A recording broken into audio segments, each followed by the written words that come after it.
for the modular view of learning, which he takes to be the norm these days in neuroscience.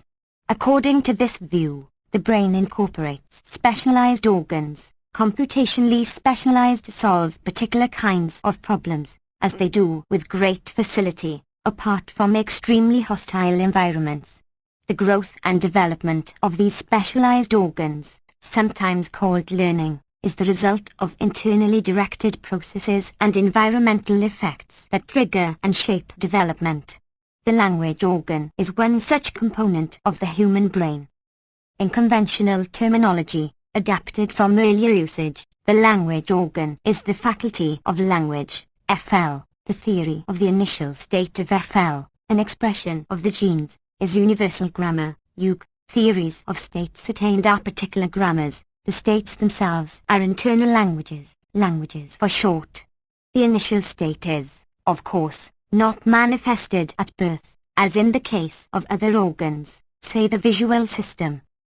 Let us now look more closely at the three theses, reasonable I think, but with qualifications, beginning with the first. Things mental, indeed minds, are emergent properties of brains. The thesis is widely accepted, and is often considered a distinctive and exciting contribution of the current era, if still highly controversial. In the past few years it has been put forth as an astonishing hypothesis, the bold assertion that mental phenomena are entirely natural and caused by the neurophysiological activities of the brain, and that capacities of the human mind are in fact capacities of the human brain, or as a radical new idea in the philosophy of mind that may at last put an end to Cartesian dualism, though some continue to believe that the chasm between body and mind cannot be bridged. The picture is misleading, and it is useful to understand why. The thesis is not new, and it should not be controversial, for reasons understood centuries ago. The thesis was articulated clearly in the 18th century, and for compelling reasons, though controversially then, because of affront to religious. 350. The Essential Chomsky Doctrines. By 1750, David Hume casually described thought as a little agitation of the brain. A few years later the thesis was elaborated by the eminent chemist Joseph Priestley. The powers of sensation or perception and thought are properties of a certain organized system of matter. Properties termed mental are the result of the organical structure of the brain and the human nervous system generally. Equivalently, things mental, indeed minds, are emergent properties of brains. Mountcastle. Priestley, of course, could not say how this emergence takes place, nor can we do much better after 200 years. I think the brain and cognitive sciences can learn some useful lessons from the rise of the emergence thesis in early modern science, and the ways the natural sciences have developed since right up to the mid-20th century, with the unification of physics, chemistry, biology. Current controversies about mind and brain are strikingly similar to debates about atoms, molecules, chemical structures and reactions, and related matters, which were very much alive well into the 20th century. Similar, and in ways that I think are instructive. The reasons for the 18th century emergence thesis, recently revived, were indeed compelling.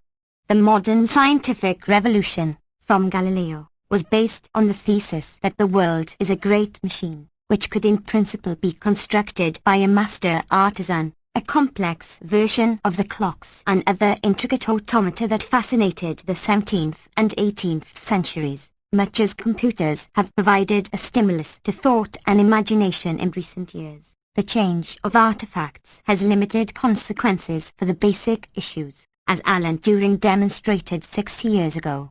The thesis, called the mechanical philosophy, has two aspects, empirical and methodological. The factual thesis has to do with the nature of the world. It is a machine constructed of interacting parts. The methodological thesis has to do with intelligibility. True understanding requires a mechanical model, a device that an artisan could construct. This Galilean model of intelligibility has a corollary. When mechanism fails, understanding fails. For this reason, When Galileo came to be disheartened by apparent inadequacies of mechanical explanation, he finally concluded that humans will never completely understand even a single effect in nature. Descartes, in contrast, was much more optimistic. He thought he could demonstrate that most of the phenomena of nature could be explained in mechanical terms, the inorganic and organic world apart from humans, but also human physiology, sensation, perception, and action to a large extent. The limits of mechanical explanation were reached when these human functions are mediated by thought, a unique human possession based on a principle that escapes mechanical explanation, a creative principle that underlies language and the brain. 351. Acts of will and choice, which are the noblest thing we can have and all that truly belongs to us, in Cartesian terms. Humans are only incited and inclined to act in certain ways, not compelled, or random, and in this respect are unlike machines, that is, the rest of the world. The most striking example for the Cartesians was the normal use of language. Humans can express their thoughts in novel and limitless ways that are constrained by bodily state but not determined by it, appropriate to situations but not caused by them, and that evoke in others thoughts that they could have expressed in similar ways, what we may call the creative aspect of language use. It is worth bearing in mind that these conclusions are correct, as far as we know. In these terms, Cartesian scientists developed experimental procedures to determine whether some other creature has a mind like ours, elaborate versions of what has been revived as the Turing test in the past half-century, though without some crucial fallacies that have attended this revival, disregarding Turing's explicit warnings, an interesting topic that I will put aside. 6. In the same terms, Descartes could formulate a relatively clear mind-body problem, having established two principles of nature, the mechanical and mental principles. We can ask how they interact, a major problem for 17th century science. But the problem did not survive very long. As is well known, the entire picture collapsed when Newton established, to his great dismay, that not only does mind escape the reach of the mechanical philosophy, but so does everything else in nature, even the simplest terrestrial and planetary motion. As pointed out by Alexander Coyer, one of the founders of the modern history of science, Newton showed that a purely materialistic or mechanistic physics is impossible. 7. Accordingly, the natural world fails to meet the standard of intelligibility that animated the modern scientific revolution. We must accept the admission into the body of science of incomprehensible and inexplicable facts imposed upon us by empiricism, as Coyer puts the matter. Newton regarded his refutation of mechanism as an absurdity, but could find no way around it despite much effort. Nor could the greatest scientists of his day, or since. Later discoveries introduced still greater absurdities. Nothing has lessened the force of David Hume's judgment that by refuting the self-evident mechanical philosophy, Newton restored nature's ultimate secrets to that obscurity in which they ever did and ever will remain.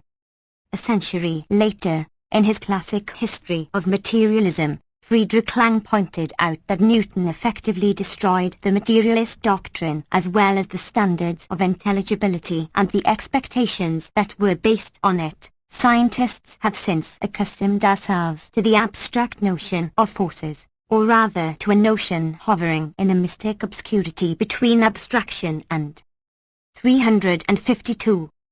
The Essential Chomsky. Concrete comprehension, a turning point in the history of materialism that removes the surviving remnants of the doctrine far from those of the genuine materialists of the 17th century, and deprives them of much significance. Both the methodological and the empirical theses collapsed, never to be reconstituted.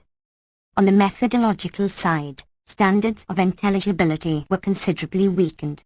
The standard that inspired the modern scientific revelation was abandoned. The goal is intelligibility of theories, not of the world, a considerable difference, which may well bring into operation different faculties of mind, a topic some day for cognitive science, perhaps. as the preeminent Newton scholar I. Bernard Cohen put the matter. These changes set forth a new view of science in which the goal is not to seek ultimate explanations, rooted in principles that appear to us self-evident, but to find the best theoretical account we can of the phenomena of experience and experiment. In general, conformity to common sense understanding is not a criterion for rational inquiry. On the factual side, there is no longer any concept of body, or matter, or the physical. There is just the world, with its various aspects: mechanical, electromagnetic, chemical, optical, organic, mental, categories that are not defined or delimited in an a priori way, but are at most conveniences. No one asks whether life falls within chemistry or biology, except for temporary convenience. In each of the shifting domains of constructive inquiry, one can try to develop intelligible explanatory theories, and to unify them, but no more than that. The new limits of inquiry were understood by working scientists. The 18th century chemist Joseph Black observed that chemical affinity must be accepted as a first principle, which we cannot explain any more than Newton could explain gravitation, and let us defer accounting for the laws of affinity until we have established such a body of doctrine as Newton has established concerning the laws of gravitation. That is pretty much what happened. Chemistry proceeded to establish a rich body of doctrine. Its triumphs were built on no reductionist foundation, but rather achieved in isolation from the newly emerging science of physics. A leading historian of chemistry observes. 8. In fact, no reductionist foundation was discovered. What was finally achieved by Linus Pauling 65 years ago was unification, not reduction. Physics had to undergo fundamental changes in order to be unified with basic chemistry, departing even more radically from common-sense notions of the physical. Physics had to free itself from intuitive pictures and give up the hope of visualizing the world, as Heisenberg put. Language and the brain. 353. It common yet another long leap away from intelligibility in the sense of the scientific revelation of the 17th century. The early modern scientific revelation also brought about what we should properly call the first cognitive revolution, may be the only phase of the cognitive sciences to deserve the name revolution. Cartesian mechanism laid the groundwork for what became neurophysiology. 17th and 18th century thinkers also developed rich and illuminating ideas about perception, language, and thought that have been rediscovered since, sometimes only in part. Lacking any conception of body, psychology could then, and can today, only follow the path of chemistry. Apart from its theological framework, there has really been no alternative to John Locke's cautious speculation, late known as Locke's suggestion. God might have chosen to superadd to matter a faculty of thinking just as he annexed effects to motion which we can in no way conceive, motion able to produce, notably the property of attraction at a distance, a revival of occult properties. Many leading scientists argued, with Newton's partial agreement. In this context, the emergence thesis was virtually inescapable, in various forms. For the 18th century, the powers of sensation or perception and thought are properties of a certain organized system of matter. Properties termed mental are the result of the organical structure of the brain and the human nervous system generally. A century later, Darwin asked rhetorically why thought, being a secretion of the brain, should be considered more wonderful than gravity, a property of matter. 10. Today, the study of the brain is based on the thesis that things mental, indeed minds, are emergent properties of brains. Throughout, the thesis is essentially the same, and should not be contentious. It is hard to imagine an alternative in the post-Newtonian world. The working scientist can do no better than to try to construct bodies of doctrine for various aspects of the world, and seek to unify them, recognizing that the world is not intelligible to us in anything like the way the pioneers of modern science hoped, and that the goal is unification, not necessarily reduction. As the history of the sciences clearly reveals, one can never guess what surprises lie ahead. It is important to recognize that Cartesian dualism was a reasonable scientific thesis, but one that disappeared 3 centuries ago. There has been no mind-body problem to debate since. The thesis did not disappear because of inadequacies of the Cartesian concept of mind, but because the concept of 354. The Essential Chomsky body collapsed with Newton's demolition of the mechanical philosophy. It is common today to ridicule Descartes' error in postulating mind, his ghost in the machine. But that mistakes what happened. Newton exorcised the machine. The ghost remained intact. 2 contemporary physicists, Paul Davies and John Gribbin, closed their recent book The Matter Myth by making that point once again, though they misattribute the elimination of the machine to the new quantum physics. True, that adds another blow, but the matter myth had been demolished 250 years earlier, a fact that was understood by working scientists at the time, and has become part of the standard history of the sciences since. These are issues that merit some thought, I believe. For the rejuvenated cognitive science of the 20th century, it is also useful, I think, to pay close attention to what followed the unification of a virtually unchanged chemistry with a radically revised physics in the 1930s, and what preceded the unification. The most dramatic event that followed was the unification of biology and chemistry. This was a case of genuine reduction, but to a newly created physical chemistry. Some of the same people were involved, notably Pauling. This genuine reduction has sometimes led to the confident expectation that mental aspects of the world will be reduced to something like the contemporary brain sciences. Maybe so, maybe not. In any event, the history of science provides little reason for confident expectations. True reduction is not so common in the history of science, and need not be assumed automatically to be a model for what will happen in the future. Still more instructive is what was taking place just before the unification of the chemistry and physics. Prior to unification, it was commonly argued by leading scientists that chemistry is just a calculating device, a way to organize results about chemical reactions, sometimes to predict them. In the early years of the last century, molecules were regarded the same way. Poincare ridiculed the belief that the molecular theory of gases is more than a mode of calculation. People fall into that error because they are familiar with a game of billiards, he said. Chemistry is not about anything real, it was argued. The reason is that no one knew how to reduce it to physics. In 1929, Bertrand Russell, who knew the sciences well, pointed out that chemical laws cannot at present be reduced to physical laws. 11. Not false, but misleading in an important way. It turned out that the phrase at present was out of place. Reduction was impossible, as was soon discovered, until the conception of physical nature and law was radically revised. It should now be clear that the debates about the reality of chemistry were based on fundamental misunderstanding. Chemistry was real and about the world in the only sense of these concepts that we have. It was part of the best conception of how the world works that human intelligence had been able to contrive. It is impossible to do better than that. Language and the brain.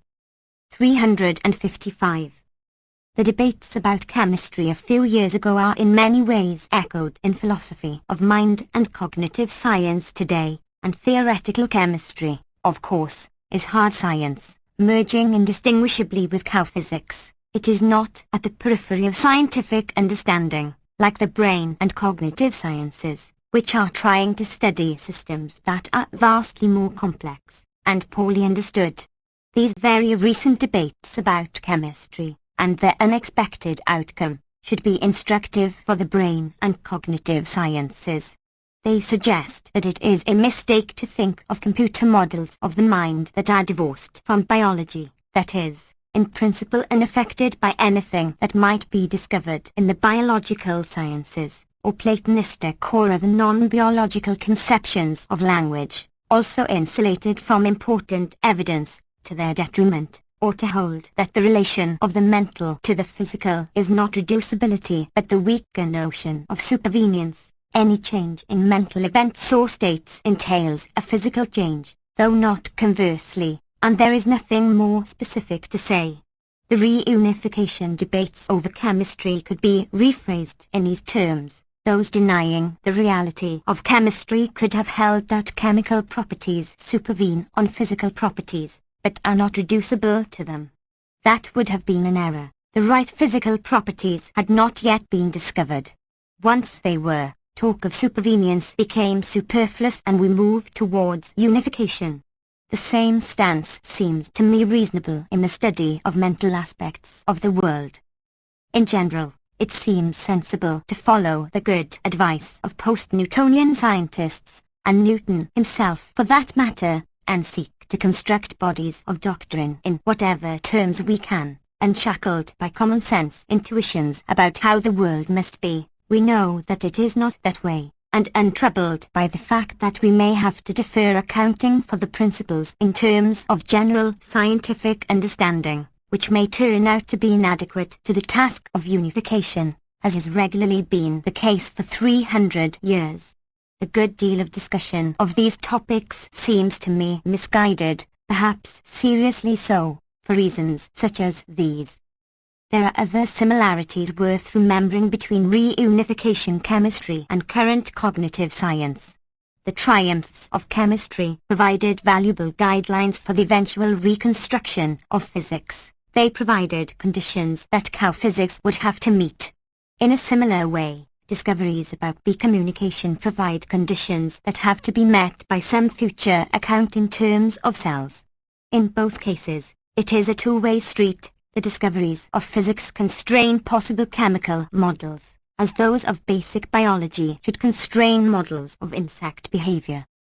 There are familiar analogues in the brain and cognitive sciences. The issue of computational, algorithmic, and implementation theories emphasized by David Marr, for example, or Eric Kandel's work on learning in marine snails. 356. The Essential Chomsky. Seeking to translate into neuronal terms ideas that have been proposed at an abstract level by experimental psychologists, and thus to show how cognitive psychology and neurobiology may begin to converge to yield new perspective in the study of learning.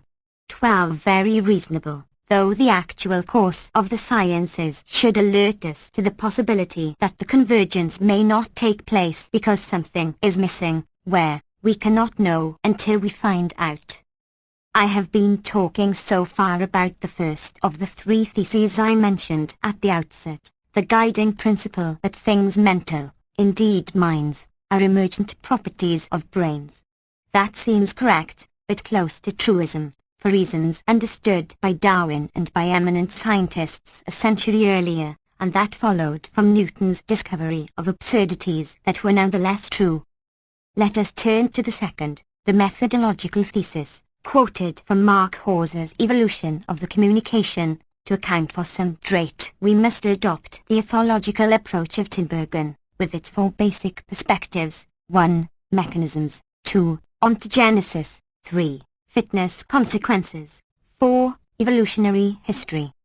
For Hauser, as for others, the Holy Grail is human language. The goal is to show how it can be understood if we investigate it from these four perspectives, and only that way. The same should be true of vastly simpler systems, the dance language of the honeybee, to select the sole example in the animal world that, according to standard, though not uncontroversial, accounts, seems to have at least some superficial similarity to human language, infinite scope, and the property of displaced reference, the ability to communicate information about something not in the sensory field. Bees have brains the size of a grass seed, with less than 1 million neurons. There are related species that differ in mode of communication. There are no restrictions on invasive experiment. But basic questions remain unanswered, questions about physiology and evolution, in particular. In his review of this topic, Hauser does not discuss mechanisms, and the few suggestions that have been made seem rather exotic. For example, mathematician, biologist Barbara Shipman's theory that the bee's performance is based on an ability to map a certain six-dimensional topological space into three dimensions, perhaps by means of some kind of quark detector. 13. On evolution, Hauser has only a few sentences, which essentially formulate the problem. The same is true of other cases he reviews. For example, songbirds, which are the success story in developmental research, although there is no convincing scenario about selection, or even an unconvincing one, it seems. It should hardly surprise us, then, that questions about physiological mesh, language and the brain. 357. Anisms and phylogenesis remain so mysterious in the incomparably more difficult case of human language. A closer look at Hauser's study gives some indication of the remoteness of the goal that he and others set, a worthy goal, but we should be realistic about where we stand in relation to it. First, the title of the book is misleading. It is not about the evolution of the communication, a topic that receives only passing mention. Rather, it is a comparative study of communication in many species. That is made explicit in the comments in Derek Bickerton's review in Nature that are quoted on the jacket cover, and in the final chapter, which speculates about future directions. The chapter is entitled Comparative Communication. Realistically, there is little speculation about evolution, a quite different matter. Rather generally, what Hauser and others describe as the record of natural selection turns out to be an account of the beautiful fit of an organism to its ecological niche. The facts are often fascinating and suggestive, but they do not constitute evolutionary history. Rather, they formulate the problem to be solved by the student of evolution. Second, Hauser points out that this comprehensive study of comparative communication is irrelevant to the formal study of language, an overstatement, I think. That is no small point. What he calls the formal study of language includes the psychological aspects of the first two perspectives of the ethological approach: 1. The mechanisms of language, and 2. Their ontogenesis. And what is irrelevant to psychological aspects is irrelevant to physiological aspects as well, since anything that has bearing on physiological aspects imposes conditions on psychological aspects. Accordingly, the first two perspectives of the recommended approach of Tinbergen are effectively abandoned for human language. For similar reasons, the comparative study may be irrelevant, in the same sense, to contemporary inquiry into bee communication, largely a richly detailed variety of descriptive linguistics. That seems a plausible conclusion. A great deal has been learned about particular species at a descriptive level, insects, birds, monkeys, and others. But little emerges of any generality. The irrelevance to human language is, however, far deeper. The reason is that, as Hauser also observes, language is not properly regarded as a system of communication. It is a system for expressing thought, something quite different. It can of course be used for communication, as can anything people do, manner of walking or style of clothes or hair, for example. But in any useful sense of the term, communication is not the function of language, and may even be of no unique significance for understanding the functions and nature of language. Hauser quotes Somerset Maugham's quip that if nobody spoke unless he had something to say, the human race would very soon lose the use of speech. His point seems accurate enough, even apart from there. 358. The Essential Chomsky. Fact that language use is largely to oneself, inner speech for adults, monologue for children. Furthermore, whatever merit there may be to guesses about selectional processes that might, or might not, have shaped human language, they do not crucially depend on the belief that the system is an outgrowth of some mode of communication. One can devise equally meritorious, that is, equally pointless, tales of the advantage conferred by a series of small mutations that facilitated planning and clarification of thought, perhaps even less fanciful, since it is unnecessary to suppose that the mutations took place in parallel in the group, Not that I am proposing this or any other story. There is a rich record of the unhappy fate of highly plausible stories about what might have happened, once something was learned about what did happen, and in cases where far more is understood. In the same connection, it is noteworthy that human language does not even appear in Hawes's taxonomy of communicative information, mating, survival, identity of caller. Language can surely be used for alarm calls, identification of speaker, and so on, but to study the functioning of language in these terms would be hopelessly misleading. A related difficulty is that Hawes restricts the functional perspective to adaptive solutions. That sharply limits the study of evolution, a point that Darwin forcefully emphasized and is now much better understood. In fact, Hawes cites case after case of traits that have no adaptive function, so he argues, appearing only in contrived situations with no counterpart in nature. These matters are barely discussed. What I have cited are scattered remarks, a sentence here and there. But they indicate the immensity of the gaps that we must contemplate if we take the ethological perspective seriously, as of course we should, so I believe, and have been arguing for 40 years. 14 Hawes's speculations about some future inquiry into the evolution of human language highlight the mystery. He refers to the two familiar basic problems it is necessary to account for: 1. The massive explosion of the lexicon, and 2. The recursive system for generating an infinite variety of meaningful utterances. For the latter, no speculation is offered. As for 1, Hawes reports that there is nothing analogous in the animal kingdom, including his own specialty, non-human primates. He observes that a precondition for the explosion of the lexicon is an innate human capacity to imitate, which he finds to be fundamentally different from anything in the animal world, perhaps unique. He was able to find only one possible exception: apes subjected to training. His conclusion is that certain features of the human environment are required for engaging the capacity to imitate in apes, which, if true, would seem to imply that the capacity is not the result of the adaptive selection to which he and others insist we must restrict ourselves in studying evolution. As for the origins of language and the brain. 359. The human capacity to imitate. He points out that we know nothing and may never be able to find out when, or for that matter how, it appeared in hominid evolution. Furthermore, like many others, Hawes seriously underestimates the ways in which the human use of words to refer differs in its essential structural and functional properties from the rare examples of referential signals in other species, including some monkeys, possibly some apes, though the evidence, he says, is uncertain, a matter that goes well beyond the issues of displaced and situation-free reference. And he also seriously overstates what has been shown.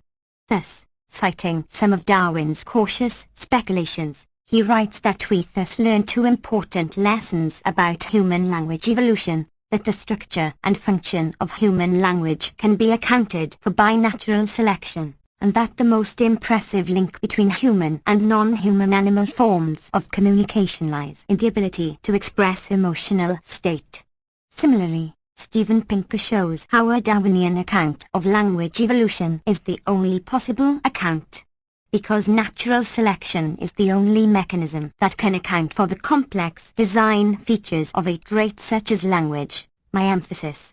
It would be remarkable if something had been shown about the evolution of human language, let alone the vastly more ambitious claims cited, or if we could learn anything significant from speculations about the topic.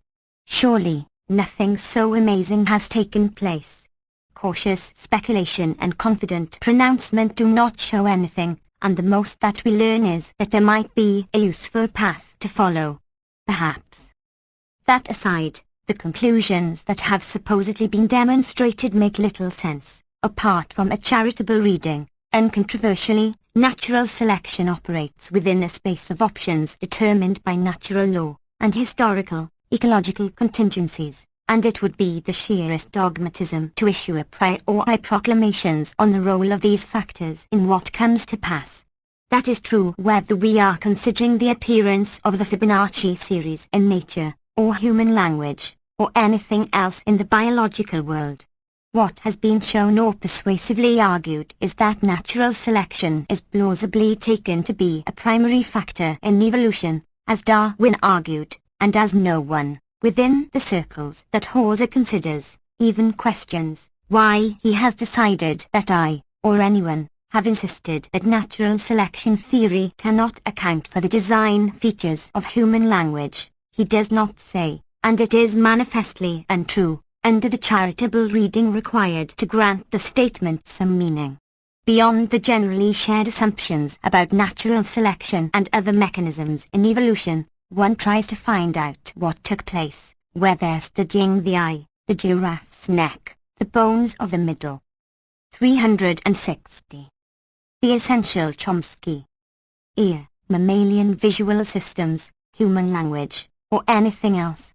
Confident pronouncement is not to be confused with demonstration or even persuasive argument. Though I suppose Hauser would deny this, it seems to me that on a close look, his actual conclusions do not differ much from the extreme skepticism of his Harvard colleague, evolutionary biologist Richard Luton, who concludes, forcefully, that the evolution of the cognition is simply beyond the reach of contemporary science. 15. The remoteness of the proclaimed goals leads to what seem to me some strange proposals, for example, that the human brain, vocal tract, and language appear to have co-evolved for the purposes of linguistic communication. Hauser is borrowing the notion of co-evolution of language and the brain from neuroscientist Terence Deacon. 16 Deacon argues that students of language and its ontogenesis, the first two perspectives of the ethological approach, are making a serious error when they adopt the standard approach of the neurosciences, seeking to discover a genetically determined component of the mind-brain and the state changes it undergoes through experience and maturation. They have overlooked a more promising alternative, that the extra support for language learning, beyond the data of experience, is vested neither in the brain of the child nor in the brains of parents or teachers, but outside brains, in language itself. Language and languages are extra-human entities with a remarkable capacity to evolve and adapt with respect to human hosts. These creatures are not only extra-human, but apparently outside the biological world altogether. What are these strange entities, and where did they come from? What they are is left unstated, except that they have evolved to incorporate the properties of language that have been mistakenly attributed to the brain. Their origin is no less mysterious, though once they somehow appeared, the world's languages evolved spontaneously, through natural selection, in a flurry of adaptation that has been going on outside the human brain. They have thereby become better and better adapted to people like parasites and hosts, or perhaps prey and predator in the familiar cycle of co-evolution, or perhaps viruses provide the best analogy, he suggests. We also derive an account of language universals. They have emerged spontaneously and independently in each evolving language. They are convergent features of language evolution, like the dorsal fins of sharks and dolphins. Having evolved spontaneously and acquired the universal properties of language by rapid natural selection, one of these extra-human creatures attaches itself to my granddaughter in New England, and a different one to my granddaughter in Nicaragua. Actually, she is infected by two of these mysterious viruses. It is a mistake to seek an explanation of the outcome in these and all other cases. Language and the brain. 361. By investigating the interplay of experience and innate structure of the brain, rather, the right parasites attach themselves to hosts in a particular community in some mystical fashion, by a magician's trick, to borrow Deacon's term for the ordinary assumptions of naturalistic science, yielding their knowledge of specific languages. Deacon agrees, of course, that infants are predisposed to learn human languages and are strongly biased in their choices of the rules underlying language, acquiring within a few years an immensely complex rule system and a rich vocabulary at a time when they cannot even learn elementary arithmetic. So there is something special about human brains that enables us to do with ease what no other species can do, even minimally, without intense effort and remarkably insightful training. But it is a mistake to approach these predispositions and special structures of the brain the way we do other aspects of nature, the visual system, for example. No one would propose that insect and mammalian visual organs evolved spontaneously by rapid natural selection and now attach themselves to hosts, yielding the visual capacities of bees and monkeys, or that the waggle dance of bees or the calls of vervets are organism external parasites that have co-evolved to provide the capacities of the host. But in the special case of human language, we are not to pursue the normal course of the natural sciences, seeking to determine the nature of the predispositions and special structures and the ways they are realized in brain mechanisms, in which case the extraorganic entities that have co-evolved with language vanish from the scene. Since in this unique case extraorganic viruses have evolved that attach themselves to hosts in just the right way, we need not attribute to the child more than a general theory of learning. So we discover once we overcome the surprising failure of linguists and psychologists to recognize that the languages of the world, in fact, the possible languages that are as yet unspoken, may have evolved spontaneously, outside of brains, coming to embody the predispositions of children's minds by natural selection. There is, I think, a sense in which Deacon's proposals are on the right track. The idea that a child needs no more than a general theory of learning to attain language and other cognitive states can be sustained only with quite heroic moves. That is a basic thrust of the third of the framework theses introduced at the outset, to which we return directly. Much the same conclusion is illustrated by the extraordinarily rich innatist and modular assumptions embedded within attempts to implement what are often misleadingly presented as unstructured general learning theories, and the no less extraordinary assumptions about innate structure built into approaches based on speculative evolutionary scenarios that explicitly assume extreme modularity. 17. The only real problem, Deacon argues, is symbolic reference. The rest. 362. The essential Chomsky will somehow fall into place if we account for this in evolutionary terms. How the rest falls into place is not discussed. But perhaps that does not matter, because symbolic reference is also left as a complete mystery, in part because of failure to attend to its most elementary properties in human language. I have been giving quotes, because I have no idea what this means. And understanding is not facilitated by an account of linguistics, including views attributed to me, that is unrecognizable, with allusions so vague that it is often hard even to guess what might have been the source of the misunderstanding. Sometimes it is easy, for example, misunderstanding of terminology used in a technical sense, such as competence. Whatever the meaning may be, the conclusion seems to be that it is an error to investigate the brain to discover the nature of human language. Rather, studies of language must be about the extra-biological entities that co-evolved with humans and somehow latch onto them. These proposals have been highly acclaimed by prominent evolutionary psychologists and biologists, but I do not see why. Taken at all seriously, they seem only to reshape standard problems of science as utter mysteries, placing them beyond any hope of understanding, while barring the procedures of rational inquiry that have been taken for granted for hundreds of years. Returning to the methodological thesis that we should adopt an ethological approach, it is reasonable enough in principle, but the ways it is pursued raise many questions. As far as I can see, the renewed call to pursue this approach, as advocated 40 years ago in the critical literature on behavioral science, leaves us about where we were. We can study the genetically determined component of the brain, and maybe more than the brain, that is dedicated to the structure and use of language, and the states it attains, the various languages, and we can investigate the process by which the state changes take place, language acquisition. We can try to discover the psychological and physiological mechanisms and principles, and to unify them, standard problems of science. These inquiries constitute the first two perspectives of the ethological approach, the study of mechanisms and ontogenesis.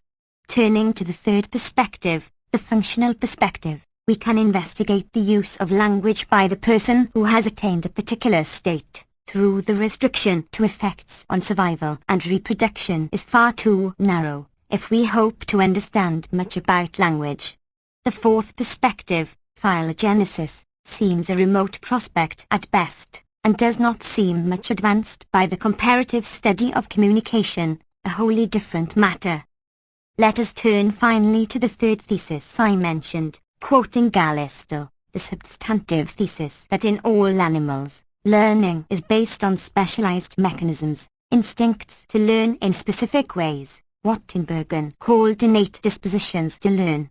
18. These learning mechanisms can be regarded as language and the brain.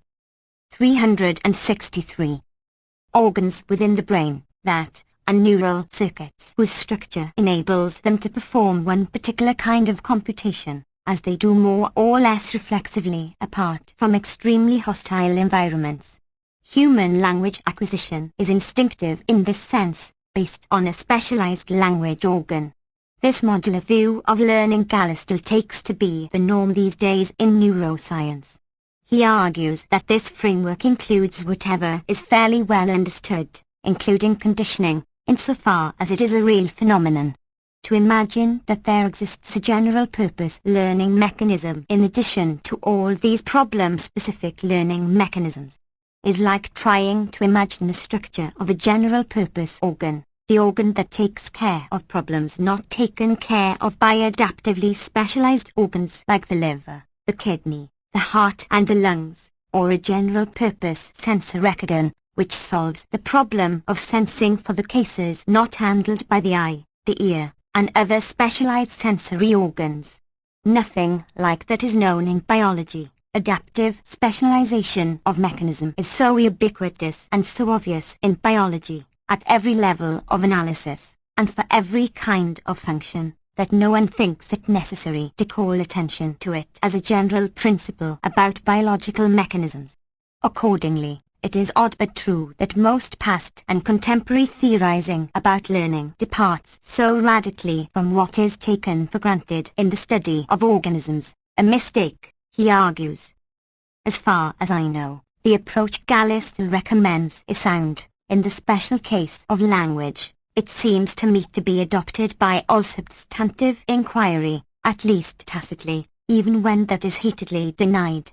It is hard to avoid the conclusion that a part of the human biological endowment is a specialized language organ, the faculty of language, FL. Its initial state is an expression of the genes, comparable to the initial state of the human visual system, and it appears to be a common human possession to close approximation. Accordingly, a typical child will acquire any language under appropriate conditions, even under severe deficit and in hostile environments. The initial state changes under the triggering and shaping effect of experience, and internally determined processes of maturation, yielding later states that seem to stabilize at several stages, finally at about puberty. We can think of the initial state of FL as a device that maps experience into state L attained, the language acquisition device, LAD. The existence of such a LAD is sometimes regarded as controversial, but it is no more so than the equivalent assumption that there is a dedicated language module that accounts for the linguistic development of an infant as distinct from that of her pet kitten, or chimpanzee, or whatever, given essentially the same experience. Even the most extreme radical behaviorist speculations presuppose, at least tacitly, that a child can somehow distinguish linguistic materials from the rest of the confusion around it, hence postulating the existence of FL equals LAD, 19 and as discussion of language. 364. The Essential Chomsky. Acquisition becomes more substantive. It moves to assumptions about the language organ that are more rich and domain-specific, without exception to my knowledge. That includes the acquisition of lexical items, which turn out to have rich and complex semantic structure, even the simplest of them.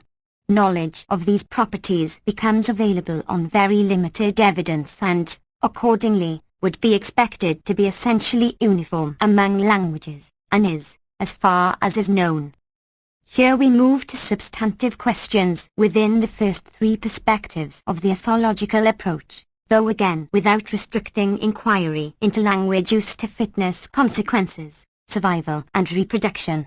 We can inquire into the fundamental properties of linguistic expressions, and their use to express thought, sometimes to communicate, and sometimes to think or talk about the world. In this connection, comparative animal research surely merits attention. There has been important work on the problem of representation in a variety of species.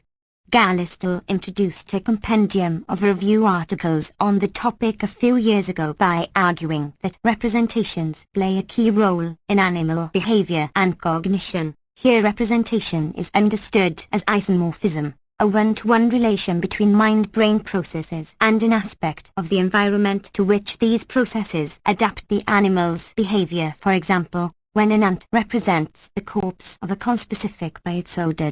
20. It is a fair question whether, or how, the results relate to the mental world of humans, in the case of language, to what is called phonetic or semantic representation.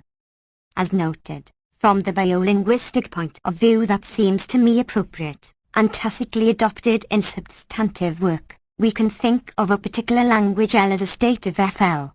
L is a recursive procedure that generates an infinity of expressions. Each expression can be regarded as a collection of information for other systems of the mind-brain. The traditional assumption, back to Aristotle, is that the information falls into two categories, phonetic and semantic, information used, respectively, by sensory motor systems and conceptual intentional systems, the latter systems of thought, to give a name to something poorly understood. That could well be a serious oversimplification, but let us keep to the convention. Each expression, then, is an internal object consisting of two collections of information, phonetic and semantic. These collections are called representations, phonetic and semantic representations, but there is no isomorphism holding between the representations and aspects of the environment. There is no pairing of internal symbol and thing represented, in any useful sense. On the sound side, this is taken for granted. It would not be false to say that an element of phonetic representation, say the internal element /bar/ in my language, picks out a thing in the world, namely the sound BA. But that language and the brain 365 would not be a helpful move, and it is never made.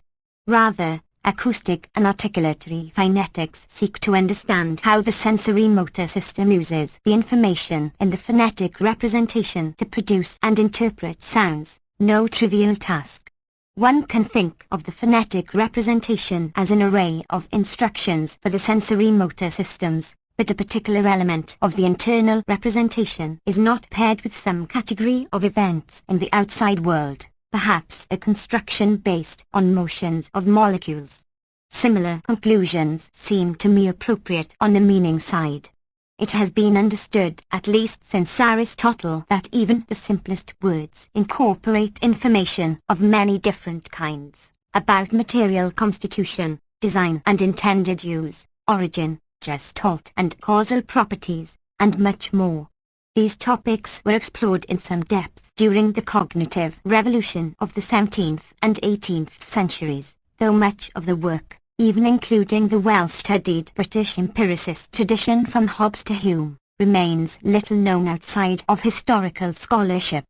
The conclusions hold for simple nouns, count and mass, river, house, tree, water, personal and place names, the purest referential terms, pronouns, empty categories, and so on, and the properties become more intricate as we turn to elements with relational structure, verbs, tense and aspect, and of course far more so as we move on to more complex expressions.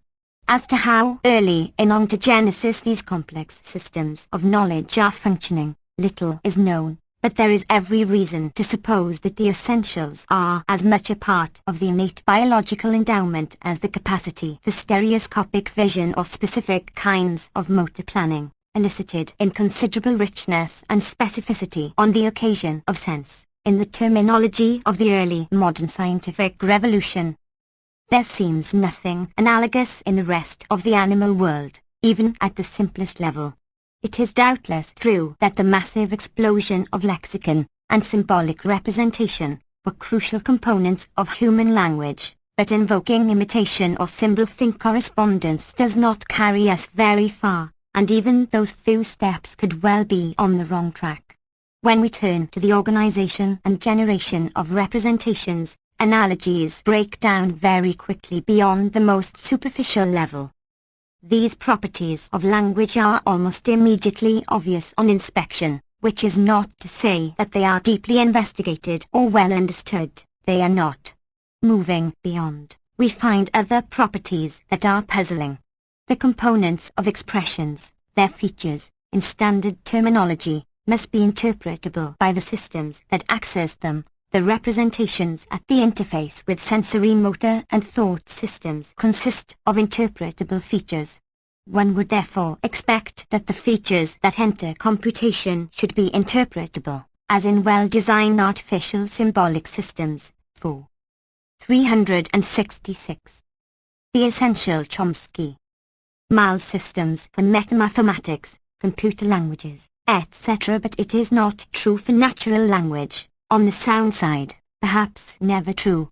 One crucial case has to do with inflectional features that receive no semantic interpretation, structural case, nominative, accusative, or agreement features such as plurality, interpretable on nouns, but not on verbs or adjectives.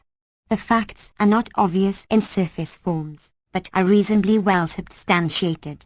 Work of the past 20 years has provided considerable reason to suspect that these systems of uninterpretable features are quite similar among languages, though the external manifestation of the features differs in fairly systematic ways, and that a good deal of the typological variety of language reduces to this extremely narrow subcomponent of language. It could be, then, that the recursive computational system of the language organ is fixed and determinate, an expression of the genes, along with the basic structure of possible lexical items. A particular state of FL, a particular internal language, is determined by selecting among the highly structured possible lexical items and fixing parameters that are restricted to uninterpretable inflectional features and their manifestation. It could be that that is not a bad first approximation, maybe more than that. It seems that the same uninterpretable features may be implicated in the ubiquitous dislocation property of natural language.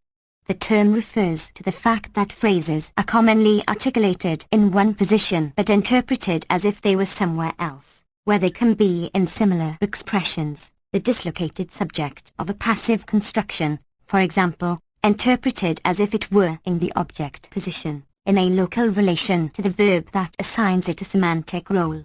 Dislocation has interesting semantic properties.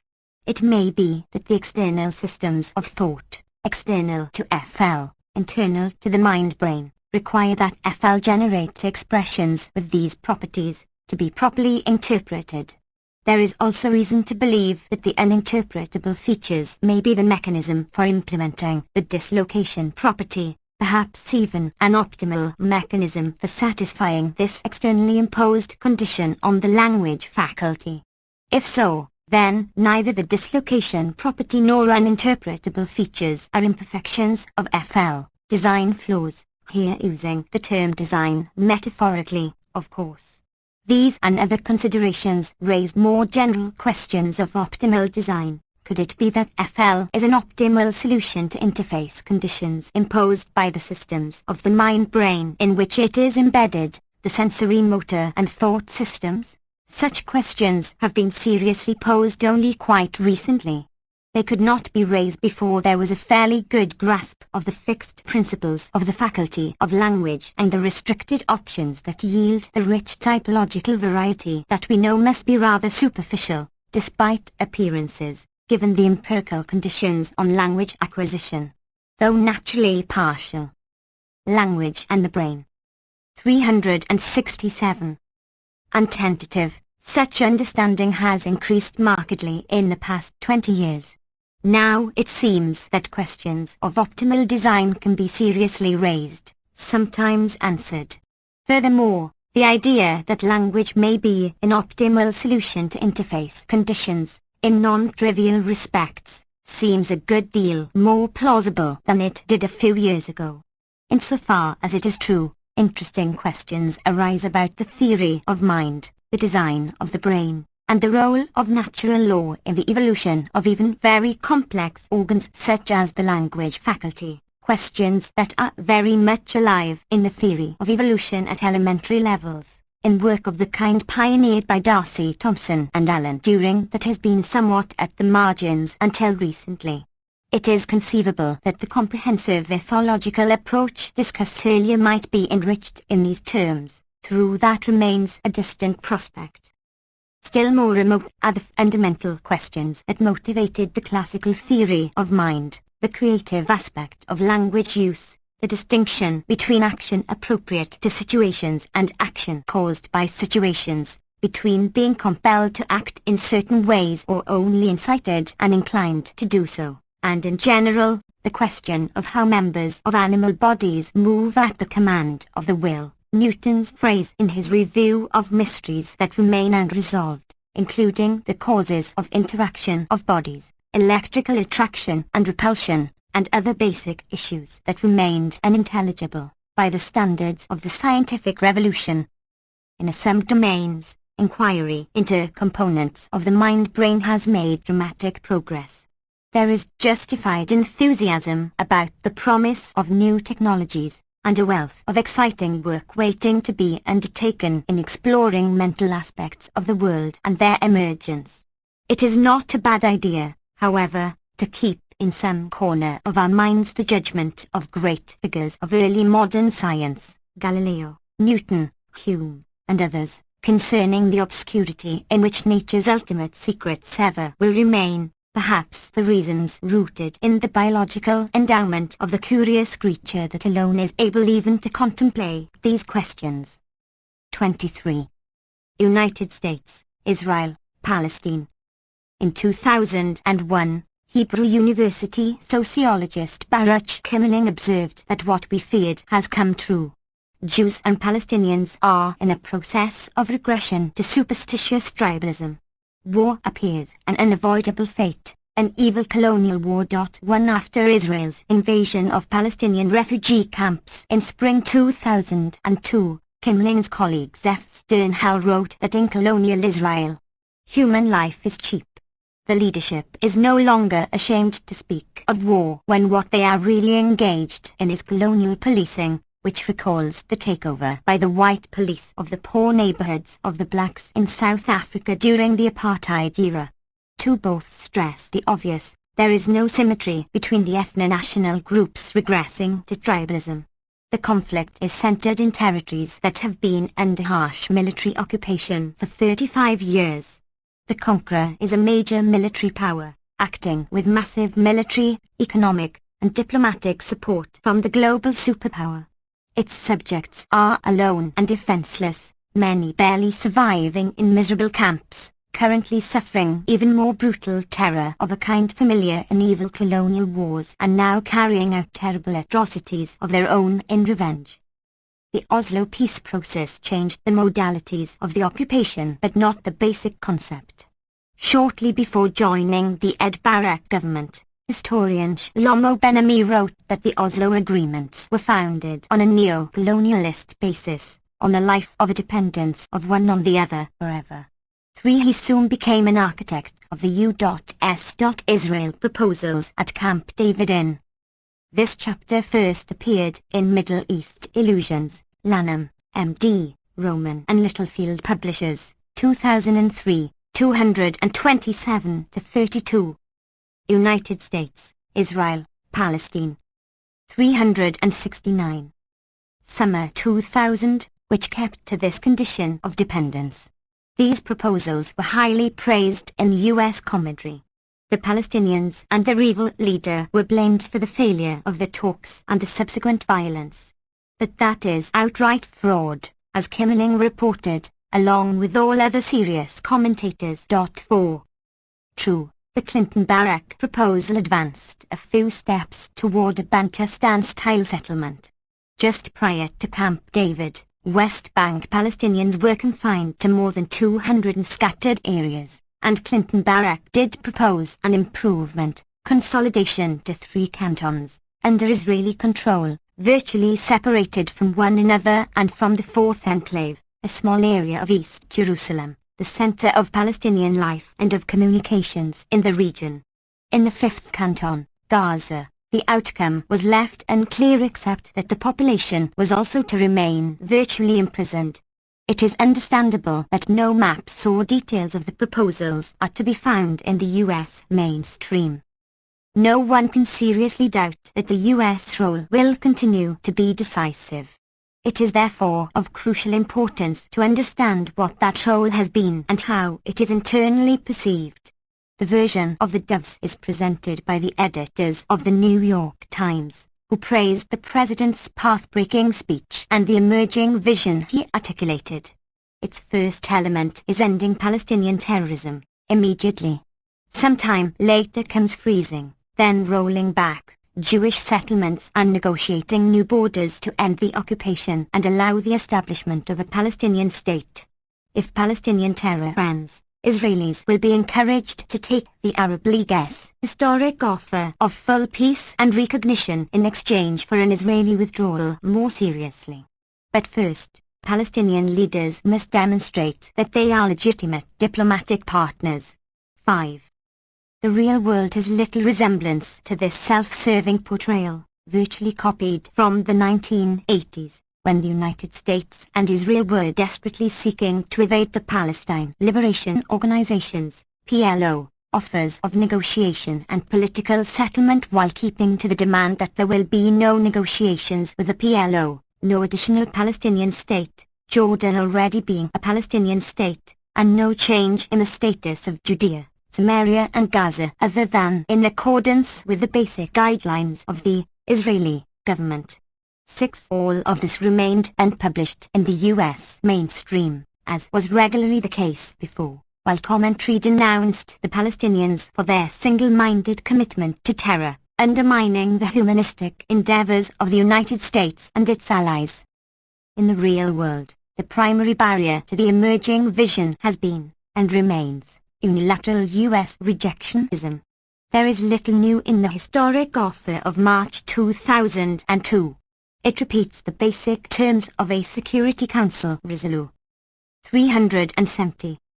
The Essential Chomsky of January 1976 backed by virtually the entire world, including the leading Arab states, the PLO, Europe, the Soviet bloc, in fact, everyone who mattered. It was opposed by Israel and vetoed by the United States, thereby vetoing it from history.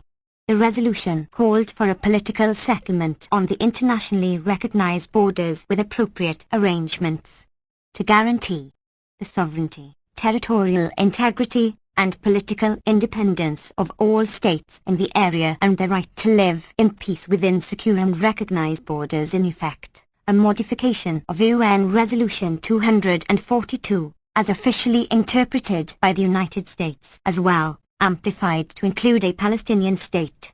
Similar initiatives from the Arab states, the PLO, and Europe have since been blocked by the United States and mostly suppressed or denied in public commentary. Not surprisingly, the guiding principle of the occupation has been incessant and degrading humiliation, along with torture, terror, destruction of property, displacement and settlement, and takeover of basic resources, crucially water. That has, of course, required decisive U.S. support, extending through the Clinton-Barak years. The Barak government is leaving Sharon's government a surprising legacy. The Israeli press reported as the transition took place, the highest number of housing starts in the territories since the time when Ariel Sharon was Minister of Construction and Settlement in 1992 before the Oslo Agreements. The funding for these settlements is provided by the American taxpayer, deceived by fanciful tales of the visions and magnanimity of U.S. leaders, foiled by terrorists like Arafat who have forfeited our trust, and perhaps also by some Israeli extremists who are overreacting to their crimes. How Arafat must act to regain our trust is explained succinctly by Edward Walker, the State Department official responsible for the region under Clinton. The devious Arafat must announce without ambiguity that we put our future and fate in the hands of the U.S., which has led the campaign to undermine Palestinian rights for 30 years. 7. More serious commentary recognized that the historic offer largely reiterated the Saudi Fard Plan of 1981, undermined, it was regularly claimed, by Arab refusal to accept the existence of Israel. The facts are again quite different. The 1981 plan was undermined by an Israeli reaction that even its mainstream press condemned as hysterical. Shimon Peres warned that the Fard Plan threatened Israel's very existence. President Chaim Herzog charged that the real author of the Fard Plan was the PLO, and that it was even more extreme than the January 1976 Security Council resolution that was prepared by the PLO when he was Israel's UN ambassador. 8. These claims can hardly be true. The PLO publicly backed both plans, but they are an indication of the desperate fear of a political settlement on United States, Israel, Palestine. 371. The part of Israeli doves, with the unremitting and decisive support of the United States. The basic problem then, as now, traces back to Washington, which has persistently backed Israel's rejection of a political settlement in terms of the broad international consensus, reiterated in Essentials in the Arab League's historic offer. Current modifications of U.S. rejectionism are tactical and so far minor. With plans for an attack on Iraq endangered, the United States permitted a UN resolution calling for Israeli withdrawal from the newly invaded territories without delay, meaning as soon as possible, Secretary of State Colin Powell explained at once. Palestinian terror is to end immediately, but far more extreme Israeli terror, going back 35 years, can take its time. Israel at once escalated its attack, leading Powell to say, "I'm pleased to hear that the Prime Minister says he is expediting his operations." 9. There is much suspicion that Powell's arrival in Israel was delayed so that the operations could be expedited further.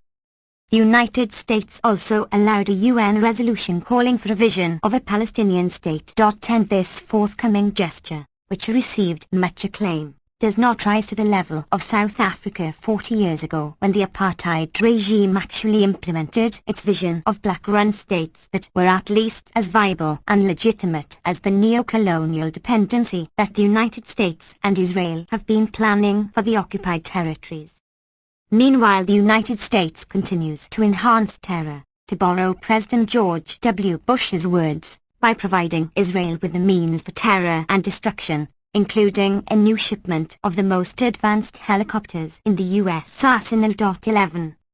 Washington's commitment to enhancing terror was illustrated again in December 2001, when it vetoed a Security Council resolution calling for implementation of the Mitchell Plan and dispatch of international monitors to oversee reduction of violence, the most effective means as generally recognized but opposed by Israel and regularly blocked by Washington. 12. The veto took place during a 21-day period of calm, a period in which only one Israeli soldier was killed, along with 21 Palestinians including 11 children, and in which there were 16 Israeli incursions into areas under Palestinian control. 13. 10 days before the veto, the United States boycotted, and thus undermined, an international conference in Geneva that once again concluded that the Fourth Geneva Convention applies to the occupied territories, so that virtually everything the United States and Israel do there is a grave breach, a war crime in simple terms.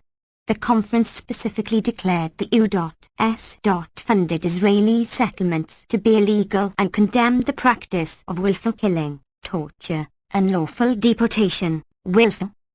372. The Essential Chomsky. Depriving of the rights of fair and regular trial, extensive destruction and appropriation of property, carried out unlawfully and wantonly. 14. As a high contracting party, the United States is obligated by solemn treaty to prosecute those responsible for such crimes, including its own leadership. Accordingly, all of this passes in silence. The United States has not officially withdrawn its recognition of the applicability of the Geneva Conventions to the occupied territories or its censure of Israeli violations as the occupying power, affirmed, for example, by George Bush I when he was UN ambassador. In October 2000, the Security Council reaffirmed the consensus on this matter, calling on Israel, the occupying power, to abide scrupulously by its legal obligations and responsibilities under the Fourth Geneva Convention. 15. The vote was 14-0.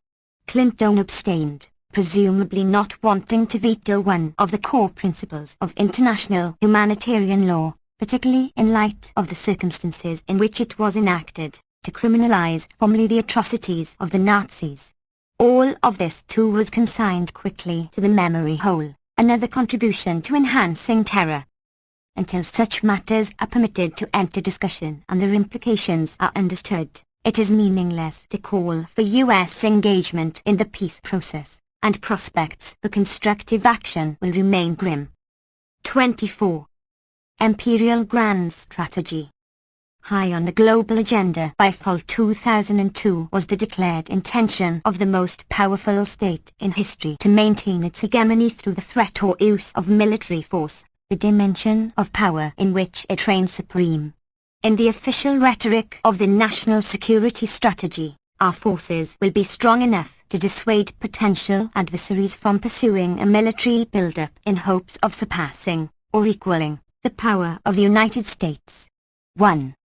One well-known international affairs specialist, John McCambry, describes the declaration as a grand strategy that begins with a fundamental commitment to maintaining a unipolar world in which the United States has no peer competitor, a condition that is to be permanent, so that no state or coalition could ever challenge the U.S. as global leader, protector, and enforcer. The declared approach renders international norms of self-defense, enshrined by Article 51 of the UN Charter, almost meaningless. More generally, the doctrine dismisses international law and institutions as of little value. Canberry continues, the new imperial grand strategy presents the United States as a revisionist state seeking to parlay its momentary advantages into a world order in which it runs the show, prompting others to find ways to work around, undermine, contain and retaliate against U.S. power. The strategy threatens to leave the world more dangerous and divided, and the United States less secure, two of you widely shared within the foreign policy elite. This chapter first appeared in Hegemony or Survival, America's Quest for Global Dominance, New York, Metropolitan Books, 2003, New York, Our Books, 2004, 11-49. 374. The Essential Chomsky. Enforcing Hegemony. The Imperial Grand Strategy asserts the right of the United States to undertake preventive war at will, preventive, not preemptive. 3. Preemptive war might fall within the framework of international law. Thus, if Russian bombers had been detected approaching the United States from the military base in Grenada conjured up by the Reagan administration in 1983, with the clear intent to bomb, then, under a reasonable interpretation of the UN Charter, a preemptive attack destroying the planes and perhaps even the Grenadan base would have been justifiable. Cuba, Nicaragua, and many others could have exercised the same right for many years while under attack from the United States, though of course the weak would have to be insane to implement their rights. But the justifications for preemptive war, whatever they might be, do not hold for preventive war, particularly as that concept is interpreted by its current enthusiasts, the use of military force to eliminate an imagined or invented threat, so that even the term preventive is too charitable. Preventive war falls within the category of war crimes. If indeed it is an idea whose time has come, for then the world is in deep trouble. As the invasion of Iraq began, the prominent historian and Kennedy advisor Arthur Schlesinger wrote that the president has adopted a policy of anticipatory self-defense that is alarmingly similar to the policy that Imperial Japan employed at Pearl Harbor, on a date which, as an earlier American president said it would, lives in infamy. Franklin D. Roosevelt was right, but today it is we Americans who live in infamy. 5. He added that the global wave of sympathy that engulfed the United States after 9/11 has given way to a global wave of hatred of American arrogance and militarism, and even in friendly countries the public regards Bush as a greater threat to peace than Saddam Hussein. International law specialist Richard Falk finds it inescapable that the Iraq War was a crime against peace of the sort for which surviving German leaders were indicted, prosecuted, and punished at the Nuremberg trials. 6. Some defenders of the strategy recognize that it runs roughshod over international law but see no problem in that. The whole framework of international law is just hot air, legal scholar Michael Glennon writes. The grand attempt to subject the rule of force to the rule of law should be deposited in the ashcan of history, a convenient stance for the one state able to adopt the new non-rules for its purposes, since it spends almost as much as the rest of the imperial grand strategy. 375.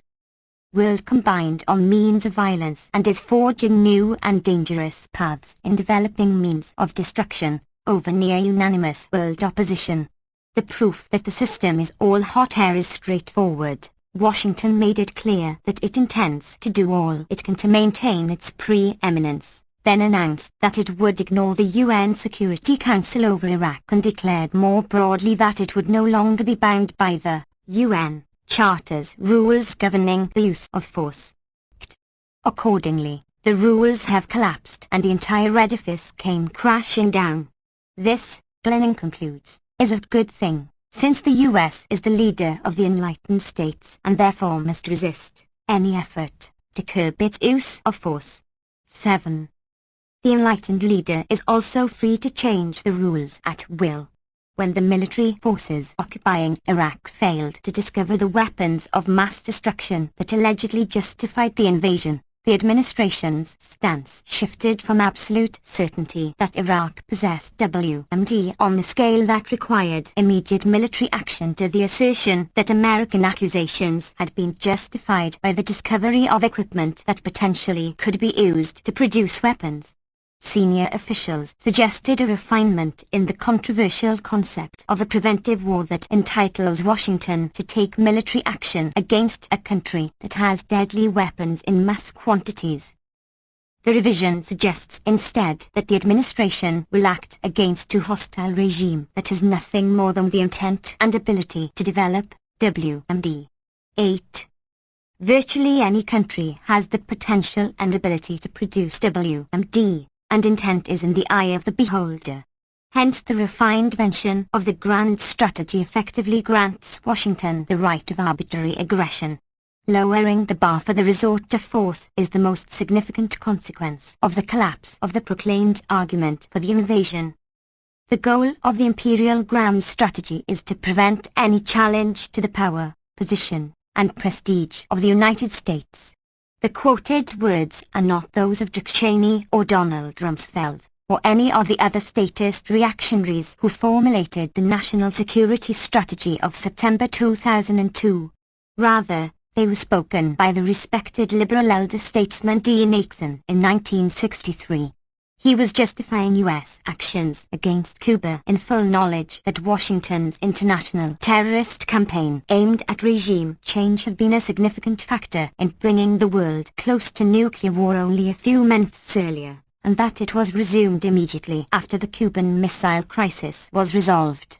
Nevertheless, he instructed the American Society of International Law that no legal issue arises when the United States responds to a challenge to its power, position, and prestige. Nixon's doctrine was subsequently invoked by the Reagan administration. 376. The Essential Chomsky. At the other end of the political spectrum, when it rejected World Court jurisdiction over its attack on Nicaragua, dismissed the court order to terminate its crimes, and then vetoed 2 Security Council resolutions affirming the court judgment and calling on all states to observe international law. State Department legal advisor Abraham Sofaer explained that most of the world cannot be counted on to share our view and that this same majority often opposes the United States on important international questions. Accordingly, we must reserve to ourselves the power to determine which matters fall essentially within the domestic jurisdiction of the United States. In this case, the actions that the court condemned as the unlawful use of force against Nicaragua, in lay terms, international terrorism. 9. Contempt for international law and institutions was particularly flagrant in the Reagan-Bush years, the first reign of Washington's current incumbents, and their successors continued to make it clear that the U.S. reserved the right to act unilaterally when necessary, including the unilateral use of military power to defend such vital interests as ensuring uninhibited access to key markets, energy supplies, and strategic resources. 10. But the posture was not exactly new. The basic principles of the Imperial Grand Strategy of September 2002 go back to the early days of World War II.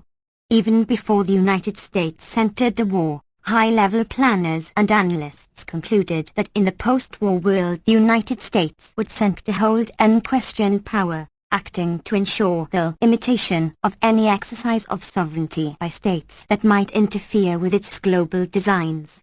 They recognized further that the foremost requirement to secure these ends was the rapid fulfillment of a program of complete rearmament then, as now, a central component of an integrated policy to achieve military and economic supremacy for the United States.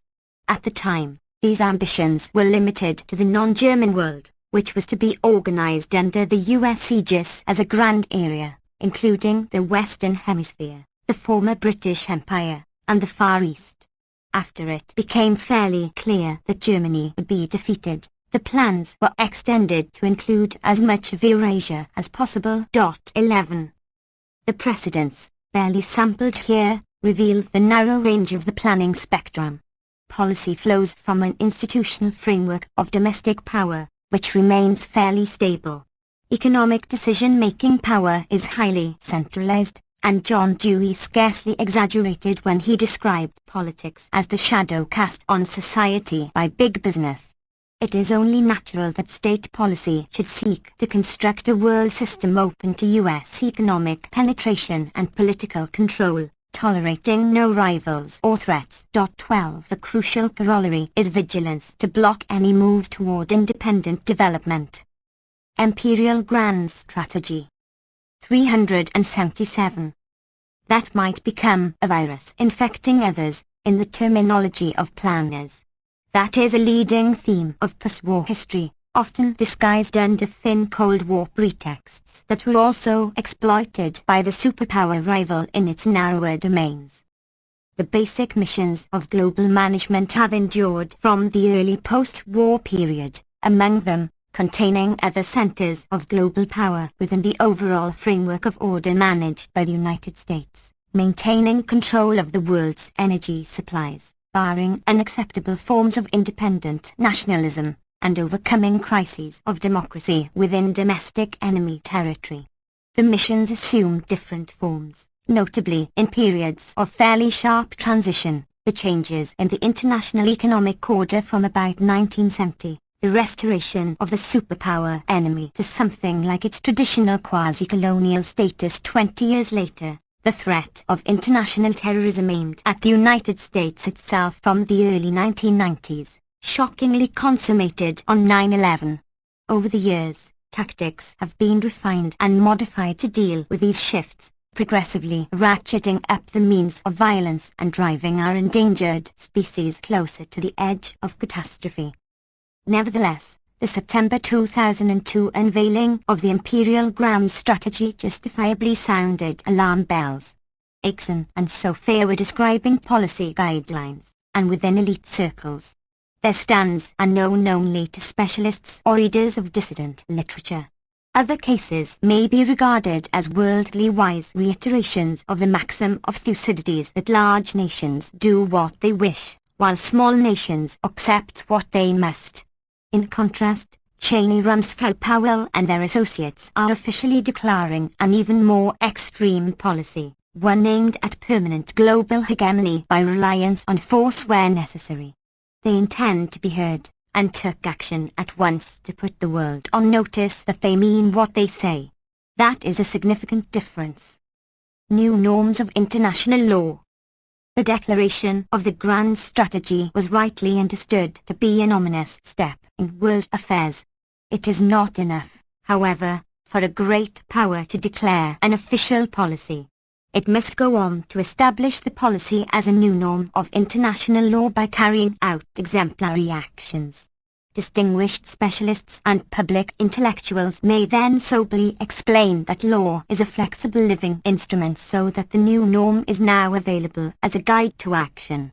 Accordingly, as the new imperial strategy was announced, the war drums began to beat to rouse public enthusiasm for an attack on Iraq. At the same time, the 378. The Essential Chomsky midterm election campaign opened. The conjunction, already noted, should be kept in mind.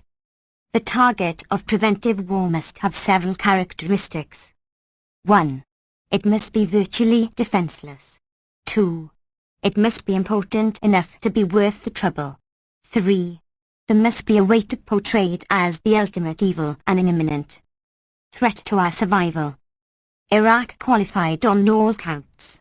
The first two conditions are obvious. The third is easy to establish. It is only necessary to repeat the impassioned orations of Bush, Blair, and their colleagues. The dictator is assembling the world's most dangerous weapons, in order to dominate, intimidate, or attack, and he has already used them on whole villages, leaving thousands of his own citizens dead, blind, or transfigured. If this is not evil, then evil has no meaning. 13. The President's eloquent denunciation in his January 2003 State of the Union address surely rings true. And certainly those who contribute to enhancing evil should not enjoy impunity, among them, the speaker of those lofty words and his current associates, who long supported the man of ultimate evil in full awareness of his crimes. It is impressive to see how easy it is, while recounting the monster's worst offences, to suppress the crucial words with our help, which continued because we didn't care. Praise and support shifted to denunciation as soon as the monster committed his first authentic crime, disobeying, or perhaps misunderstanding, orders by invading Kuwait in 1990. Punishment was severe for his subjects. The tyrant, however, escaped unscathed and was further strengthened by the sanctions regime then imposed by his former friends. As the time approached to demonstrate the new norm of preventive war in September 2002, National Security Advisor Condoleezza Rice warned that the next evidence of Saddam Hussein's intentions might be a mushroom cloud, presumably in New York. Hussein's neighbors, including Israeli intelligence, dismissed the allegations, which were later undermined by the UN inspectors, though Washington continued to claim otherwise. From the first moments of the propaganda offensive, it was apparent that the pronouncements lacked credibility. This administration is capable of any lie. In order to advance its war goal in Iraq, says a U.S. government source in Washington with some 2 decades of experience in intelligence. Washington opposed inspections, he suggested, because it feared that nothing much would be found. The president's claims about Iraqi threats should be viewed as transparent attempts to scare Americans into supporting a war too leading. Imperial Grand Strategy. 379. International relations scholars added. That is standard operating procedure. Washington still refuses to provide evidence to support its 1990 claims of a huge Iraqi military buildup on the Saudi border. The primary justification offered for the 1991 war, claims instantly undermined by the one journal that investigated them. but to no effect. 14.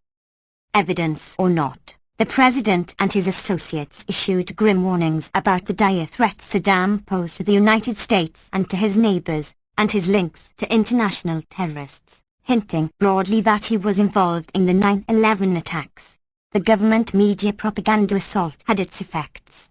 Within weeks, some 60% of Americans came to regard Saddam Hussein as an immediate threat to the US who must be removed quickly in self-defense. By March, almost half believed that Saddam Hussein was personally involved in the 9/11 attacks and that the hijackers included Iraqis. Support for the war was strongly correlated with these beliefs. 15. Abroad, public diplomacy failed badly, the international press reported, but at home it has succeeded brilliantly in linking the war on Iraq with the trauma of September 11th. Early 90% believe Saddam's regime is aiding and abetting terrorists who are planning future strikes against the US. Political analyst Janet Olvin commented that most Americans had been duped by a propaganda program which for systematic mendacity has few parallels in peacetime democracies. 16. The September 2002 propaganda campaign also proved sufficient to give the administration a bare majority in the midterm elections, as voters put aside their immediate concerns and huddled under the umbrella of power in fear of the demonic enemy. Public diplomacy worked its magic with Congress instantaneously.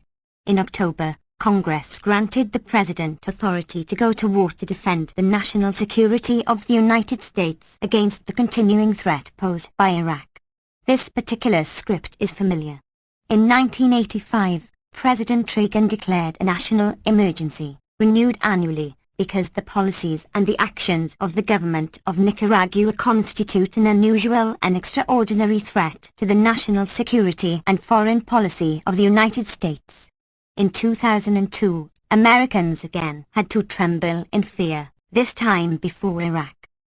The brilliant success of public diplomacy at home was revealed once again when the President provided a powerful Reagan-esque finale to a 6-week war on the deck of the aircraft carrier Abraham Lincoln on May 1, 2003.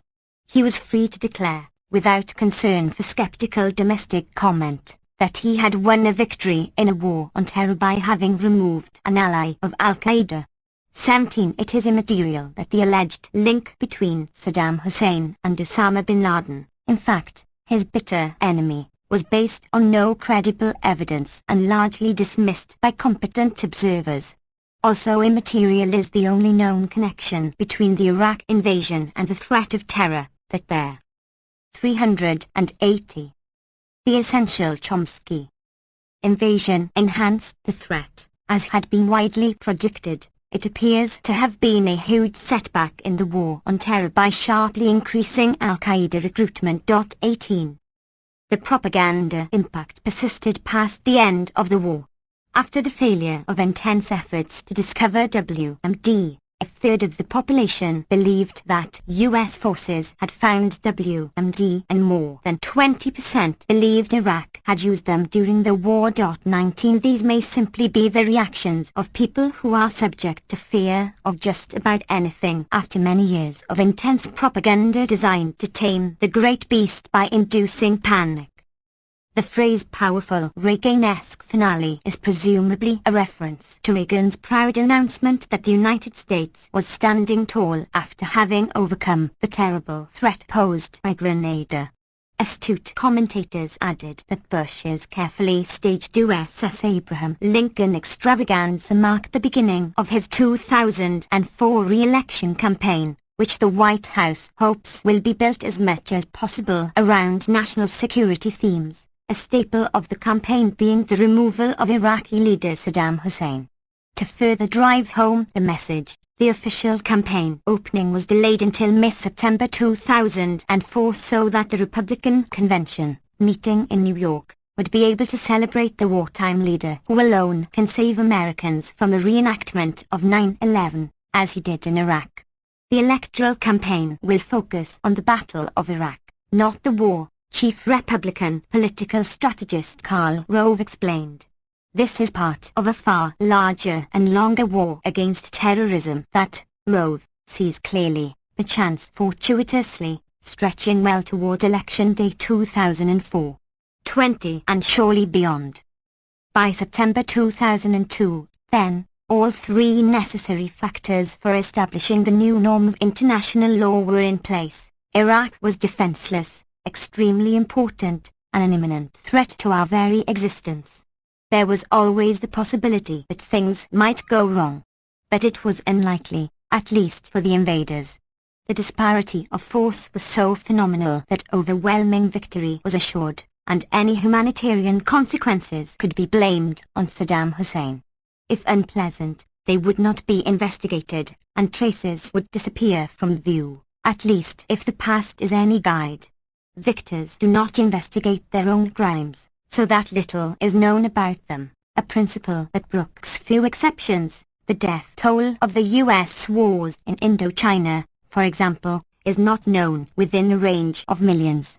The same principle underlay the war crimes trials after World War II. The operational definition of crimes of war and crimes against humanity was straightforward. Crimes qualified as crimes if they were carried out by the enemy, not by the Allies. Destruction of urban civilian concentrations, for example, was excluded. The principle has been applied in subsequent tribunals, but only to defeated enemies or others who can be safely despised. Imperial Grand Strategy 381. After the invasion of Iraq was declared a success, it was publicly recognized that one motive for the war had been to establish the Imperial Grand Strategy as a new norm. Publication of the National Security Strategy was the signal that Iraq would be the first test, not the last, the New York Times reported. Iraq became the petri dish in which this experiment in preemptive policy grew. A high official added that we will not hesitate to act alone, if necessary, to exercise a right of self-defense by acting preemptively, now that the norm has been established. The exemplary nature of the whole exercise, in Iraq, is well recognized by the rest of the world, Harvard Middle East historian Roger Owen observed. Peoples and regimes will have to change the way they see the world from a view based on the United Nations and international law to one based on an identification with Washington's agenda. They are being instructed by the display of force to put aside any serious considerations of national interest in favor of reflecting American goals. 21. The need for a demonstration of strength to maintain credibility in the eyes of the world may have tipped the balance on the war with Iraq. In a review of planning, the Financial Times traced the decision to go to war to mid-December 2002, after Iraq's submission of its declaration on armaments to the UN. There was a feeling that the White House was being mocked, says one person who worked closely with the National Security Council during those days after the declaration was delivered on December 8. A tin-pot dictator was mocking the president. It provoked a sense of anger inside the White House. After that point, there was no prospect of a diplomatic solution. 22. What followed was just diplomatic theater for obfuscation while military forces were put in place. With the grand strategy not only officially declared but also implemented, the new norm of preventive war takes its place in the canon. The United States may now find it possible to turn to harder cases. There are many tempting possibilities: Iran, Syria, the Andean region, and a number of others. The prospects depend in large part on whether the second superpower can be intimidated and contained. The modalities for establishing norms merit further reflection. Most important, only those with the guns and the faith have the authority to impose their demands on the world. A revealing example of the prerogatives of power is the widely hailed normative revelation that ended the millennium. After a few false starts, the 1990s became the decade of humanitarian intervention.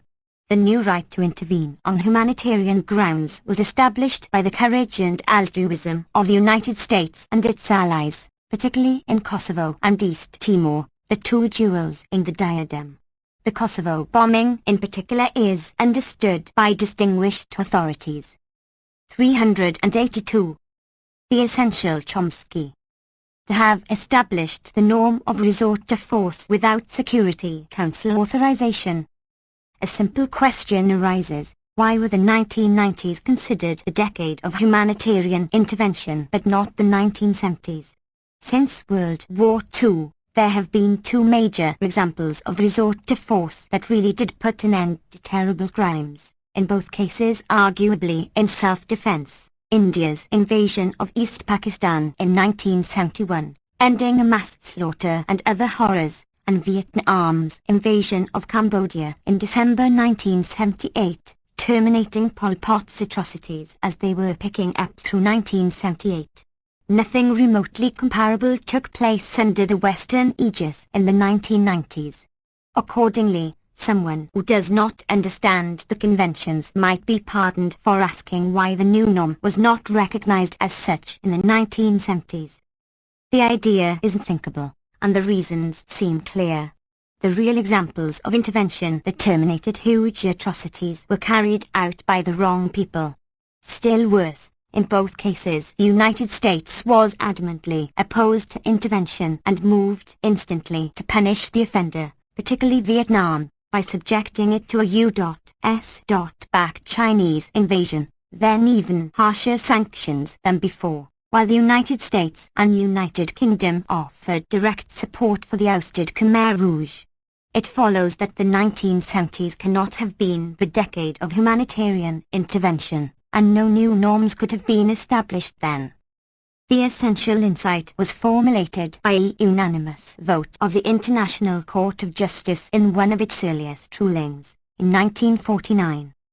The court can only regard the alleged right of intervention as the manifestation of a policy of force, such as has, in the past, given rise to most serious abuses and such as cannot, whatever be the defects in international organization, find a place in international law. From the nature of things, intervention would be reserved for the most powerful states, and might easily lead to perverting the administration of justice itself. 23.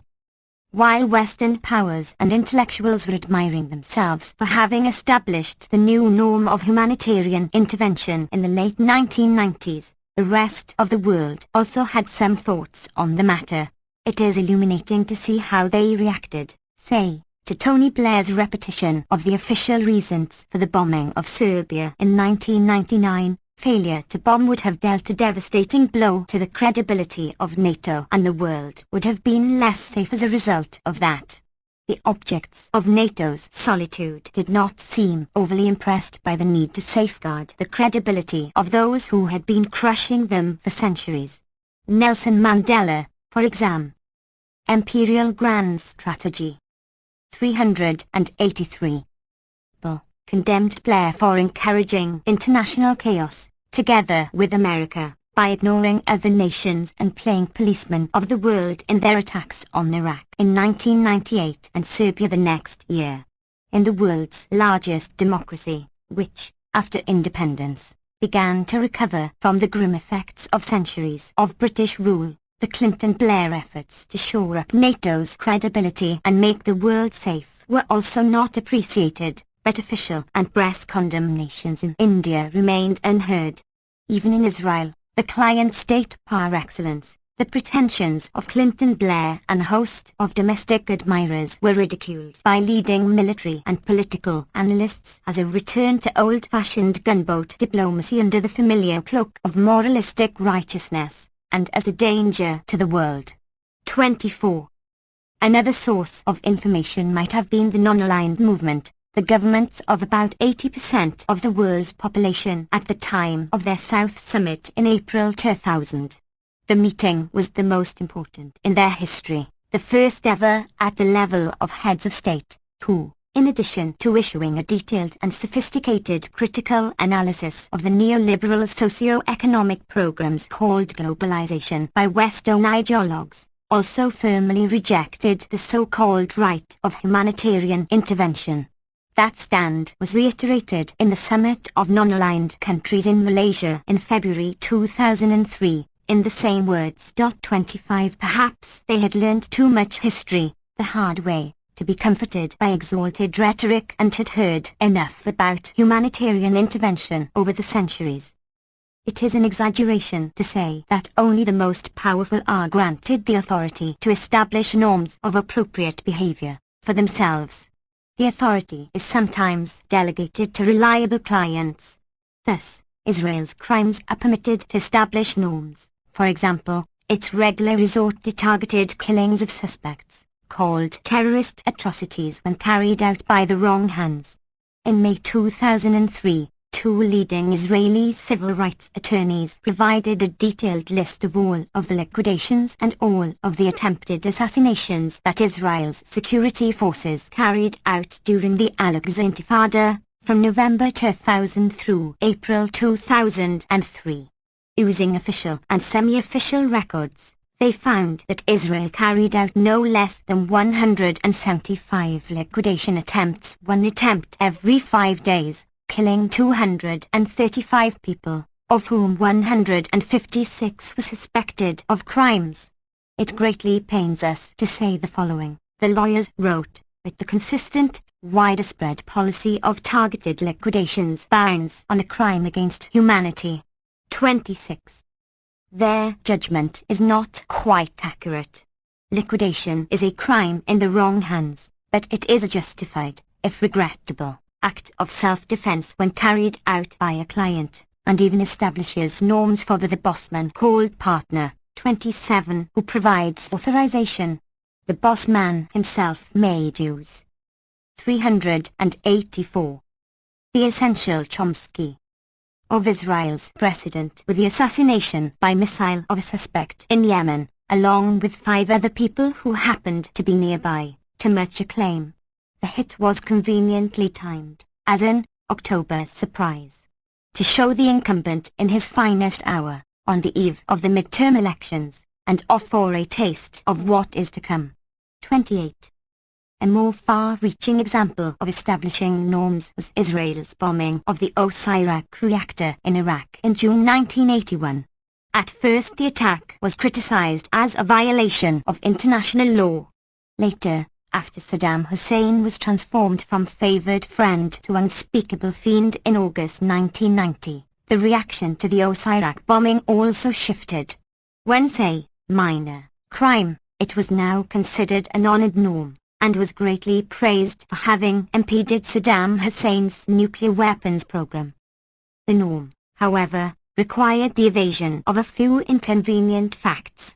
Shortly after the 1981 bombing, the Osirak site was inspected by a prominent nuclear physicist, Richard Wilson, then chair of the physics department at Harvard University.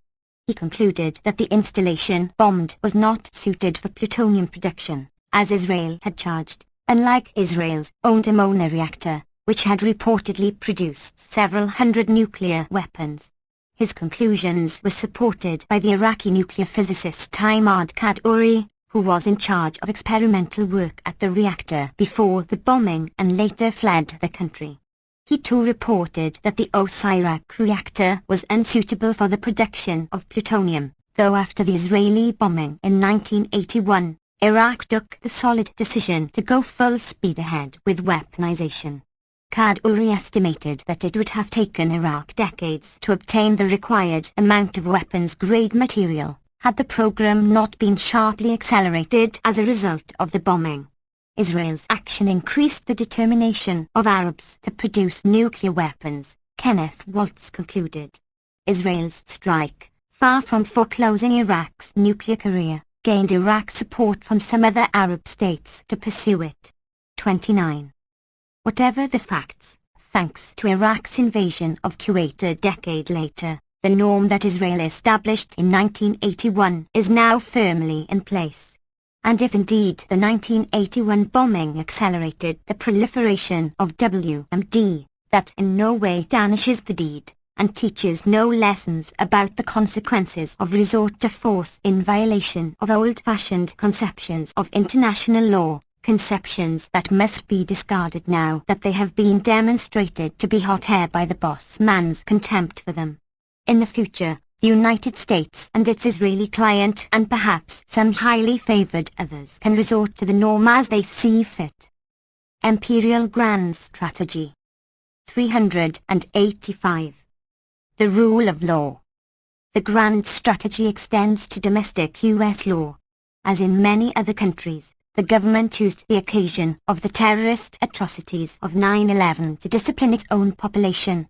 After 9/11, often with questionable relation to terror, the Bush administration claimed, and exercised, the right to declare people, including U.S. citizens, to be enemy combatants or suspected terrorists and to imprison them without charge or access to lawyers or family until the White House determines that its war on terror has been successfully concluded, that is, indefinitely.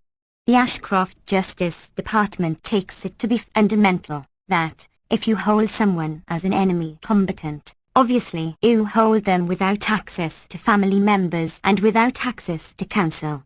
These claims of executive authority have been partially upheld by the courts, which have ruled that a wartime president can indefinitely detain a United States citizen captured as an enemy combatant on the battlefield and deny that person access to a lawyer. 30. The treatment of enemy combatants in Washington's Guantanamo prison camp in a still-occupied part of Cuba elicited substantial protest from human rights organizations and others. Even the Justice Department's own Inspector General, in a scathing report that the department disregarded. After the conquest of Iraq, evidence soon surfaced that Iraqi prisoners were being subjected to similar treatment, gagged, bound, hooded, beaten in the manner of the Afghans and other captives held at Guantanamo Bay in Cuba, treatment in itself questionable under international law, to put it mildly. The Red Cross strongly protested the refusal of the U.S. command to allow it access to prisoners of war, in violation of the Geneva Conventions, and to captured civilians. 31. Moreover, the designations are capricious. An enemy combatant can be anyone that the United States chooses to attack, with no credible evidence, as Washington concedes. 32. Justice Department thinking is illuminated by a confidential plan leaked to the Center for Public Integrity, entitled Domestic Security Enhancement Act of 2003. This new assault on our civil liberties vastly expands state power, Yale law professor Jack Borkin writes. It undermines constitutional rights by granting the state the authority to rescind citizenship on the charge of providing material support to an organization on the Attorney General's blacklist even if the accused has no idea that the organization has been blacklisted. Give a few dollars to a Muslim charity Ashcroft thinks is a terrorist organization, Borkin writes, and you could be on the next plane out of this country. The plan states that an intent to relinquish nationality need not be manifested in words, but can be inferred from conduct, inferred by the utter. 386. The Essential Chomsky. Ni general, whose judgment we must honor, on faith. Analogies have been drawn to the darkest days of McCarthyism, but these new proposals are more extreme. The plan also extends powers of surveillance without court authorization, permits secret arrests, and further protects the state from the scrutiny of citizens, a matter of great significance to the reactionary statists of the Bush II regime. There is no civil right, not even the precious right of citizenship, that this administration will not abuse to secure ever greater control over American life, Borkin concludes. 33. President Bush is said to have on his desk a bust of Winston Churchill, a gift from his friend Tony Blair. Churchill had a few things to say on these topics. The power of the executive to cast a man into prison without formulating any charge known to the law, and particularly to deny him the judgment of his peers, is in the highest degree odious, and the foundation of all totalitarian government, whether Nazi or communist. 34. The powers the Bush administration is demanding go well beyond even these odious practices. Churchill's warning against such abuse of executive power for intelligence and preventive purposes was issued in 1943, when Britain was facing possible destruction at the hands of the most vicious mass murder machine in human history. Perhaps someone in the Justice Department might want to contemplate the thoughts of the man whose image faces their leader every day. International law and institutions. The Imperial Grand Strategy effectively dispenses with the international rule of law as an overarching goal of policy. A critical review by the American Academy of Arts and Sciences points out, noting that neither international law nor the UN Charter is even mentioned in the National Security Strategy. The primacy of law over force, that has been a major thread in American foreign policy since the end of World War II, disappears from the new strategy. Also all but disappeared are the international institutions that extend the reach of law, and seek to constrain the powerful as well as to grant the weak a voice. From now on, force reigns, and the United States will exercise that force as it sees fit.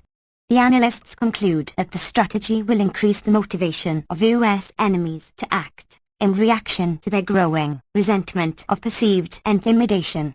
They will seek cheap and easy ways of exploiting U.S. vulnerabilities, which abound. Lack of concern with this on the Imperial Grand Strategy. 387. Part of Bush planners is also illustrated by the fact that the National Security Strategy contains just a single sentence on enhancing Red Arms control efforts, for which the administration has only contempt. 35. Writing in the Academy's Journal, two international affairs specialists describe the plans for extended confrontation, not political accommodation, as inherently provocative. They warn that the apparent commitment of the United States to active military confrontation for decisive national advantage carries immense risks. 36. Many concur, even on narrow grounds of self-interest. The Academy's assessment of the primacy of law over force in American policy requires serious qualifications. Since World War II, the U.S. government has adopted the standard practice of powerful states regularly choosing force over law when that was considered expedient for the national interest, a technical term referring to the special interests of domestic sectors that are in a position to determine policy. For the Anglo-American world, that truism is as old as Adam Smith.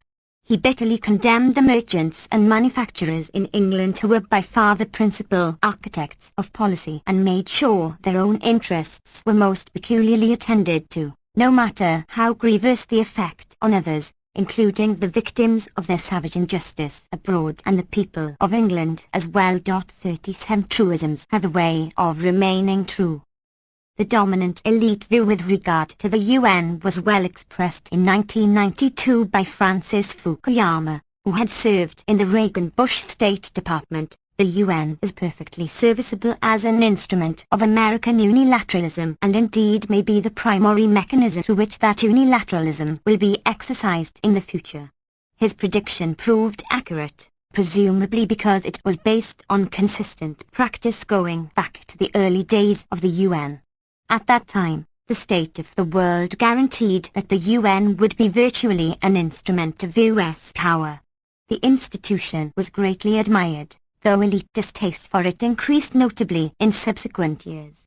The shift of attitude roughly traced the course of decolonization, which opened a small window for the tyranny of the majority, that is, for concerns emanating from outside the centers of concentrated power that the business press calls the de facto world government of the masters of the universe.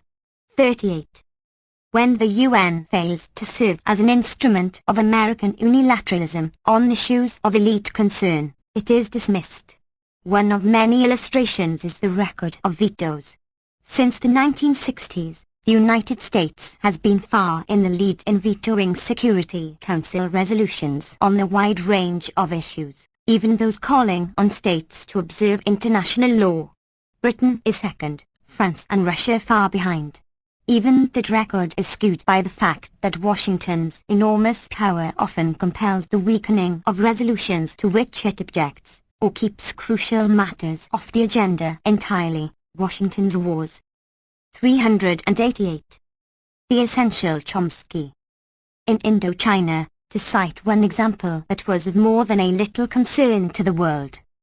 Saddam Hussein was rightly condemned for his failure to comply fully with numerous Security Council resolutions, though less was said about the fact that the United States rejected the same resolutions. The most important of them, Resolution 687, called for ending sanctions when Iraqi compliance was determined by the Security Council, and moving on to eliminate WMD and delivery systems from the Middle East. Article 14, a coded reference to Israel. There was never a possibility that the United States would accept Article 14, and it was removed from discussion.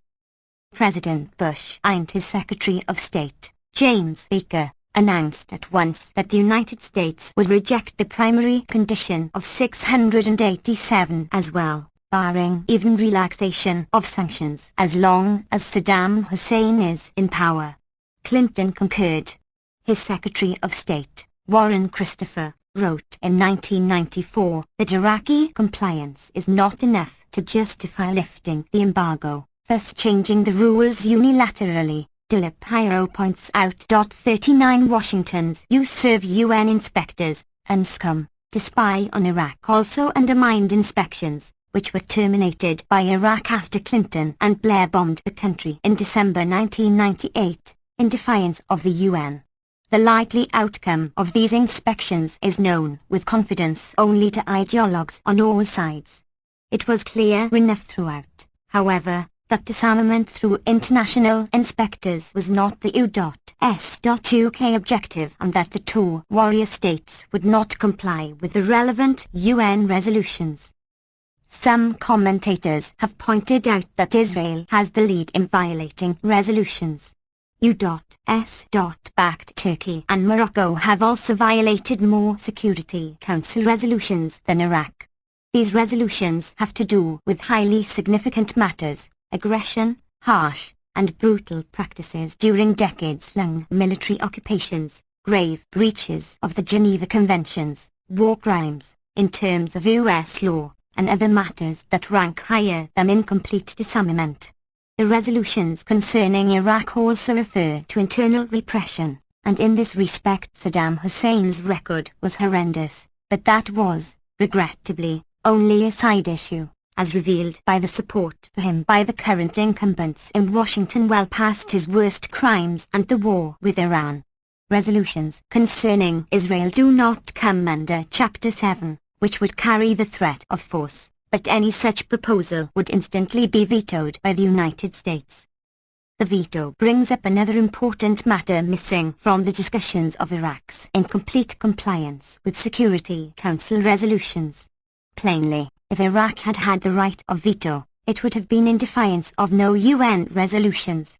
No less plainly, any serious discussion of defiance of the Security Council must take into account vetoes, the most extreme form of non-comply. Imperial Grand Strategy 389. ANS. That exercise is excluded, however, because of the conclusions that would follow at once. The issue of the veto was not entirely ignored during the preparation for the Iraq invasion. France's threat to veto a UN declaration of war was bitterly condemned.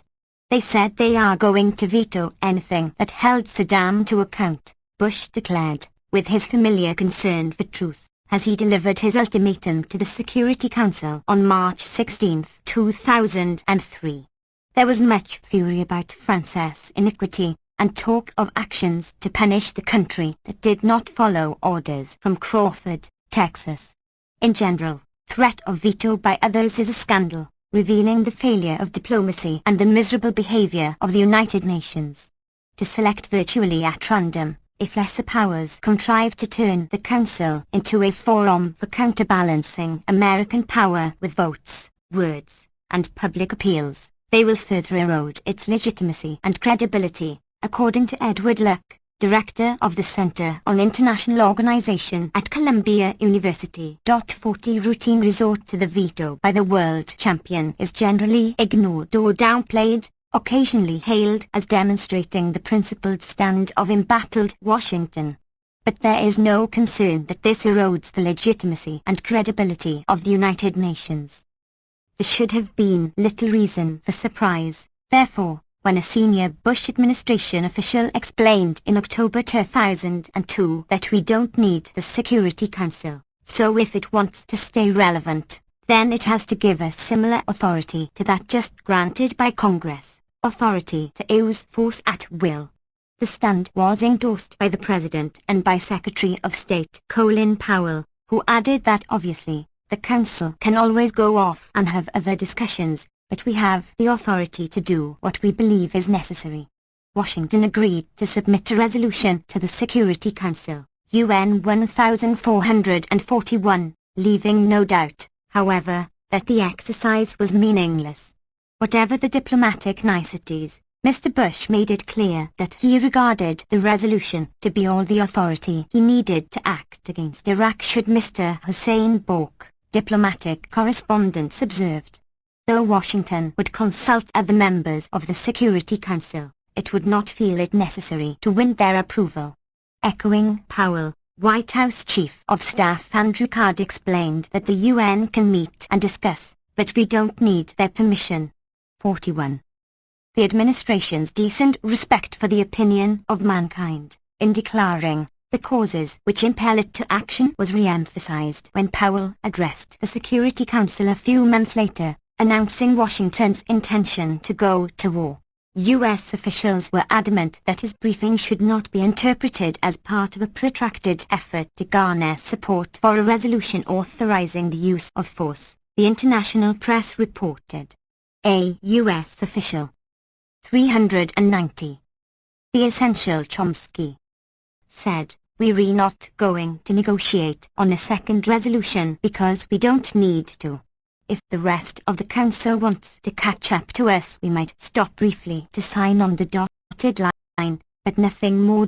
42. The world was placed on notice that Washington will use force as it chooses. The debating society can catch up and join the enterprise or suffer the consequences that befall those who are not with us and are therefore with the terrorists, as the President laid out the options."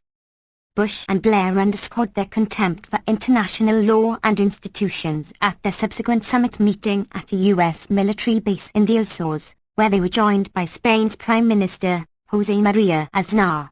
The U.S.UK leaders issued an ultimatum to the United Nations Security Council: capitulate in 24 hours or we will invade Iraq and impose the regime of our choice without your meaningless seal of approval, and we will do so, crucially, whether or not Saddam Hussein and his family leave the country. Our invasion is legitimate, Bush declared, because the United States of America has the sovereign authority to use force in assuring its own national security, threatened by Iraq with or without Saddam. The UN is irrelevant because it has not lived up to its responsibilities, that is, to follow Washington's orders. The United States will enforce the just demands of the world even if the world overwhelmingly objects. 43. Washington also took pains to ensure that the essential hollowness of official declarations was in plain view for all the world to see. At a news conference on March 6, the President stated that there is only a single question: has the Iraqi regime fully and unconditionally disarmed as required by 1441, or has it not? He then immediately went on to make it clear that the answer to the single question did not matter, announcing that when it comes to our security we really don't need anyone's permission. UN inspections and Security Council deliberations were therefore a farce, and even completely verified compliance was irrelevant. A few days earlier Bush had declared the answer to the single question immaterial: the United States will institute the regime of its choice even if Saddam disarms completely, and even if he and his cohorts disappear, as underscored at the Azores Summit. 44. The President's disregard of the single question was in fact already on the record. A few months earlier, White House spokesman Ari Fleischer had informed the press that the policy of the United States is regime change, with or without inspectors. Regime change does not mean a regime that Iraqis might prefer, but one that the conqueror will impose, calling it democratic, which is standard practice. Even Russia installed people-less democracies. Later, with the war winding down, Fleischer restored the single question to its primary status. Iraq's possession of WMD is what this war was about and is about.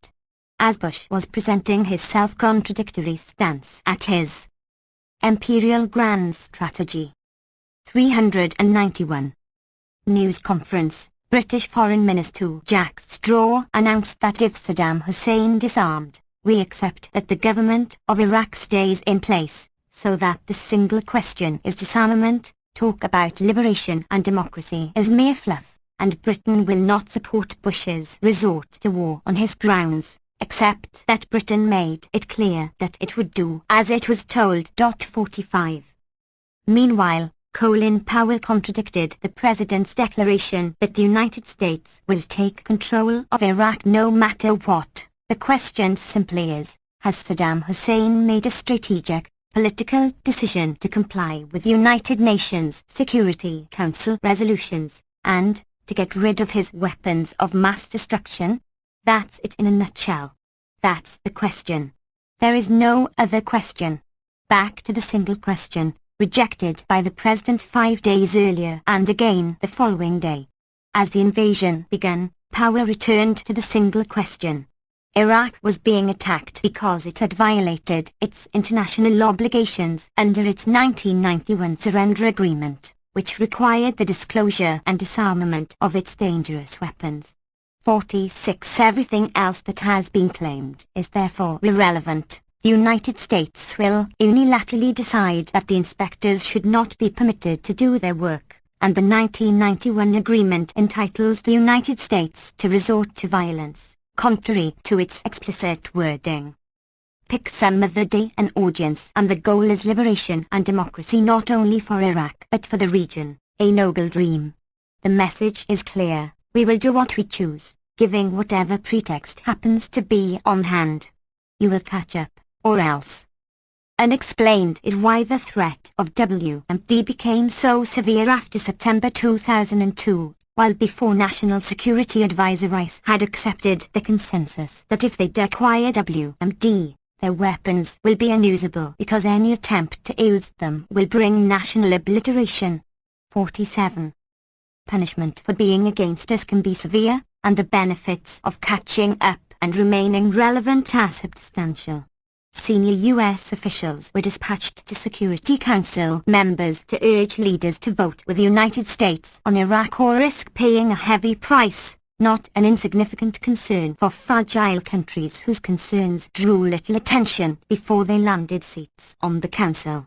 Mexican diplomats tried to explain to Washington's emissaries that the people are overwhelmingly opposed to a war, but that plea was dismissed as ridiculous. 48. A special problem arose for countries that have succumbed to popular pressure to embrace democracy, and now have a public to answer to.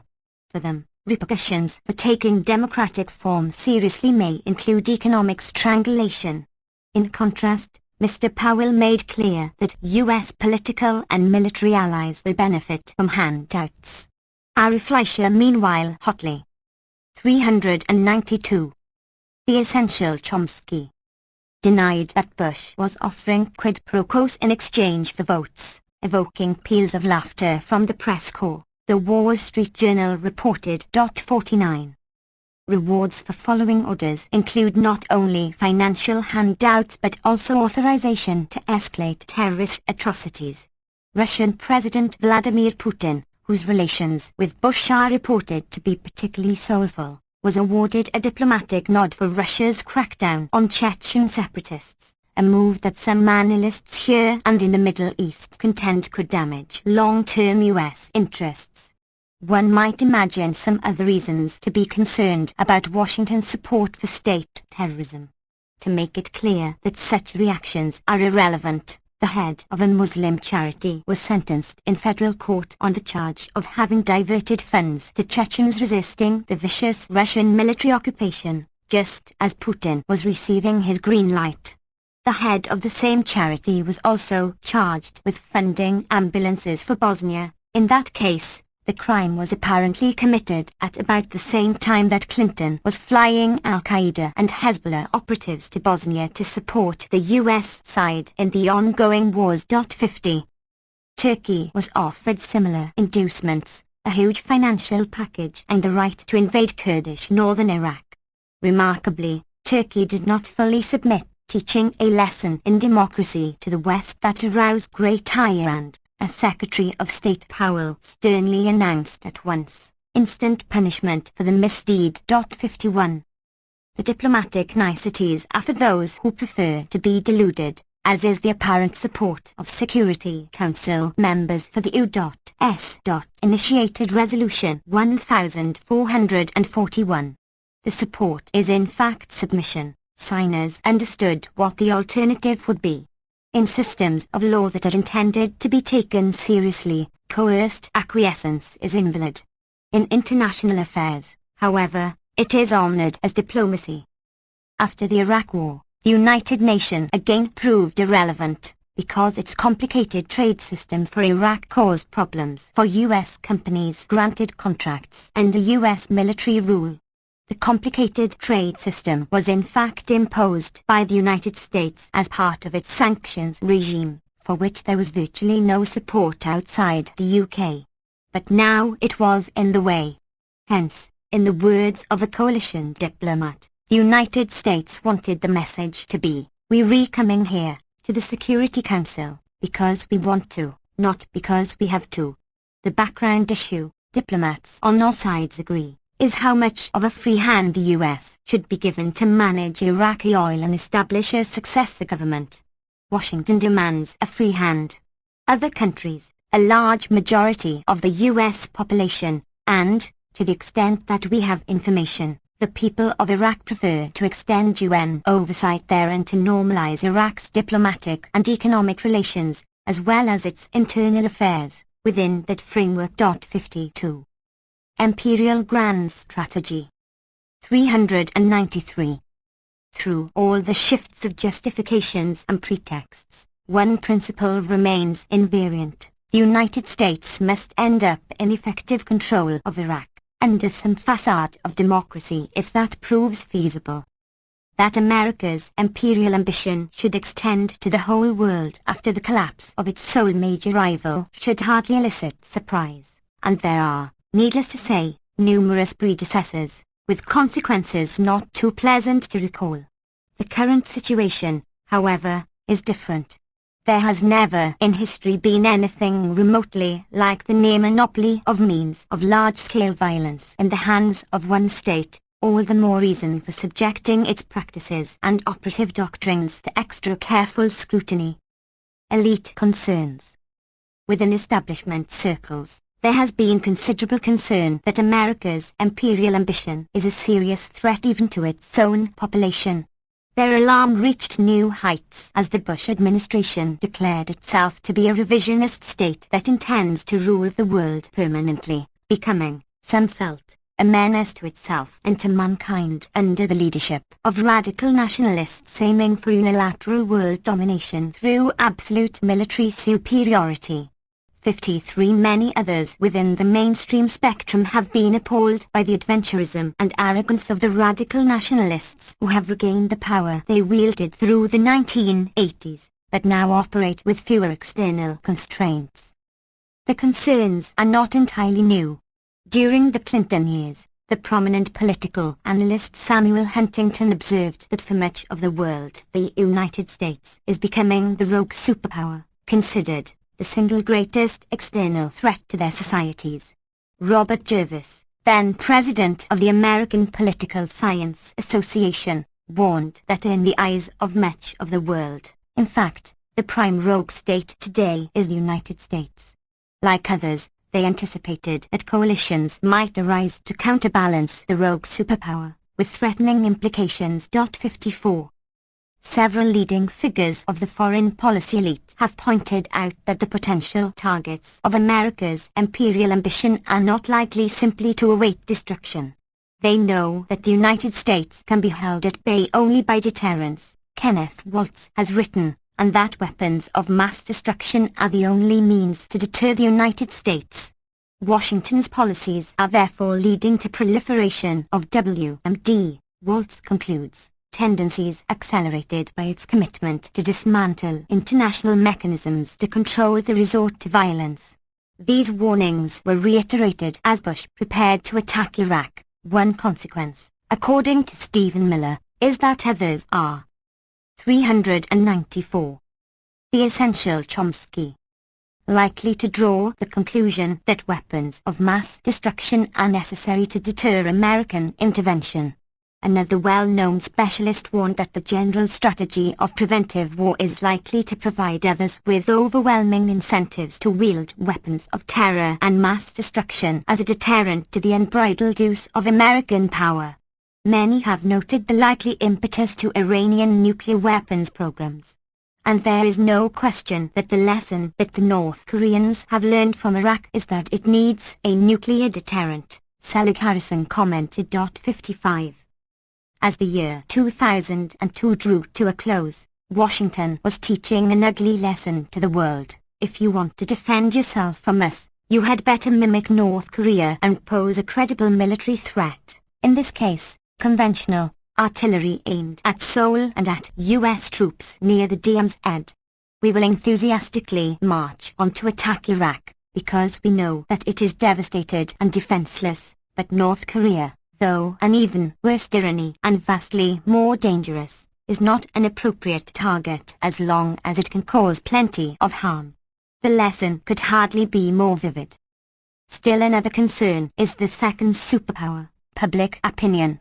Not only was the revisionism of the political leadership without precedent, so too was the opposition to it. Comparisons are often drawn to Vietnam. The common query, what happened to the tradition of protest and dissent, makes clear how effectively the historical record has been cleansed and how little sense there is, in many circles, of the changes in public consciousness over the past 4 decades.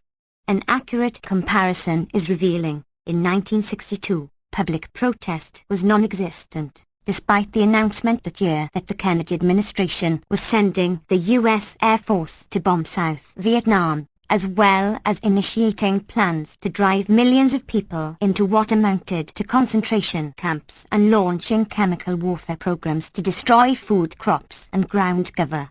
Protest did not reach any meaningful level until years later, after hundreds of thousands of U.S. troops had been dispatched. Densely populated areas had been demolished by saturation bombing, and the aggression had spread to the rest of Indochina. By the time protest became significant, the bitterly anti-communist military historian and Indochina specialist Bernard Fall had warned that Vietnam as a cultural and historic entity is threatened with extinction as the countryside literally dies under the blows of the largest military machine ever unleashed on an area of this size. 56. In 2002, 40 years later, in striking contrast, there was large-scale, committed, and principled popular protest before the war had been officially launched. Absent the fear and illusion about Iraq that were unique to the United States, pre-war opposition would probably have reached much the same levels as elsewhere. That reflects a steady increase over these years in unwillingness to tolerate aggression and atrocities, one of many such changes. Imperial Grand Strategy. 395.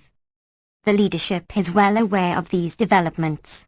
By 1968, fear of the public was so serious that the Joint Chiefs of Staff had to consider whether sufficient forces would still be available for civil disorder control if more troops were sent to Vietnam.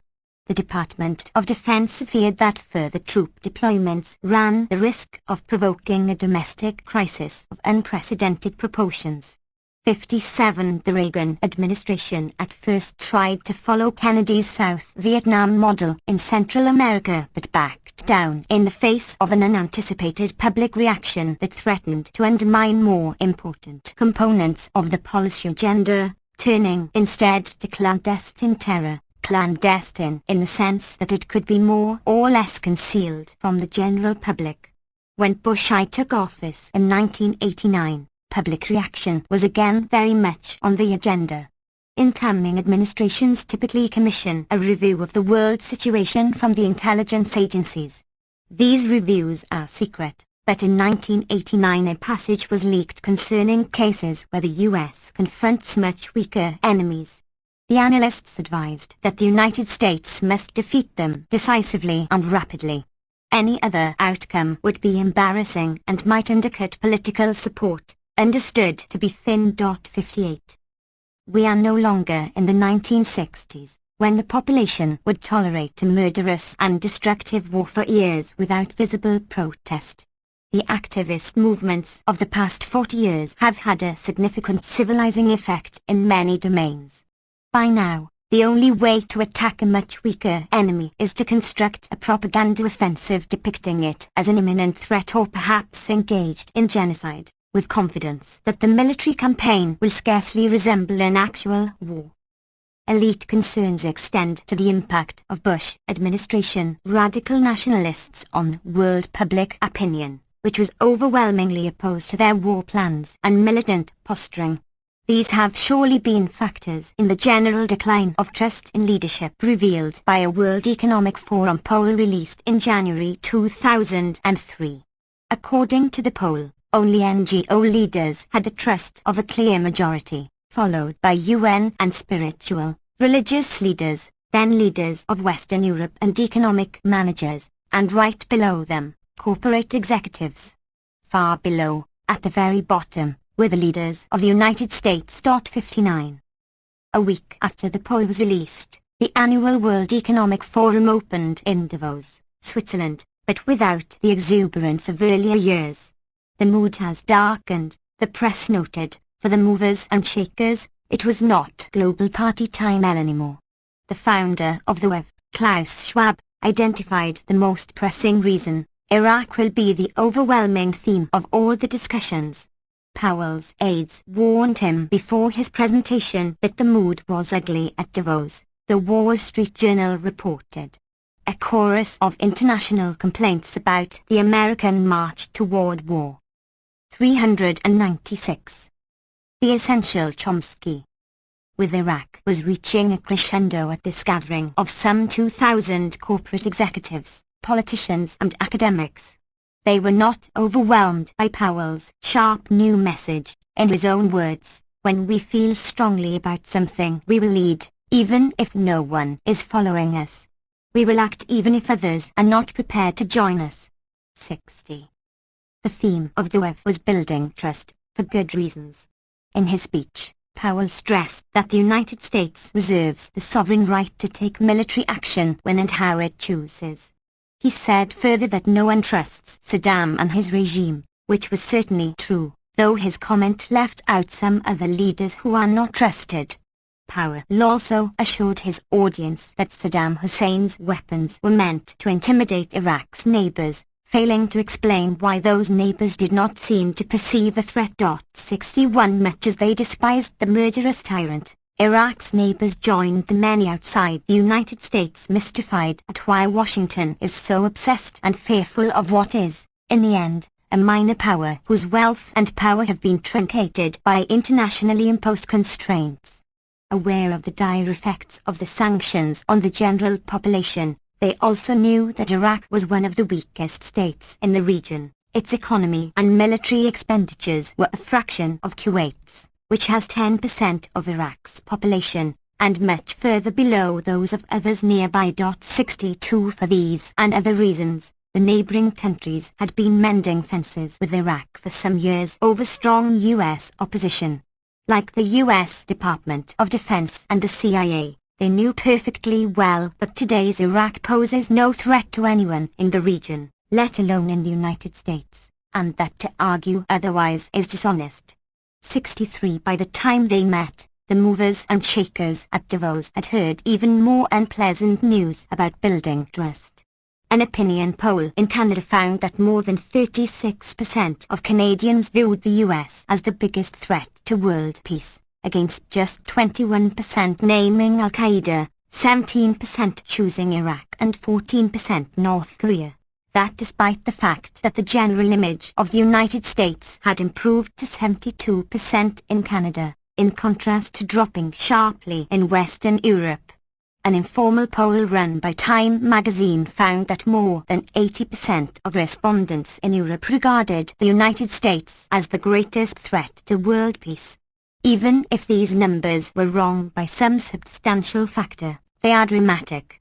Their significance is magnified by contemporaneous international polls on the U.S.UK Drive the War with Iraq. 64 The messages from US embassies around the globe have become urgent and disturbing, the Washington Post noted in a lead story. Many people in the world increasingly think President Bush is a greater threat to world peace than Iraqi President Saddam Hussein. The debate has not been about Iraq. Imperial Grand Strategy 397. A State Department official was quoted as saying, "There is real angst in the world about our power, and what they perceive as the rawness, the arrogance, the unipolarity of the administration's actions." The headline read, "Danger Ahead.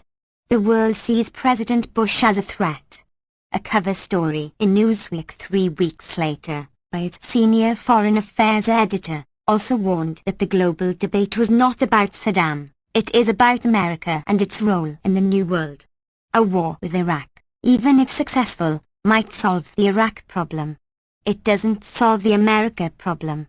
What worries people around the world above all else is living in a world shaped and dominated by one country, the United States. And they have come to be deeply suspicious and fearful of us. 65. After 9/11, at a time of enormous global sympathy and solidarity with the United States, George Bush asked, "Why do they hate us?" The question was wrongly put, and the right question was scarcely addressed. But within a year, the administration succeeded in providing an answer, because of you and your associates, Mr. Bush, and what you have done. And if you continue, the fear and hatred you have inspired may extend to the country you have shamed as well. On that, the evidence is hard to ignore. For Osama bin Laden, it is a victory probably beyond his wildest dreams. Intentional ignorance. The fundamental assumption that lies behind the imperial grand strategy, often considered unnecessary to formulate because its truth is taken to be so obvious, is the guiding principle of Wilsonian idealism. We, at least the circles who provide the leadership and advise them, are good, even noble. Hence our interventions are necessarily righteous in intent, if occasionally clumsy in execution. In Wilson's own words, we have elevated ideals and are dedicated to stability and righteousness, and it is only natural, then, as Wilson wrote in justifying the conquest of the Philippines, that our interest must march forward. Altruists though we are, other nations must see to it that they stand off, and do not seek to stay us. 66. In the contemporary version, there is a guiding principle that defines the parameters within which the policy debate occurs, a consensus so broad as to exclude only tattered remnants on the right and left, and so authoritative as to be virtually immune to challenge. The principle is America as historical vanguard. History has a discernible direction and destination. Uniquely among all the nations of the world, the United States comprehends and manifests history's purpose. Accordingly, U.S. hegemony is the realization of history's purpose, and what it achieves is from the common good, the merest. 398. The Essential Chomsky truism, so that empirical evaluation is unnecessary, if not faintly ridiculous. The primary principle of foreign policy, rooted in Wilsonian idealism and carried over from Clinton to Bush too, is the imperative of America's mission as the vanguard of history, transforming the global order and, in doing so, perpetuating its own dominance, guided by the imperative of military supremacy, maintained in perpetuity and projected globally. 67. By virtue of its unique comprehension and manifestation of history's purpose, America is entitled, indeed obligated, to act as its leaders determine to be best, for the good of all, whether others understand or not. And like its noble predecessor and current junior partner, Great Britain, America should not be deterred in realizing history's transcendent purpose even if it is held up to obloquy by the foolish and resentful, as was its predecessor in global rule, according to its most prestigious advocates. 68. To still any qualms that might arise, it suffices to refresh our understanding that Providence summons Americans to the task of reforming global order, the Wilsonian tradition, to which all recent occupants of the Oval Office, regardless of party, have adhered as have, commonly, their predecessors, their counterparts elsewhere, and their most revived enemies, with required change of names. 69. But to reassure ourselves that the powerful are motivated by elevated ideals and altruism in the quest of stability and righteousness, we have to adopt the stance called intentional ignorance by a critic of the terrible atrocities in Central America in the 1980s, backed by the political leadership that is again at the helm in Washington. 70. Adopting that stance, not only can we tidy up the past, conceding the inevitable flaws that accompany even the best of intentions, but more recently, since the advent of the new norm of humanitarian intervention, we can even go on to portray U.S. foreign policy as having entered a noble phase with a saintly glow. Washington's post-Cold War interventions were, on the whole, noble but half-hearted. They were half-hearted because they were noble, historian Michael Mandelbaum assures us. Perhaps we are even too saintly. We must beware of granting idealism an exclusive hold on our foreign policy, more sober voices warn, thus neglecting our own legitimate interests in our dedicated service to others. 71. Somehow, Europeans have failed to understand the unique idealism of American leaders. How can this be, since it is the merest truism? Max Boot suggests an answer.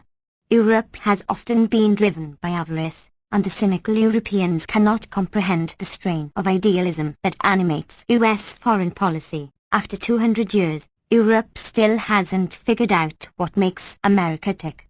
Their ineradicable cynicism leads Europeans to attribute base motives to Washington and to fail to join its noble ventures with sufficient enthusiasm. Another respected historian and political commentator. Imperial Grand Strategy. 399. Robert Kagan offers a different explanation. Europe's problem is that it is consumed with paranoid, conspiratorial anti-Americanism, which has reached a fevered intensity, though fortunately a few figures, like Berlusconi and Aznar, brave the storm. 72. Unwittingly, no doubt, Boot and Kagan are plagiarizing John Stuart Mill's classic essay on humanitarian intervention, in which he urged Britain to undertake the enterprise vigorously, specifically, to conquer more of India. Britain must pursue this high-minded mission, Mill explained, even though it will be held up to obloquy on the continent. Unmentioned was that by doing so, Britain was striking still further devastating blows at India and extending the near monopoly of opium production that it needed both to force open Chinese markets by violence and to sustain the imperial system more broadly by means of its immense narco-trafficking enterprises, all well known in England at the time. But such matters could not be the source of the obloquy. Rather, Europeans are exciting odium against us, Mill wrote, because they are unable to comprehend that England is truly a novelty in the world, a remarkable nation that acts only in the service of others. It is dedicated to peace, though if the aggressions of barbarians force it is to a successful war, it selflessly bears the cost while the fruits it shares in fraternal equality with the whole human race, including the barbarians it conquers and destroys for their own benefit. England is not only peerless but near perfect, in Mill's view, with no aggressive designs, desiring no benefit to itself at the expense of others. Its policies are blameless and laudable. England was the 19th century counterpart of the idealistic New World bent on ending inhumanity, motivated by pure altruism and uniquely dedicated to the highest principles and values. though also sadly misunderstood by the cynical or perhaps paranoid Europeans. 73 Mill's essay was written as Britain engaged in some of the worst crimes of its imperial reign. It is hard to think of a more distinguished and truly honourable intellectual, or a more disgraceful example of apologetics for terrible crimes. Such facts might inspire some reflection as Boot and Kagan illustrate Marx's dictum about tragedy replayed as farce. It is also worth recalling that the record of continental imperialism is even worse, and the rhetoric that accompanied it no less glorious, as when France gained Mill's approval by carrying out its civilizing mission in Algeria, while exterminating the indigenous population, the French Minister of War declared. 74. Kagan's concept of anti-Americanism, while conventional, also merits reflection.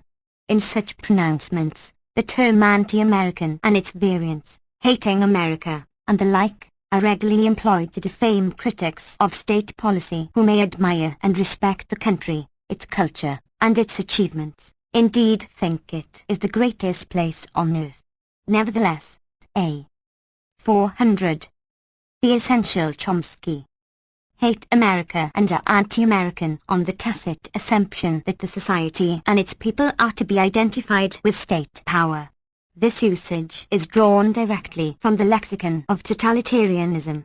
In the former Russian Empire, dissidents were guilty of anti-Sovietism. Perhaps critics of Brazil's military dictatorship were labeled anti-Brazilian. Among people with some commitment to freedom and democracy, such attitudes are inconceivable.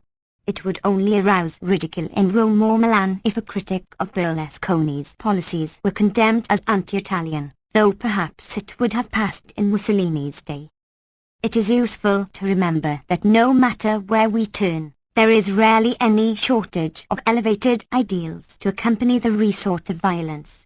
The words accompanying the Wilsonian tradition may be stirring in their nobility, but should also be examined in practice, not just rhetoric. For example, Wilson's call for conquest of the Philippines, already mentioned, or as president, his interventions in Haiti and the Dominican Republic that left both countries in ruins, or what Walter Lafayette calls their Wilson corollary to the Monroe Doctrine, which dictated that only American oil interests receive concessions within the reach of its power.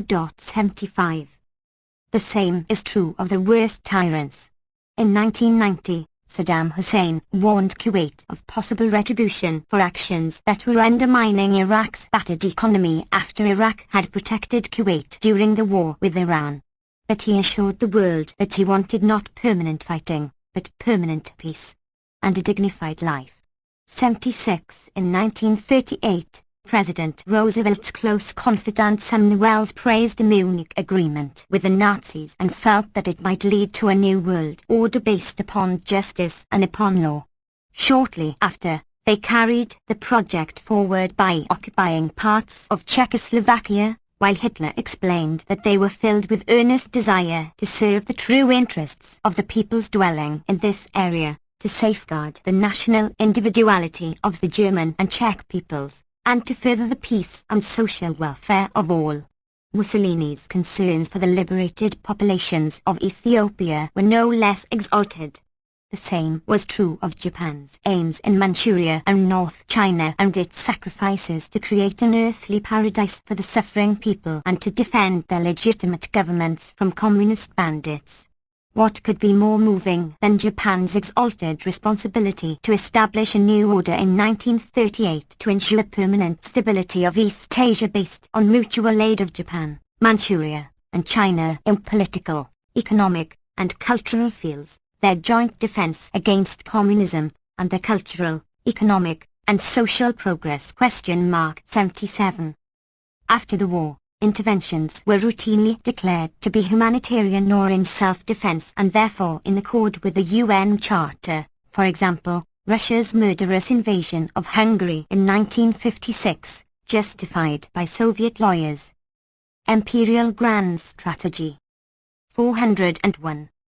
on the grounds that it was undertaken at the invitation of the government of Hungary as a defensive response to foreign funding of subversive activities and armed bands within Hungary for purposes of overthrowing the democratically elected government, or, with comparable plausibility, the U.S. attack against South Vietnam a few years later, undertaken in collective self-defense against internal aggression by the South Vietnamese and their assault from the inside. Adlai Stevenson and John F. Kennedy, respectively. 78. We need not assume that these protestations are disingenuous, no matter how grotesque they may be.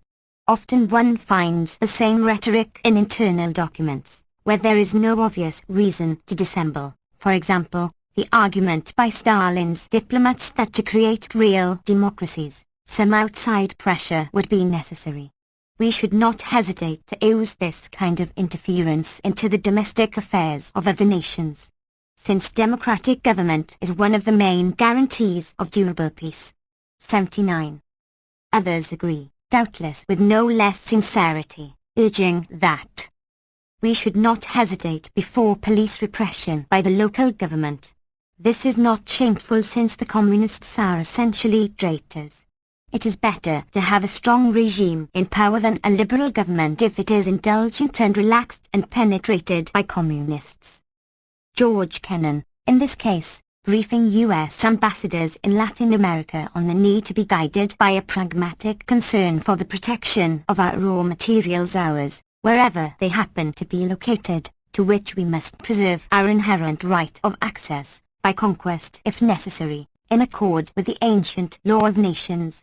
80, it requires a heavy dose of intentional ignorance and loyalty to power to delete from memory the human consequences of instituting and sustaining strong regimes.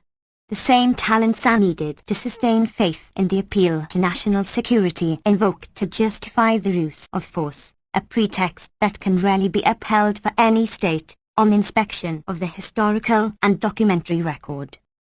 As these few examples illustrate, even the harshest and most shameful measures are regularly accompanied by profession of noble intent. An honest look would only generalize Thomas Jefferson's observation on the world situation of his day. We believe no more in Bonaparte's fighting merely for the liberties of the seas, than in Great Britain's fighting for the liberties of mankind. The object is the same, to draw to themselves the power, the wealth, and the resources of other nations. 81. 402. The Essential Chomsky. A century later, Woodrow Wilson's Secretary of State, Robert Lansing, who also appears to have had few illusions about Wilsonian idealism, commented scornfully on how willing the British, French or Italians are to accept a mandate from the League of Nations, as long as there are mines, oil fields, rich grain fields or railroads that will make it a profitable undertaking.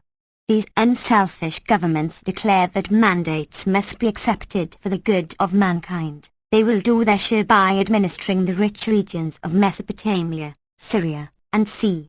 The proper assessment of these pretensions is so manifest that it is almost an insult to state it. 82. And manifest indeed it is, when declarations of noble intent are proffered by others. For oneself, different standards apply. One may choose to have selective faith in the domestic political leadership, adopting the stance that Hans Morgenthau, one of the founders of modern international relations theory, condemned as our conformist subservience to those in power, the regular stance of most intellectuals throughout history. 83 But it is important to recognize that profession of noble intent is predictable, and therefore carries no information, even in the technical sense of the term. Those who are seriously interested in understanding the world will adopt the same standards whether they are evaluating their own political and intellectual elites or those of official enemies.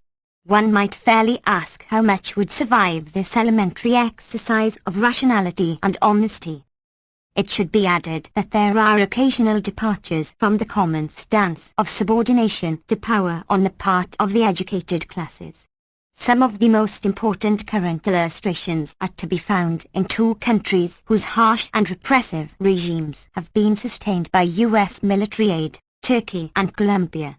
In Turkey, prominent writers, journalists, academics, publishers, and others not only protest atrocities and draconian laws but also carry out regular civil disobedience, facing and sometimes enduring severe and prolonged punishment. In Colombia, courageous priests, academics, human rights and union activists, and others face the constant threat of assassination in one of the world's most violent states. 84 Their actions should elicit humility and shame among their Western counterparts, and would if the truth were not veiled by the intentional ignorance that makes a crucial contribution to ongoing crimes. 25. Afterward to failed states. No one familiar with history should be surprised that the growing democratic deficit in the United States is accompanied by declaration of messianic missions to bring democracy to a suffering world. Declarations of noble intent by systems of power are rarely complete fabrication, and the same is true in this case. Under some conditions, forms of democracy are indeed acceptable. Abroad, as the leading scholar advocate of democracy promotion concludes, we find a strong line of continuity. Democracy is acceptable if and only if it is consistent with strategic and economic interests, Thomas Carothers. In modified form, the doctrine holds at home as well. The basic dilemma facing policymakers is sometimes candidly recognized at the dovish liberal extreme of the spectrum, for example, by Robert Pastor, President Carter's National Security Advisor for Latin America. He explained why the administration had to support the murderous and corrupt Somoza regime in Nicaragua, and, when that proved impossible, to try at least to maintain the U.S. trained National Guard even as it was massacring the population with the brutality a nation usually reserves for its enemy, killing some 40,000 people. The reason was the familiar one. The United States did not want to control Nicaragua or the other nations of the region, but it also did not want developments to get out of control. It wanted Nicaraguans to act independently, except when doing so would affect U.S. interests adversely. 1. This chapter first appeared in Failed States, The Abuse of Power and the Assault on Democracy, New York, Metropolitan Books, 2006. New York, Our Books, 2007, 251-63. 404. The Essential Chomsky. Similar dilemmas faced Bush administration planners after the invasion of Iraq. They want Iraqis to act independently, except when doing so would affect U.S. interests adversely. Iraq must therefore be sovereign and democratic, but within limits. It must somehow be constructed as an obedient client state, much in the manner of the traditional order in Central America. At a general level, the pattern is familiar, reaching to the opposite extreme of institutional structures. The Kremlin was able to maintain satellites that were run by domestic political and military forces, with the iron fist poised. Germany was able to do much the same in occupied Europe even while it was at war, as did fascist Japan in Manchuria, its Manchukuo. Fascist Italy achieved similar results in North Africa while carrying out virtual genocide that in no way harmed its favorable image in the West and possibly inspired Hitler. Traditional imperial and neo-colonial systems illustrate many variations on similar themes. 2. To achieve the traditional goals in Iraq has proved to be surprisingly difficult, despite unusually favorable circumstances, as already reviewed. The dilemma of combining a measure of independence with firm control arose in a stark form not long after the invasion, as mass non-violent resistance compelled the invaders to accept far more Iraqi initiative than they had anticipated. The outcome even evoked the nightmarish prospect of a more or less democratic and sovereign Iraq taking its place in a loose Shiite alliance comprising Iran, Shiite Iraq, and possibly the nearby Shiite-dominated regions of Saudi Arabia, controlling most of the world's oil and independent of Washington. The situation could get worse. Iran might give up on hopes that Europe could become independent of the United States, and turn eastward. highly relevant background is discussed by Selig Harrison, a leading specialist on these topics. The nuclear negotiations between Iran and the European Union were based on a bargain that the EU, held back by the US, has failed to honor, Harrison observes. The bargain was that Iran would suspend uranium enrichment, and the EU would undertake security guarantees. The language of the joint declaration was unambiguous. A mutually acceptable agreement, it said, would not only provide objective guarantees that Iran's nuclear program is exclusively for peaceful purposes but would equally provide firm commitments on security issues. 3. The phrase security issues is a thinly veiled reference to the threats by the United States and Israel to bomb Iran, and preparations to do so.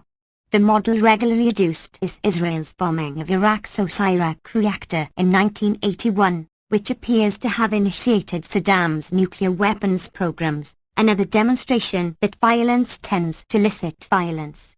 Any attempt to execute the similar plans against Iran could lead to immediate violence, as is surely under. Afterward to failed states. 405. Stood in Washington.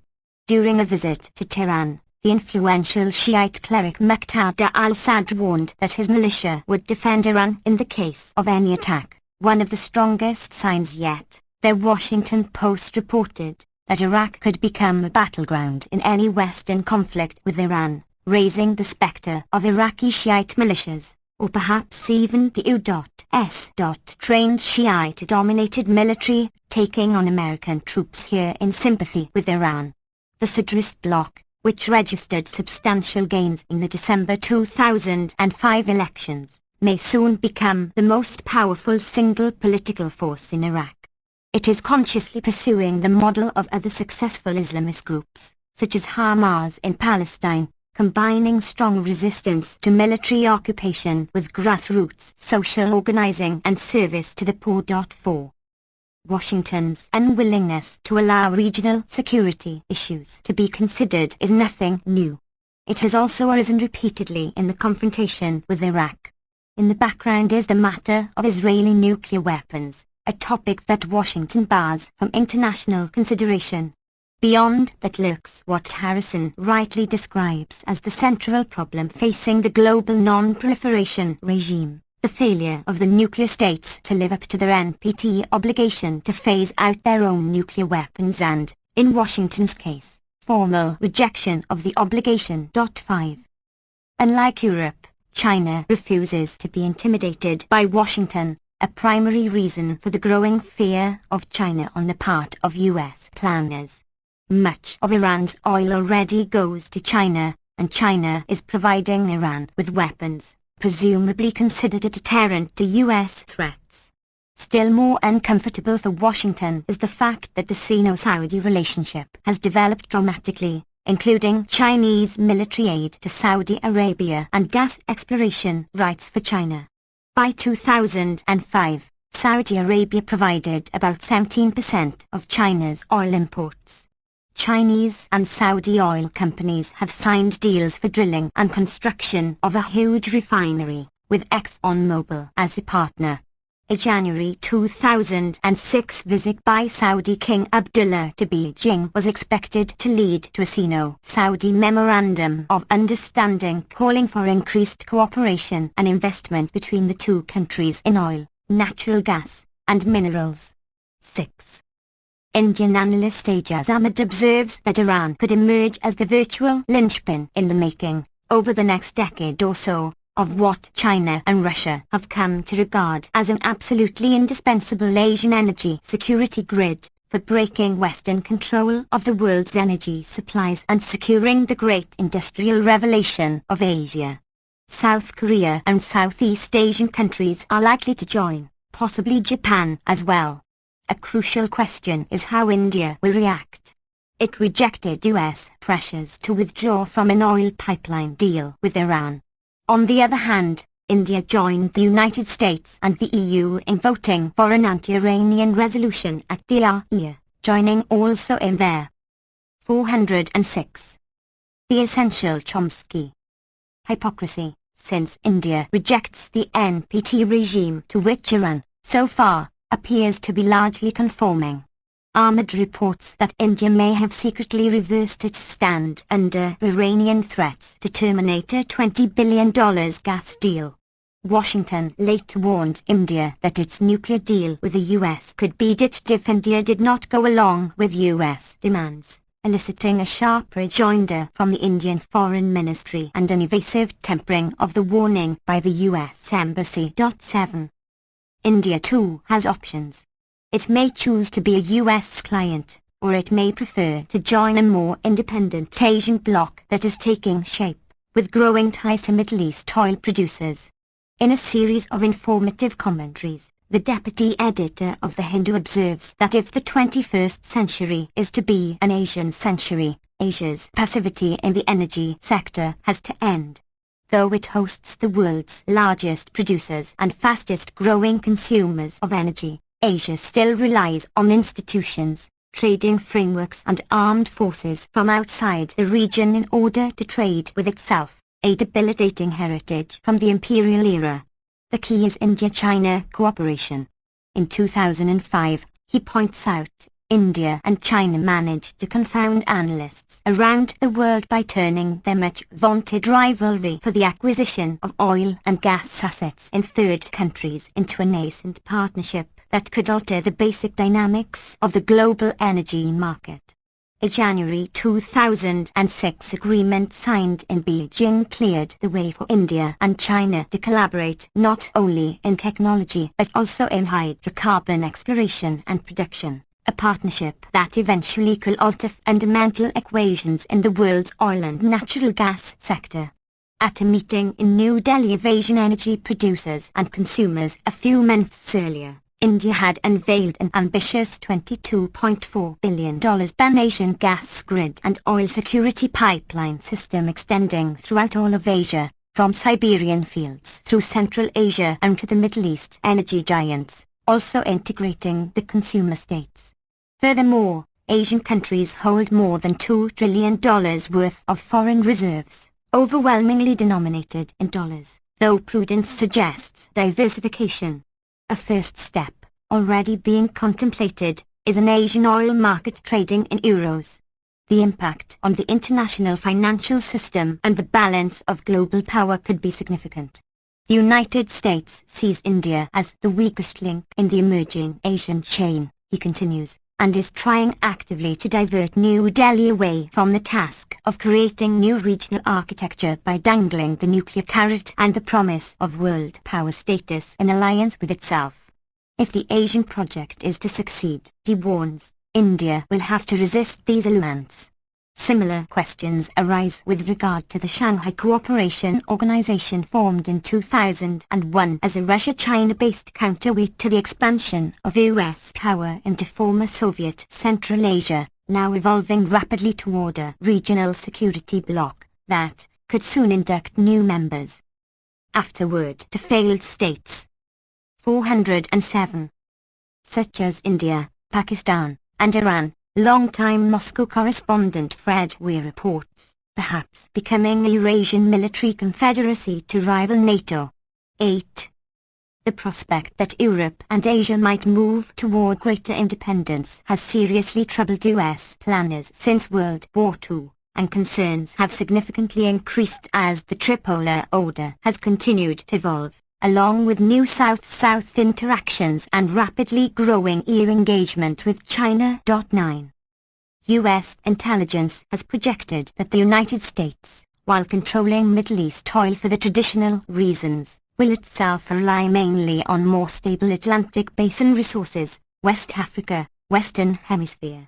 Control of Middle East oil is now far from a sure thing, and these expectations are also threatened by developments in the Western Hemisphere, accelerated by Bush administration policies that have left the United States remarkably isolated in the global arena. The Bush administration has even succeeded in alienating Canada, an impressive feat. Canada's relations with the United States are more strained and combative than ever before as a result of Washington's rejection of NAFTA decisions favoring Canada, Joel Brinkley reports. Partly as a result, Canada is working hard to build up its relationship with China, and some officials are saying Canada may shift a significant portion of its trade, particularly oil, from the United States to China. Canada's Minister of Natural Resources said that within a few years 1/4 of the oil that Canada now sends to the United States may go to China instead. In a further blow to Washington's energy policies, the leading oil exporter in the hemisphere, Venezuela, has forged probably the closest relations with China of any Latin American country, and is planning to sell increasing amounts of oil to China as part of its effort to reduce dependence on the openly hostile U.S. government. Latin America as a whole is increasing trade and other relations with China, with some setbacks, but likely expansion, in particular for raw materials exporters like Brazil and Chile. 10. Meanwhile, Cuba-Venezuela relations are becoming very close, each relying on its comparative advantage. Venezuela is providing low-cost oil while in return Cuba organizes literacy and health programs, sending thousands of highly skilled professionals, teachers, and doctors, who work in the poorest and most neglected areas, as they do elsewhere in the Third World. Cuba-Venezuela projects are extending to the Caribbean countries, where Cuban doctors are providing healthcare to thousands of people with Venezuelan funding. Operation Miracle, as it is called, is described by Jamaica's ambassador to Cuba as an example of integration and South-South cooperation, and is generating great enthusiasm among the poor majority. Cuban medical assistance is also being welcomed elsewhere. One of the most horrendous. 408. The Essential Chomsky tragedies of recent years was the October 2005 earthquake in Pakistan. In addition to the huge toll, unknown numbers of survivors have to face brutal winter weather with little shelter, food, or medical assistance. One has to turn to the South Asian press to read that Cuba has provided the largest contingent of doctors and paramedics to Pakistan, paying all the costs, perhaps with Venezuelan funding, and that President Musharraf expressed his deep gratitude for the spirit and compassion of the Cuban medical teams. These are reported to comprise more than 1,000 trained personnel, 44% of them women, who remain to work in remote mountain villages, living in tents in freezing weather and in an alien culture after the Western aid teams had been withdrawn, setting up 19 field hospitals and working 12-hour shifts. 11. Some analysts have suggested that Cuba and Venezuela might even unite, a step towards further integration of Latin America in a bloc that is more independent from the United States. Venezuela has joined Mercosur, the South American Customs Union, a move described by Argentine President Néstor Kirchner as a milestone in the development of this trading bloc, and welcomed as opening a new chapter in our integration by Brazilian President Luiz Inácio Lula da Silva. Independent experts say that adding Venezuela to the bloc furthers its geopolitical vision of eventually spreading Mercosur to the rest of the region. At a meeting to mark Venezuela's entry into Mercosur, Venezuelan President Chávez said, "We cannot allow this to be purely an economic project, one for the elites and for the transnational companies," a not very oblique reference to the U.S. sponsored free trade agreement for the Americas, which has aroused strong public opposition. Venezuela also supplied Argentina with fuel oil to help stave off an energy crisis, and bought almost a third of Argentine debt issued in 2005, one element of a region-wide effort to free the countries from the control of the U.S. dominated IMF after 2 decades of disastrous effects of conformity to its rules. The IMF has acted towards our country as a promoter and a vehicle of policies that caused poverty and pain among the Argentine people, President Kirchner said in announcing his decision to pay almost $1 trillion to rid itself of the IMF forever. Radically violating IMF rules, Argentina enjoyed a substantial recovery from the disaster left by IMF policies. 12. Steps toward independent regional integration advanced further with the election of Evo Morales in Bolivia in December 2005, the first president from the indigenous majority. Morales moved quickly to reach energy accords with Venezuela. The Financial Times reported that these are expected to underpin forthcoming radical reforms to Bolivia's economy and energy sector with its huge gas reserves, second only to Venezuela's in South America. Morales too committed himself to reverse the neoliberal policies that Bolivia had pursued. Afterward to failed states. 409. Rigorously for 25 years, leaving the country with lower per capita income than at the outset. Adherence to the neoliberal programs was interrupted during this period only when popular discontent compelled the government to abandon them, as when it followed World Bank advice to privatize water supply and get prices right incidentally, to deprive the poor of access to water. 13. Venezuelan subversion, as it is described in Washington, is extending to the United States as well. Perhaps that calls for expansion of the policies of containment of Venezuela ordered by Bush in March 2005. In November 2005, the Washington Post reported, a group of senators sent a letter to 9 big oil companies, with huge increases in winter heating bills expected. The letter read, "We want you to donate some of your record profits to help low-income people cover those costs." They received one response, from Citgo, the Venezuelan-controlled company.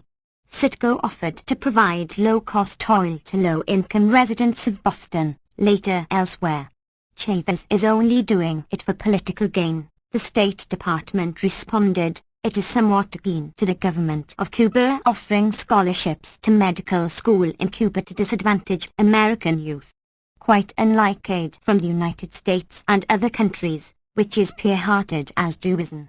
It is not clear that these subtleties will be appreciated by the recipients of the 12 million gallons of discounted home heating oil, provided by Citgo, to local charities and 45,000 low-income families in Massachusetts. The oil is distributed to poor people facing a 30 to 50% rise in oil prices, with fuel assistance woefully underfunded, so this is a major shot in the arm for people who otherwise wouldn't get through the winter, according to the director of the non-profit organization that distributes low-cost oil to homeless shelters, food banks, and low-income housing groups.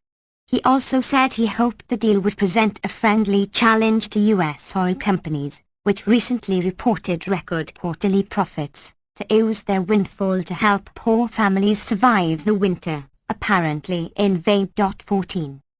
Though Central America was largely disciplined by Reaganite violence and terror, the rest of the hemisphere is falling out of control, particularly from Venezuela to Argentina, which was the poster child of the IMF and the Treasury Department until its economy collapsed under the policies they imposed.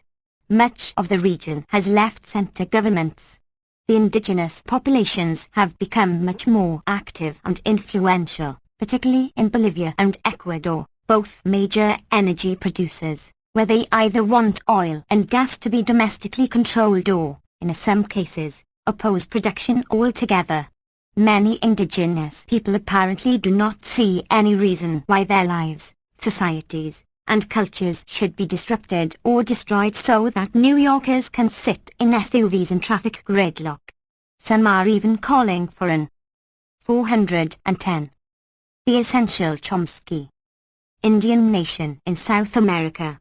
Meanwhile, the economic integration that is underway is reversing patterns that trace back to the Spanish conquests, with Latin American elites and economies linked to the imperial powers but not to one another.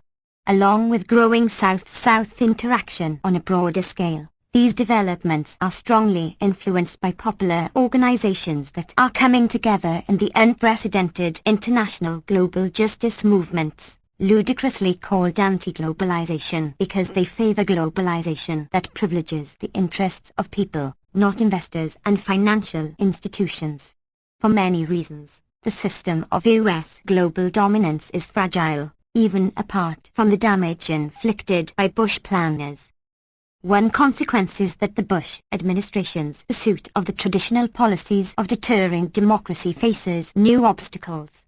It is no longer as easy as before to resort to military coups and international terrorism to overthrow democratically elected governments, as Bush planners learned ruefully in 2002 in Venezuela. The strong line of continuity must be pursued in other ways, for the most part. In Iraq, as we have seen, mass non-violent resistance compelled Washington and London to permit the elections they had sought to evade. The subsequent effort to subvert the elections by providing substantial advantages to the administration's favorite candidate, and expelling the independent media, also failed. Washington faces further problems. The Iraqi labor movement is making considerable progress despite the opposition of the occupation authorities. The situation is rather like Europe and Japan after World War II, when a primary goal of the United States and United Kingdom was to undermine independent labor movements, as at home, for similar reasons. Organized labor contributes in essential ways to functioning democracy with popular engagement. Many of the measures adopted at that time, withholding food, supporting fascist police, are no longer available. Nor is it possible today to rely on the labor bureaucracy of IFT to help undermine unions. Today, some American unions are supporting Iraqi workers, just as they do in Colombia, where more union activists are murdered than anywhere in the world. At least the unions now receive support from the United Steelworkers of America and others, while Washington continues to provide enormous funding for the government, which bears a large part of the responsibility. 15. The problem of elections arose in Palestine much in the way it did in Iraq. As already discussed, the Bush administration refused to permit elections until the death of Yasser Arafat, aware that the wrong man would win. After his death, the administration agreed to permit elections, expecting the victory of its favored Palestinian Authority candidates. To promote this outcome, Washington resorted to much the same modes of subversion as in Iraq, and often before. Washington used USAID as an invisible conduit in, afterward, to failed states. 411. An effort to increase the popularity of the Palestinian Authority on the eve of crucial elections in which the governing party faces a serious challenge from the radical Islamic group Hamas, spending almost $2 million on dozens of quick projects before elections this week to bolster the governing Fatah faction's image with voters. In the United States, or any Western country, even a hint of such foreign interference would destroy a candidate, but deeply rooted imperial mentality legitimates such routine measures elsewhere. However, the attempt to subvert the elections again resoundingly failed. 16. The US and Israeli governments now have to adjust to dealing somehow with a radical Islamic party that approaches their traditional rejectionist stance, though not entirely, at least if Hamas really does mean to agree to an indefinite truce on the international border as its leaders state. The United States and Israel, in contrast, insist that Israel must take over substantial parts of the West Bank and the forgotten Golan Heights. Hamas's refusal to accept Israel's right to exist mirrors the refusal of Washington and Jerusalem to accept Palestine's right to exist, a concept unknown in international affairs. Mexico accepts the existence of the United States but not its abstract right to exist on almost half of Mexico, acquired by conquest.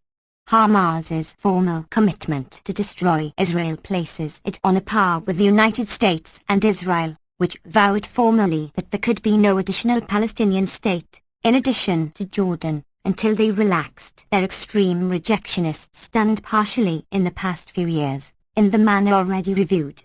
Although Hamas has not said so, it would come as no great surprise if Hamas were to agree that Jews may remain in scattered areas in the present Israel, while Palestine constructs huge settlement and infrastructure projects to take over the valuable land and resources, effectively breaking Israel up into unviable cantons, virtually separated from one another and from some small part of Jerusalem where Jews would also be allowed to remain. and they might agree to call the fragments a state. If such proposals were made, we would, rightly, regard them as virtually a reversion to Nazism, a fact that might elicit some thoughts. If such proposals were made, Hamas's position would be essentially like that of the United States and Israel for the past 5 years, after they came to tolerate some impoverished form of statehood. It is fair to describe Hamas as radical, extremist, and violent, and as a serious threat to peace and a just political settlement. But the organization is hardly alone in this stance. Elsewhere, traditional means of undermining democracy have succeeded. In Haiti, the Bush administration's favorite democracy-building group, the International Republican Institute, worked assiduously to promote the opposition to President Aristide, helped by the withholding of desperately 412. The Essential Chomsky needed aid on grounds that were dubious at best. When it seemed that Aristide would probably win any genuine election, Washington and the opposition chose to withdraw, a standard device to discredit elections that are going to come out the wrong way. Nicaragua in 1984 and Venezuela in December 2005 are examples that should be familiar. Then followed a military coup, expulsion of the president, and a reign of terror and violence vastly exceeding anything under the elected government. 17. The persistence of the strong line of continuity to the present again reveals that the United States is very much like other powerful states. It pursues the strategic and economic interests of dominant sectors of the domestic population, to the accompaniment of rhetorical flourishes about its dedication to the highest values. That is practically a historical universal, and the reason why sensible people pay scant attention to declarations of noble intent by leaders, or accolades by their followers. One commonly hears that carping critics complain about what is wrong, but do not present solutions. There is an accurate translation of that charge: they present solutions, but I don't like them.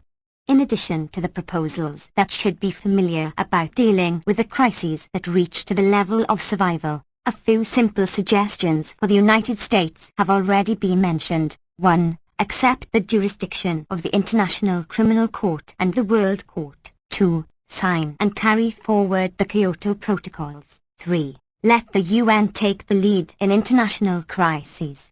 4. Rely on diplomatic and economic measures rather than military ones in confronting terror. 5. Keep to the traditional interpretation of the UN Charter. 6. Give up the Security Council veto and have a decent respect for the opinion of mankind, as the Declaration of Independence advises, even if power centers disagree. 7. Cut back sharply on military spending and sharply increase social spending. For people who believe in democracy, these are very conservative suggestions. They appear to be the opinions of the majority of the US population, in most cases the overwhelming majority. They are in radical opposition to public policy.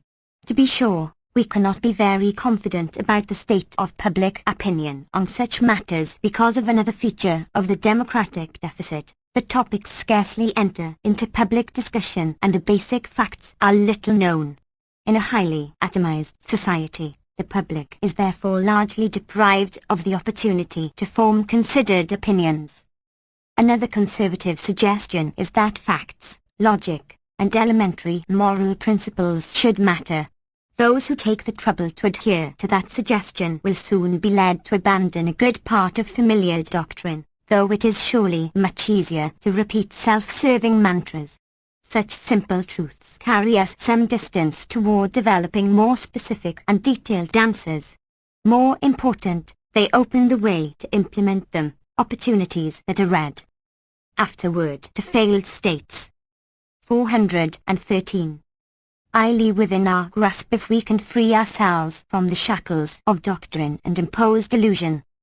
Though it is natural for doctrinal systems to seek to induce pessimism, hopelessness, and despair, reality is different. There has been substantial progress in the unending quest for justice and freedom in recent years, leaving a legacy that can be carried forward from a higher plane than before. Opportunities for education and organizing abound.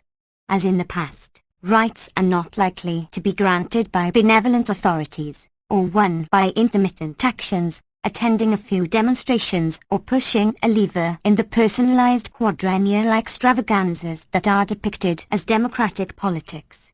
As always in the past, the tasks require dedicated day-by-day engagement to create, in part recreate, the basis for a functioning democratic culture in which the public plays some role in determining policies, not only in the political arena, from which it is largely excluded, but also in the crucial economic arena, from which it is excluded in principle. There are many ways to promote democracy at home, carrying it to new dimensions. Opportunities are ample, and failure to grasp them is likely to have ominous repercussions for the country, for the world, and for future generations. Acknowledgements. Thanks to Andre Sifrin, Ellen Adler, Colin Robinson, Mark Favre, Sarah Fan, The New Press, Doutran, Sean Petty, Brenda Coughlin, James Beck, Dix, and Sarah Burgtell.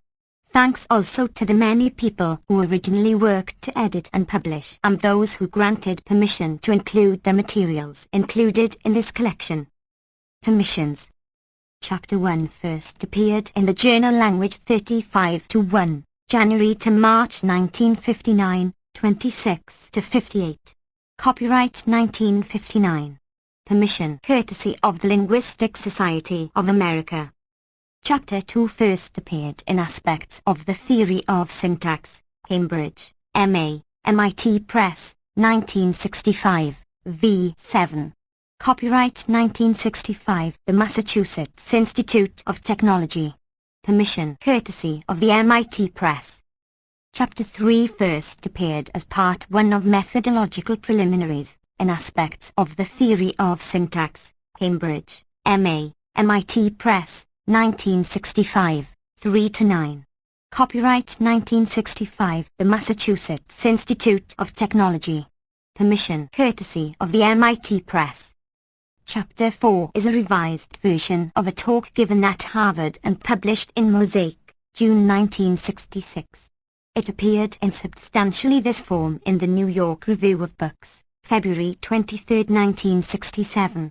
The present version is reprinted from Theodore Oszak, ed., The Dissenting Academy, New York, Pantheon Books, 1968, reprinted in American Power and the New Mandarins, New York, Pantheon Books, 1969, New York, The New Press, 2002, 323-66. Copyright 1969 and 2002 Noam Chomsky. Permission courtesy of the New Press. Chapter 5 first appeared in the New York Review of Books, December 7, 1967. This chapter is reprinted from American Power and the New Mandarins, New York, Pantheon Books, 1969, New York, The New Press, 2002, 367-85. Copyright 1969 and 2002 Noam Chomsky. Permission courtesy of the New Press. Chapter 6 was presented as a lecture at the University Freedom and Human Sciences Symposium, Loyola University, Chicago, January 8-9, 1970. It appeared in the Proceedings of the Symposium, edited by Thomas R. Gorman. It also was published in the Brookses, Volume 1, Number 1, 1970, and in Tri-Quarterly, Nos. 23-24, 1972. This chapter reprinted in For Reasons of State, New York, Pantheon Books, 1973, New York, The New Press, 2003, 387-408. Copyright 1973 and 2003 Noam Chomsky. Permission courtesy of the New Press. 418. Permissions. Chapter 7 is a revised version of the Introduction to Daniel Guerin's Anarchism, From Theory to Practice, New York, Monthly Review Press, 1970. In a slightly different version, it appeared in the New York Review of Books, May 21, 1970, reprinted in For Reasons of State, New York, Pantheon Books, 1973, New York, The New Press, 2003, 370-86.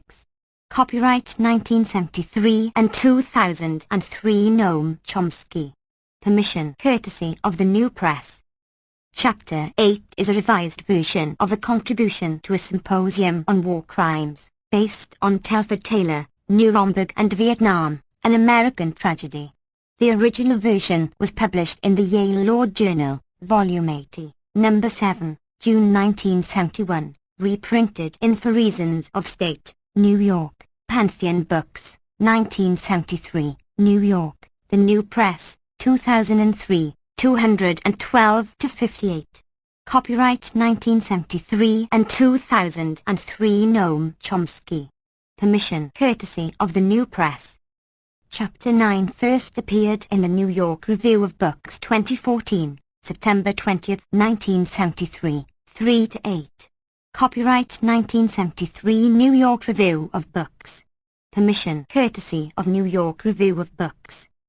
Chapter 10 first appeared in Towards a New Cold War, U.S. Foreign Policy from Vietnam to Reagan, New York, Pantheon Books, 1982, New York, The New Press, 2003, 144-64.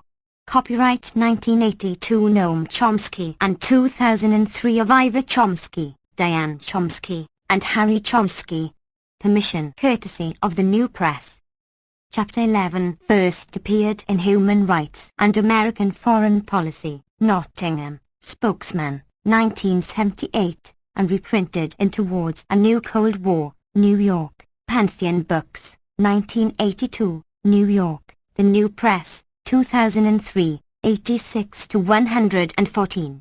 Copyright 1982 Noam Chomsky and 2003 of Ivor Chomsky, Diane Chomsky, and Harry Chomsky. Permission courtesy of The New Press. Chapter 12 first appeared in Towards a New Cold War, U.S. Foreign Policy from Vietnam to Reagan, New York, Pantheon Books, 1982, New York, The New Press, 2003, 358-69. Copyright 1982 Noam Chomsky and 2003 of Ivor Chomsky, Diane Chomsky, and Harry Chomsky. Permission courtesy of The New Press. Chapter 13 first appeared in Fateful Triangle, the United States, Israel, and the Palestinians, Cambridge, M.A., South End Press, 1983, expanded edition Cambridge, M.A., South End Press, 1999, 9-37. Copyright 1983 and 1999 Noam Chomsky. Permission courtesy of South End Press and Pluto Press. Chapter 14 first appeared in Turning the Tide, U.S. Intervention in Central America and the Struggle for Peace, Cambridge, M.A., South End Press, 1985, 62-73. Copyright 1985 and 1987 Noam Chomsky. Permission courtesy of South End Press and Pluto Press.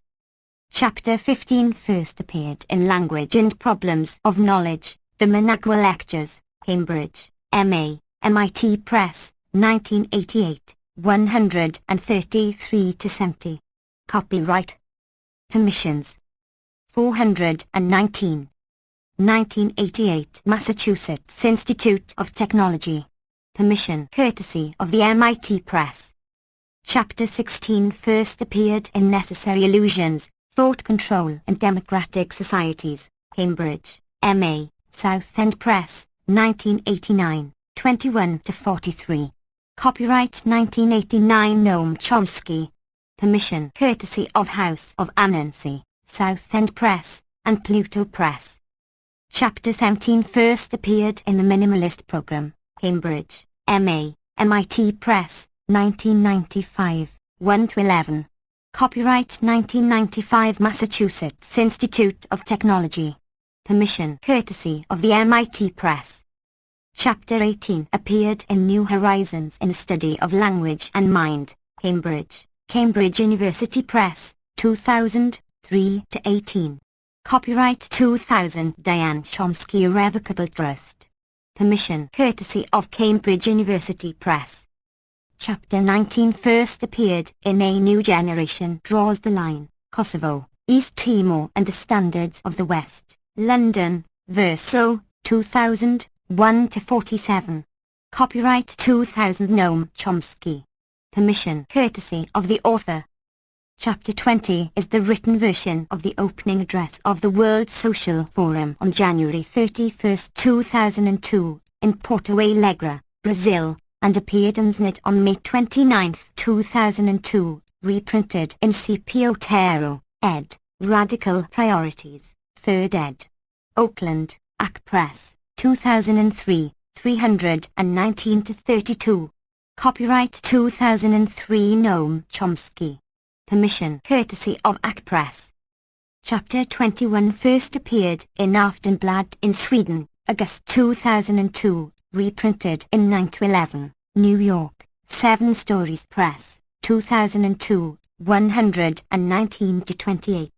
Copyright 2002 Noam Chomsky.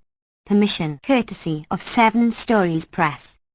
Chapter 22 first appeared in On Nature and Language, ed. Adriana Belletti and Luigi Rizzi, Cambridge, Cambridge University Press, 2002, 61-91. Copyright 2002 Noam Chomsky, Adriana Belletti, and Luigi Rizzi. Permission courtesy of Cambridge University Press. Chapter 23 first appeared in Middle East Illusions, Lanham, M.D., Roman and Littlefield Publishers, 2003, 227-32. Copyright 2003 Noam Chomsky. Permission courtesy of Roman and Littlefield Publishers. Chapter 24 first appeared in Hegemony or Survival, America's Quest for Global Dominance, New York, Metropolitan Books, 2003, New York, Our Books, 2004, 11-49. Copyright 2003 of Ivor Chomsky, Diane Chomsky, and Harry Chomsky. Permission courtesy of Henry Holt, Incorporated. Chapter 25 first appeared in Failed States, The Abuse of Power and the Assault on Democracy, New York, Metropolitan Books, 2006, New York, Our Books, 2007, 251-63. Copyright 2006 Chomsky Grandchildren Nominee Trust. Permission courtesy of Henry Holt, Incorporated. Notes. In some chapters, the numbering and format of the endnotes has been altered from the original for consistency of style. Forward. 1. Noam Chomsky's essays in the New York Review of Books are all available online at the magazine's website, www.nibooks.com, though some are available only to subscribers.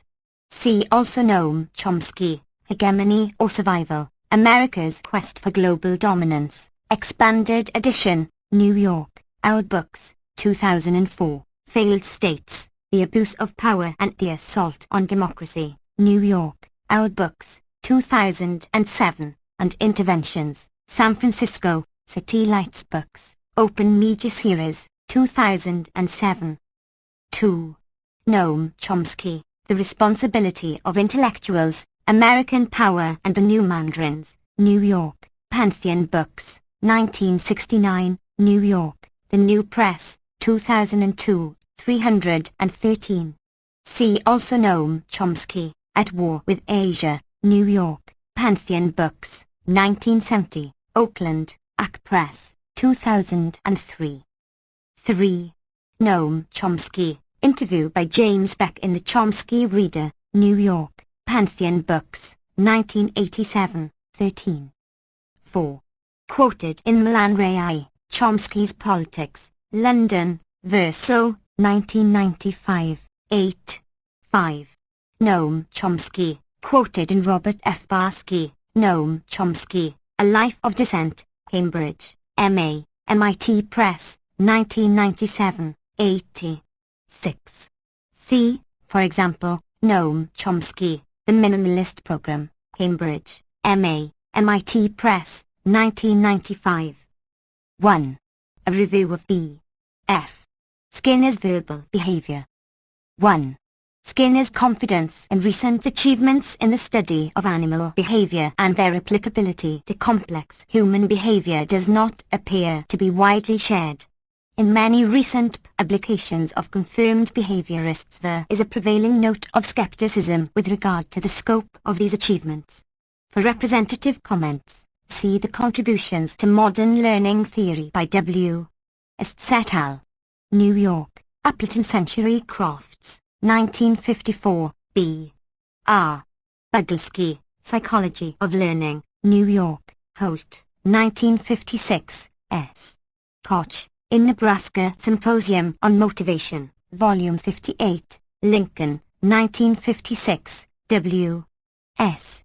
Verplank, Learned and Innate Behavior, Psychological Review 52, 1955, 139. Perhaps the strongest view is that of H.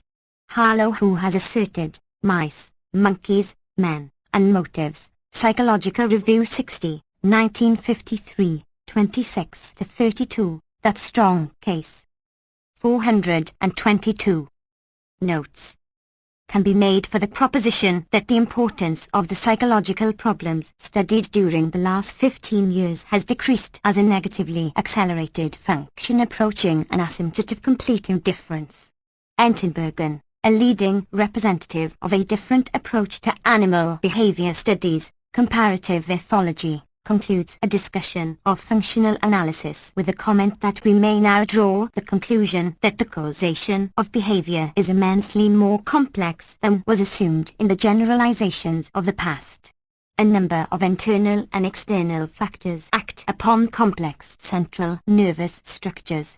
Second, it will be obvious that the facts at our disposal are very fragmentary indeed. The Study of Instinct, Oxford, Clarendon Press, 1951, 74. 2. In Behavior of Organisms, New York, D. Appleton Century Company, 1938. Skinner remarks that although a conditioned operant is the result of the correlation of the response with a particular reinforcement, a relation between it and a discriminative stimulus acting prior to the response is the almost universal rule, 178-79. Even emitted behavior is held to be produced by some sort of originating force, 51, which, in the case of operant behavior, is not under experimental control. The distinction between eliciting stimuli, discriminated stimuli, and originating forces has never been adequately clarified, and becomes even more confusing when private internal events are considered to be discriminated stimuli. See below. 3. In a famous experiment, chimpanzees were taught to perform complex tasks to receive tokens which had become secondary reinforcers because of association with food. The idea that money, approval, prestige, etc., actually acquire their motivating effects on human behavior according to this paradigm is unproved, and not particularly plausible. Many psychologists within the behaviorist movement are quite skeptical about this, cf. FN 23. As in the case of most aspects of human behavior, the evidence about secondary reinforcement is so fragmentary, conflicting, and complex that almost any view can find some support. 4. Skinner's remark quoted above about the generality of his basic results must be understood in the light of the experimental limitations he has imposed. If it were true in any deep sense that the basic processes in language are well understood and free of species restrictions, it would be extremely odd that language is limited to man. With the exception of a few scattered observations, cf. his article, A Case History in Scientific Method, American Psychologist 11, 1956, 221-33. Skinner is apparently basing this claim on the fact that qualitatively similar results are obtained with bar pressing of rats and becking of pigeons under special conditions of deprivation and various schedules of reinforcement. One immediately questions how much can be based on these facts, which are in part at least an artifact traceable to experimental design and the definition of stimulus and response in terms of smooth dynamic curves. See below. The dangers inherent in any attempt to extrapolate to complex behavior from the study of such simple responses as bar pressing should be obvious, and have often been commented on. Cf. For example, Harlow, op. Cit. The generality of even the simplest results is open to serious question. Cf. In this connection, Emmy Bitterman, J. Wodensky, and D.K. Candland, Some Comparative Psychology, The American Journal of Psychiatry 71, 1958, 94-110, where it is shown that there are important qualitative differences in solution of the comparable elementary problems by rats and fish. 5. An analogous argument, in connection with a different aspect of Skinner's thinking, is given by M. Scriven in a study of radical behaviorism, in H. Fiegland M. Scriven, ed., Minnesota Studies in the Philosophy of Science, Volume 1, Foundations of Science and the Concepts of Psychology and Psychoanalysis, Minneapolis, University of Minnesota Press, 1956. Cf. W. S. Verplink's Contribution to Modern Learning Theory, 283-88, for more general discussion of the difficulties in formulating an adequate definition of stimulus and response. He concludes, quite correctly, that in Skinner's sense of the word, stimuli are not objectively identified. Notes. 423. Able independently of the resulting behavior, nor are they manipulable. Verplink presents a clear discussion of many other aspects of Skinner's system, commenting on the untestability of many of the so-called laws of behavior and the limited scope of many of the others, and the arbitrary and obscure character of Skinner's notion of lawful relation, and, at the same time, noting the importance of the experimental data that Skinner has accumulated. 6. In Behavior of Organisms, Skinner apparently was willing to accept this consequence. He insists, 41-42, that the terms of casual description in the popular vocabulary are not validly descriptive until the defining properties of stimulus and response are specified, the correlation is demonstrated experimentally, and the dynamic changes in it are shown to be lawful. Thus, in describing a child as hiding from a dog, it will not be enough to dignify the popular vocabulary by appealing to essential properties of dogness or hidingness and to suppose them intuitively known. But this is exactly what Skinner does in the book under review, as we will see directly. 7. 253f. And elsewhere, repeatedly. As an example of how well we can control behavior using the notions developed in this book, Skinner shows here how he would go about evoking the response pencil.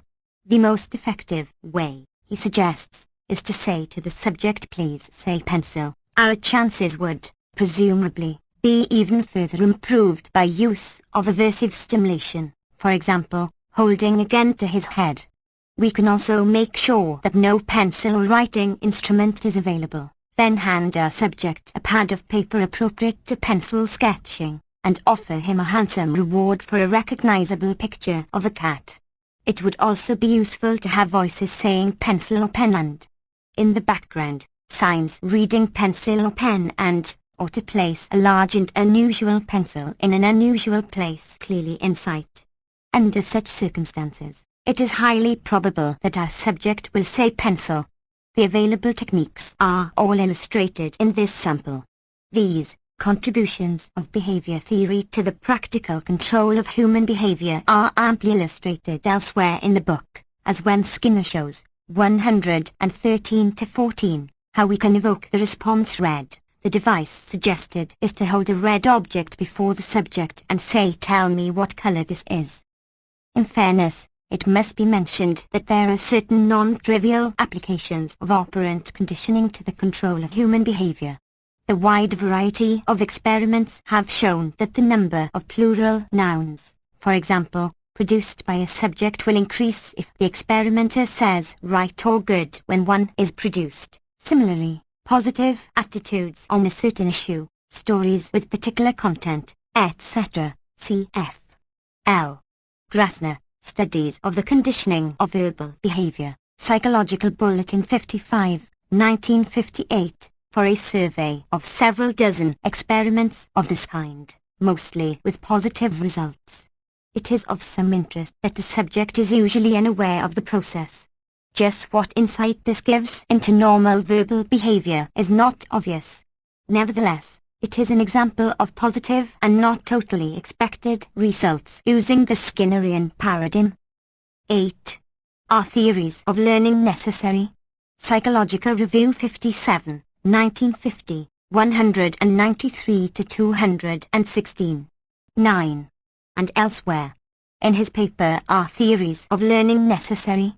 Skinner considers the problem how to extend his analysis of behavior to experimental situations in which it is impossible to observe frequencies, rate of response being the only valid datum. His answer is that the notion of probability is usually extrapolated to cases in which a frequency analysis cannot be carried out. In the field of behavior, we arrange a situation in which frequencies are available as data, but we use the notion of probability in analyzing or formulating instances of even types of behavior which are not susceptible to this analysis. 199. There are, of course, conceptions of probability not based directly on frequency, but I do not see how any of these apply to the cases that Skinner has in mind. I see no way of interpreting the quoted passage other than as signifying an intention to use the word probability in describing behavior quite independently of whether the notion of probability is at all relevant. 424. Notes. 10. Fortunately, in English this presents no great difficulty since, for example, relative pitch levels are not important. 25. No reference is made to the numerous studies of the function of relative pitch levels and other intonational features in English. 11. The vagueness of the word tendency, as opposed to frequency, saves the latter quotation from the obvious incorrectness of the former. Nevertheless, a good deal of stretching is necessary. If tendency has anything like its ordinary meaning, the remark is clearly false. One may believe strongly the assertion that Jupiter has 4 moons, that many of Sophocles' plays have been irretrievably lost, that the earth will burn to a crisp in 10 million years, etc., without experiencing the slightest tendency to set upon these verbal stimuli. We may, of course, turn Skinner's assertion into a very illuminating truth by defining tendency to act to include tendencies to answer questions in certain ways, and a motivation to say what one believes as true. 12. One should add, however, that it is in general not the stimulus as such that is reinforcing, but the stimulus in a particular situational context. Depending on experimental arrangement, a particular physical event or object may be reinforcing, punishing, or unnoticed. Because Skinner limits himself to a particular, very simple experimental arrangement, it is not necessary for him to add this qualification, which would not be at all easy to formulate precisely. But it is of course necessary if he expects to extend his descriptive system to behavior in general. 13. This has been frequently noted. 14. See, for example, Are Theories of Learning Necessary? 199. Elsewhere, he suggests that the term learning be restricted to complex situations, but these are not characterized. 15. A child acquires verbal behavior when relatively unpatterned vocalizations, selectively reinforced, gradually assume forms which produce appropriate consequences in a given verbal community. 31. Differential reinforcement shapes up whole verbal forms, and when a prior stimulus enters into the contingency, reinforcement is responsible for its resulting control. The availability of behavior, its probability or strength, depends on whether reinforcements continue in effect and according to what schedules. 203 to 4. elsewhere, frequently. 16. Talk of schedules of reinforcement here is entirely pointless. How are we to decide, for example, according to what schedules covert reinforcement is arranged, as in thinking or verbal fantasy, or what the scheduling is of such factors as silence, speech, and appropriate future reactions to communicated information? 17. See, for example, N. Miller and J. Dollard, Social Learning and Imitation, New Haven, Institute of Human Relations, 1941, 82-83, for a discussion of the meticulous training that they seem to consider necessary for a child to learn the meanings of words and syntactic patterns. The same notion is implicit in O. H. Maurer's speculative account of how language might be acquired, in Learning Theory and Personality Dynamics, New York, Ronald Press, 1950, chap. 23. Actually, the view appears to be quite general. 18. For a general review and analysis of this literature, see D. Ethwaite, A Critical Review of Latent Learning and Related Experiments, Psychological Bulletin 48, 1951, 97-129. K. McAquod P. Emil, in their contribution to modern learning theory, carry out a serious and considered attempt to handle the latent learning material from the standpoint of drive reduction theory, with, as they point out, not entirely satisfactory results. W. H. Thorpe reviews the literature from the standpoint of the ethologist, adding also material on homing and topographical orientation, learning and instinct in animals. Cambridge, Methuen, 1956. 19. E. R. Helgard, Theories of Learning, New York, Appleton Century Crofts, 1956, 214. 20. D. E. Belying, Novelty and Curiosity as Determinants of Exploratory Behavior, British Journal of Psychiatry 41, 1950, 68-80, id. Perceptual Curiosity in the Rat, Journal of Notes. 425. Comparative Physiology and Psychiatry 48, 1955, 238-46, W. R. Thompson and L. M. Solomon, Spontaneous Pattern Discrimination in the Rat, Journal of Comparative Physiology and Psychiatry 47, 1954, 147. 21. K. C. Montgomery, The Role of the Exploratory Drive in Learning, Journal of Comparative Physiology and Psychiatry 47, 1954, 60-63. Many other papers in the same journal are designed to show that exploratory behavior is a relatively independent primary drive aroused by novel external stimulation. 22. R. A. Butler, Discrimination Learning by Rhesus Monkeys to Visual Exploration Motivation, Journal of Comparative Physiology and Psychiatry, 1953, 95-98. Later experiments showed that this drive is highly persistent, as opposed to derived drives which rapidly extinguish. 23. H. F. Harlow, M. K. Harlow, and D. R. Meyer, Learning Motivated by a Manipulation Drive, Journal of Experimental Psychology 40, 1950, 228-34, and later investigations initiated by Harlow. Harlow has been particularly insistent on maintaining the inadequacy of physiologically based drives and homeostatic need states for explaining the persistence of motivation and rapidity of learning in primates. He points out, in many papers, that curiosity, play, exploration, and manipulation are, for primates, often more potent drives than hunger and the like, and that they show none of the characteristics of acquired drives. D. O. Hebb also presents behavioral and supporting neurological evidence in support of the view that in higher animals there is a positive attraction in work, risk, puzzle, intellectual activity, mild fear and frustration, etc., drives and the CNS, Psychological Review 62, 1955, 243 to 54.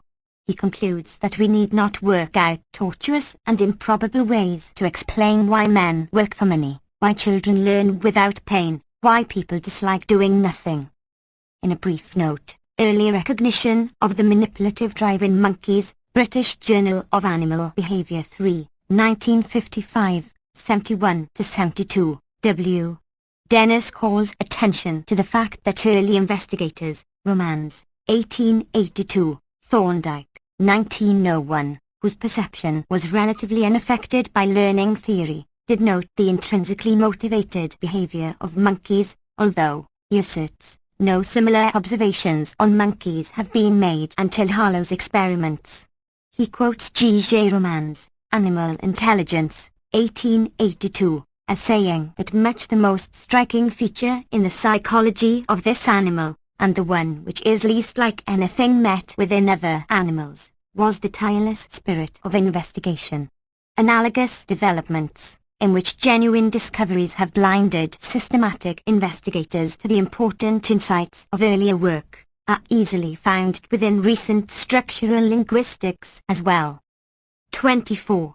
Thus J. S. Brown, in commenting on a paper of Harlow's in Current Theory and Research in Motivation, Lincoln, University of Nebraska Press, 1953, argues that in probably every instance of the experiments cited by Harlow, an ingenious drive reduction theorist could find some fragment of fear, insecurity, frustration, or whatever, that he could insist was reduced and hence was reinforcing. 53. The same sort of thing could be said for the ingenious phlogiston or ether theorist. 25. Cf. H. G. Birch and M. E. Bitterman, Reinforcement and Learning, The Process of Sensory Integration, Psychological Review 56, 1949, 292 to 308. 26. C. For example, his paper A Physiological Study of Reward in D. C. McClelland, ed., Studies in Motivation, 134 to 43, New York, Appleton Century Crofts, 1955. 27. C. Thorpe, op. Cit., particularly 115 to 18 and 337 to 76, for an excellent discussion of this phenomenon, which has been brought to prominence particularly by the work of K. Lawrence, C.F.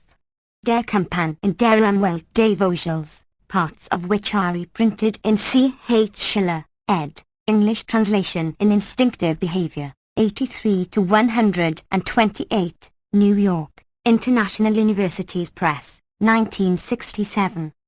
426. Notes. 28. Op. Cit. 372. 29. See for example, J. James, Imprinting, Interaction of Learned and Innate Behavior, Journal of Comparative Physiology and Psychiatry 49, 1956, 201 to 6, where the conclusion is reached that the experiments prove that without any observable reward young birds of this species follow a moving stimulus object and very rapidly come to prefer that object to others. 30. Of course it is perfectly possible to incorporate this fact within the Skinnerian framework. If, for example, a child watches an adult using the comb and then, with no instruction, tries to comb his own hair, we can explain this act by saying that he performs it because he finds it reinforcing to do so, or because of the reinforcement provided by behaving like a person who is reinforcing. Cf. 164. Similarly, an automatic explanation is available for any other behavior. It seems strange at first that Skinner pays so little attention to the literature on latent learning and related topics, considering the tremendous reliance that he places on the notion of reinforcement. I have seen no reference to it in his writings. Similarly, F. S. Keller and W. N. Sernfeld, in what appears to be the only text written under predominantly Skinnerian influence, Principles of Psychology, New York, Appleton Century Crofts, 1956, dismiss the latent learning literature in one sentence as beside the point, serving only to obscure, rather than clarify, a fundamental principle, the law of effect. 41. However, this neglect is perfectly appropriate in Skinner's case. To the drive reductionist, or anyone else for whom the notion reinforcement has some substantive meaning, these experiments and observations are important, and often embarrassing. But in the Skinnerian sense of the word, neither these results nor any conceivable others can cast any doubt on the claim that reinforcement is essential for the acquisition and maintenance of behavior. Behavior certainly has some concomitant circumstances, and whatever they are, we can call them reinforcement. 31. Tinbergen, op. Cit. Chap. Vi. Reviews some aspects of this problem, discussing the primary role of maturation in the development of many complex motor patterns, for example, flying, swimming, in lower organisms, and the effect of an innate disposition to learn in certain specific ways and at certain specific times. Cf. Also Schiller, Instinctive Behavior, 285-88, for a discussion of the role of maturing motor patterns in apparently insightful behavior in the chimpanzee. E. H. Lenneberg, Language, Evolution, and Purposive Behavior, unpublished, presents a very interesting discussion of the part that biological structure may play in the acquisition of language, and the dangers in neglecting this possibility. 32. From among many cited by Tinbergen op. Cit. This on page 85. 33. Cf. K. S. Lashley, In Search of the Ingram, Symposium of the Society for Experimental Biology 4, 1950, 454-82. R. Sperry, On the Neural Basis of the Conditioned Response, British Journal of Animal Behavior 3, 1955, 41-44, argues that to account for the experimental results of Lashley and others, and for other facts that he cites, it is necessary to assume that high-level cerebral activity of the type of insight, expectancy, etc., is involved even in simple conditioning. He states that we still lack today a satisfactory picture of the underlying neural mechanism of the conditioned response. 34. Furthermore, the motivation on the speaker does not, except in the simplest cases, correspond in intensity to the duration of deprivation. An obvious counterexample is what de Oheb has called the salted nut phenomenon, Organization of Behavior, New York, Wiley, 1949, 199. The difficulty is of course even more serious when we consider deprivations not related to physiological drives. 35.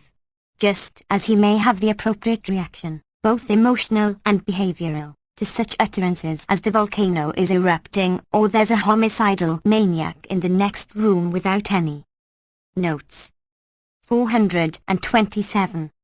Previous pairing of the verbal and the physical stimulus. Skinner's discussion of Pavlovian conditioning in language, 154, is similarly unconvincing. 36. J. S. Mill, A System of Logic, 1843. R. Carnap gives a recent reformulation in meaning and synonymy in natural languages, Philosophical Study 6, 1955, 33-47, defining the meaning, intention, of a predicate Q for a speaker X as the general condition which an object Y must fulfill in order for X to be willing to ascribe the predicate Q to Y. The connotation of an expression is often said to constitute its cognitive meaning as opposed to its emotive meaning, which is, essentially, the emotional reaction to the expression. Whether or not this is the best way to approach meaning, it is clear that denotation, cognitive meaning, and emotive meaning are quite different things. The differences are often obscured in empirical studies of meaning, with much consequent confusion. Thus C.E. Osgood has set himself the task of accounting for the fact that a stimulus comes to be a sign for another stimulus, A, thus it becomes a sign for food, a word for a thing, etc. This is clearly, for linguistic signs, a problem of denotation. The method that he actually develops for quantifying and measuring meaning, cf. Osgood, G. J. Chomsky, and P. H. Tannenbaum, The Measurement of Meaning, Urbana, University of Illinois Press, 1957, applies, however, only to emotive meaning. Suppose, for example, that A hates both Hitler and science intensely, and considers both highly potent and active, while B, agreeing with A about Hitler, likes science very much, although he considers it rather ineffective and not too important. Then A may assign to Hitler and science the same position on the semantic differential, while B will assign Hitler the same position as A did, but science a totally different position. Yet A does not think that Hitler and science are synonymous or that they have the same reference, and A and B may agree precisely on the cognitive meaning of science. Clearly it is the attitude toward the things, the emotive meaning of the words, that is being measured here. There is a gradual shift in Osgood's account from denotation to cognitive meaning to emotive meaning. The confusion is caused, no doubt, by the fact that the term meaning is used in all three senses, and others. See J. B. Carroll's review of the book by Osgood, Chomsky, and Tannenbaum in Language 35-1, January to March 1959. 37. Most clearly by W. B. Quine. See From a Logical Point of View, Cambridge, Harvard University Press, 1953. 38. A method for characterizing synonymy in terms of reference is suggested by N. Goodman, On Likeness of Meaning, Analysis 10, 1949, 1-7. Difficulties are discussed by Goodman on some differences about meaning, Analysis 13, 1953, 90-96. Carnap, Op. Cit. presents a very similar idea, Section 6. But somewhat misleadingly phrased, since he does not bring out the fact that only extensional, referential, notions are being used. 39. In general, the examples discussed here are badly handled, and the success of the proposed analysis is overstated. In each case, it is easy to see that the proposed analysis, which usually has an air of objectivity, is not equivalent to the analyzed expression. To take just one example, the response "I am looking for my glasses" is certainly not equivalent to the proposed paraphrases. When I have behaved in this way in the past, I have found my glasses and have then stopped behaving in this way, or circumstances have arisen in which I am inclined to emit any behavior which in the past has led to the discovery of my glasses. Such behavior includes the behavior of looking in which I am now engaged. One may look for one's glasses for the first time, or one may emit the same behavior in looking for one's glasses as in looking for one's watch, in which case I am looking for my glasses and I am looking for my watch are equivalent, under the Skinnerian paraphrase. The difficult questions of purposiveness cannot be handled in this superficial manner. 428. Notes. 40. Skinner takes great pains, however, to deny the existence in human beings, or parrots, of any innate faculty or tendency to imitate. His only argument is that no one would suggest an innate tendency to read, yet reading and echoic behavior have similar dynamic properties. This similarity, however, simply indicates the grossness of his descriptive categories. In the case of parrots, Skinner claims that they have no instinctive capacity to imitate, but only to be reinforced by successful imitation. 59. Given Skinner's use of the word reinforcement, it is difficult to perceive any distinction here, since exactly the same thing could be said of any other instinctive behavior. For example, where another scientist would say that a certain bird instinctively builds a nest in a certain way, we could say in Skinner's terminology, equivalently, that the bird is instinctively reinforced by building the nest in this way. One is therefore inclined to dismiss this claim as another ritual introduction of the word reinforce. Though there may, under some suitable clarification, be some truth in it, it is difficult to see how many of the cases reported by competent observers can be handled if reinforcement is given some substantive meaning. Cf. Thorpe, op. Cit. 353 F. K. Lawrence, King Solomon's Ring, New York, Growell, 1952, 85-88, even Maurer, who tries to show how imitation might develop through secondary reinforcement, cites a case, op. Cit. 694, which he apparently believes, but this could hardly be true. In young children, it seems most implausible to explain imitation in terms of secondary reinforcement. 41. Though even this possibility is limited. If we were to take these paradigm instances seriously, it should follow that a child who knows how to count from 1 to 100 could learn an arbitrary 10 by 10 matrix with these numbers as entries as readily as the multiplication table. 42. Similarly, the universality of a literary work refers to the number of potential readers inclined to say the same thing. 275, that is, the most universal work is a dictionary of clichés and greetings. A speaker is stimulating if he says what we are about to say ourselves. 272, etc. 43. Similarly, consider Skinner's contention, 362-65. That communication of knowledge or facts is just the process of making a new response available to the speaker.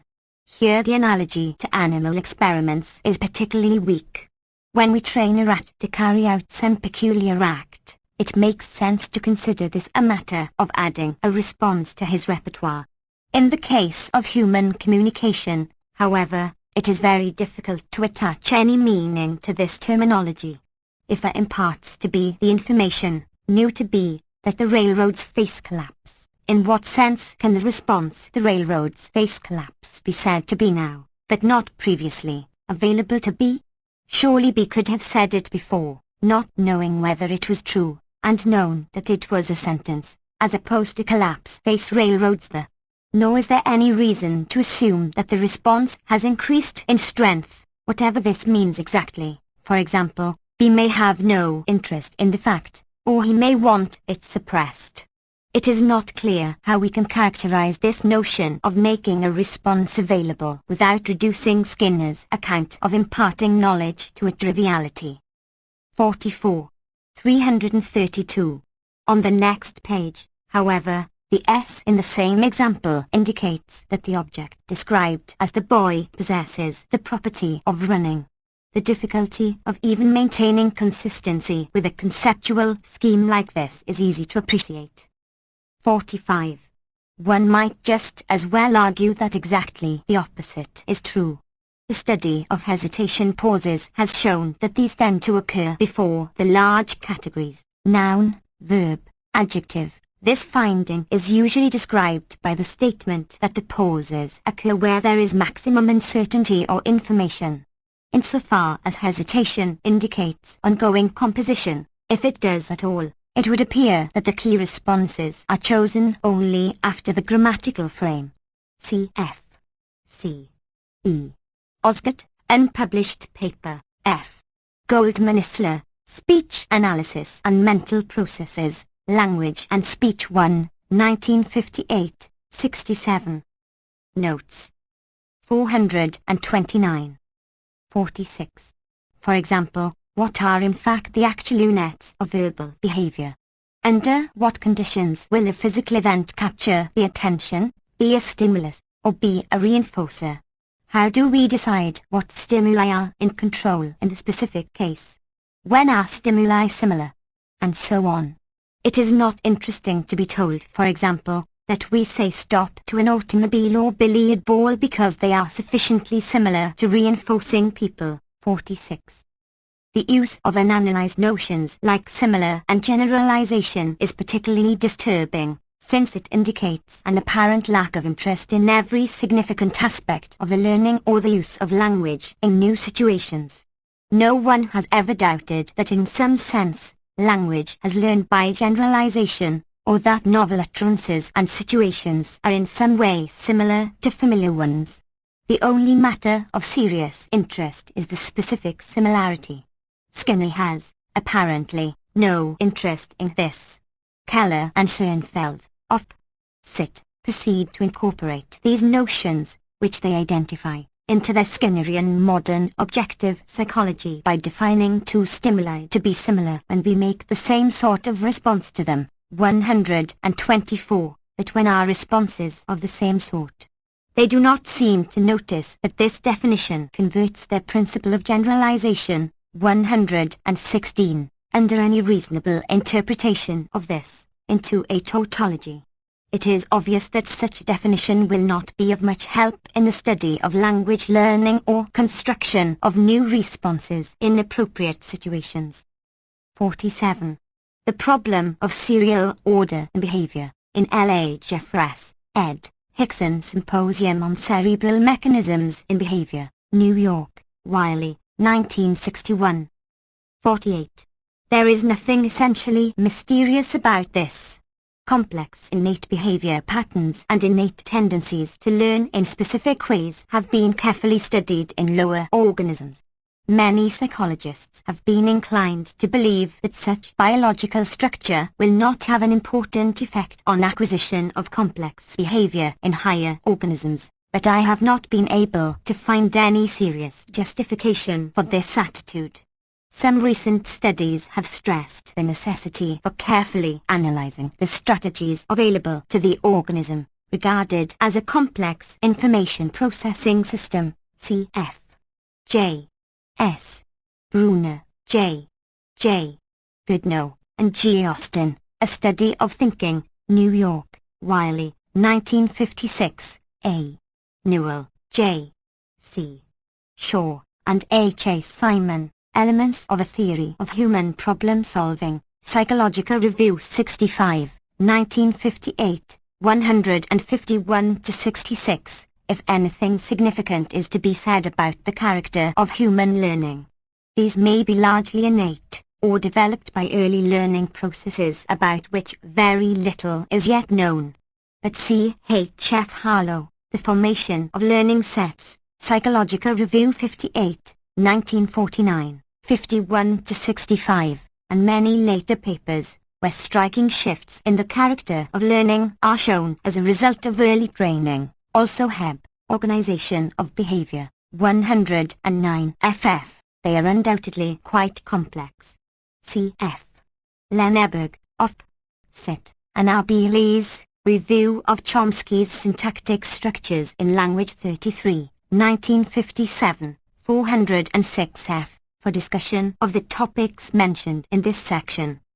3. Methodological preliminaries. 1. To accept traditional mentalism, in this way, is not to accept Bloomfield's dichotomy of mentalism versus mechanism. Mentalistic linguistics is simply theoretical linguistics that uses performance as data, along with other data, for example, the data provided by introspection, for the determination of the competence, the latter being taken as the primary object of its investigation. The mentalist, in this traditional sense, need make no assumptions about the possible physiological basis for the mental reality that he studies. In particular, he need not deny that there is such a basis. One would guess, rather, that it is the mentalistic studies that will ultimately be of the greatest value for the investigation of neurophysiological mechanisms, since they alone are concerned with determining abstractly the properties that such mechanisms must exhibit and the functions they must perform. 430. Notes. In fact, the issue of mentalism versus anti-mentalism in linguistics apparently has to do only with goals and interests, and not with questions of truth or falsity, sense or nonsense. At least 3 issues are involved in this rather idle controversy. 1. Dualism. Are the rules that underlie performance represented in a non-material medium? 2. Behaviorism. Do the data of performance exhaust the domain of interest to the linguist, or is he also concerned with other facts, in particular those pertaining to the deeper systems that underlie behavior? And 3. Introspectionism. should one make use of introspective data in the attempt to ascertain the properties of these underlying systems? It is the dualistic position against which Bloomfield irrelevantly inveighed. The behaviorist position is not an arguable matter. It is simply an expression of lack of interest in theory and explanation. This is clear, for example, in W. F. Twaddell's critique on defining the phoneme. Language Monograph No. 16, 1935, reprinted in part in M. Juice, ed., Reading in Linguistics, Washington, 1957, of Sapir's mentalistic phonology, which used informant responses and comments as evidence bearing on the psychological reality of some abstract system of phonological elements. For Twaddell, the enterprise has no point because all that interests him is the behavior itself, which is already available for the student of language, though in less concentrated form. Characteristically, this lack of interest in linguistic theory expresses itself in the proposal to limit the term theory to summary of data, as in Twaddell's paper, or, to take a more recent example, in R. W. Dixon, Linguistic Science and Logic, The Hague, Mouton and Co., 1963, although the discussion of theories in the latter is sufficiently vague as to allow other interpretations of what he may have in mind. Perhaps this loss of interest in theory, in the usual sense, was fostered by certain ideas, for example, strict operationalism or strong verificationism, that were considered briefly in positivist philosophy of science, but rejected forthwith in the early 1930s. In any event, question 2 poses no substantive issue. Question 3 arises only if one rejects the behaviorist limitations of 2. To maintain, on grounds of methodological purity, that introspective judgments of the informant, often the linguist himself, should be disregarded is, for the present, to condemn the study of language to utter sterility. It is difficult to imagine what possible reason might be given for this. We return to this matter later. For further discussion, see J. Katz, Mentalism in Linguistics, Language 40, 1964, 124-37. 2. For discussion, see N. Chomsky, Current Issues in Linguistic Theory, The Hague, Mouton and Co., 1964.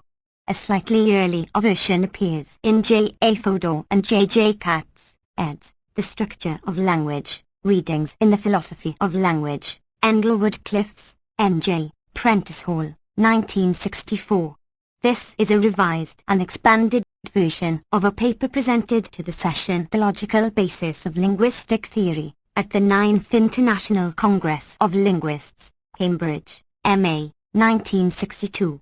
It appears under the title of the session in H. Lunt, ed. Proceedings of the 9th Congress of Linguists, The Hague, Mouton and Co., 1964. 3. This has been denied recently by several European linguists, for example, Dixon, Linguistic Science and Logic, E. M. Ullenbeck, An Appraisal of Transformation Theory, Lingua 12, 1963, 1-18, E. M. Ullenbeck. Discussion in the session The Logical Basis of Linguistic Theory, in Lunt, Proceedings, 981-83. They offer no reasons for their skepticism concerning traditional grammar, however. Whatever evidence is available today seems to me to show that by and large the traditional views are basically correct, so far as they go, and that the suggested innovations are totally unjustifiable.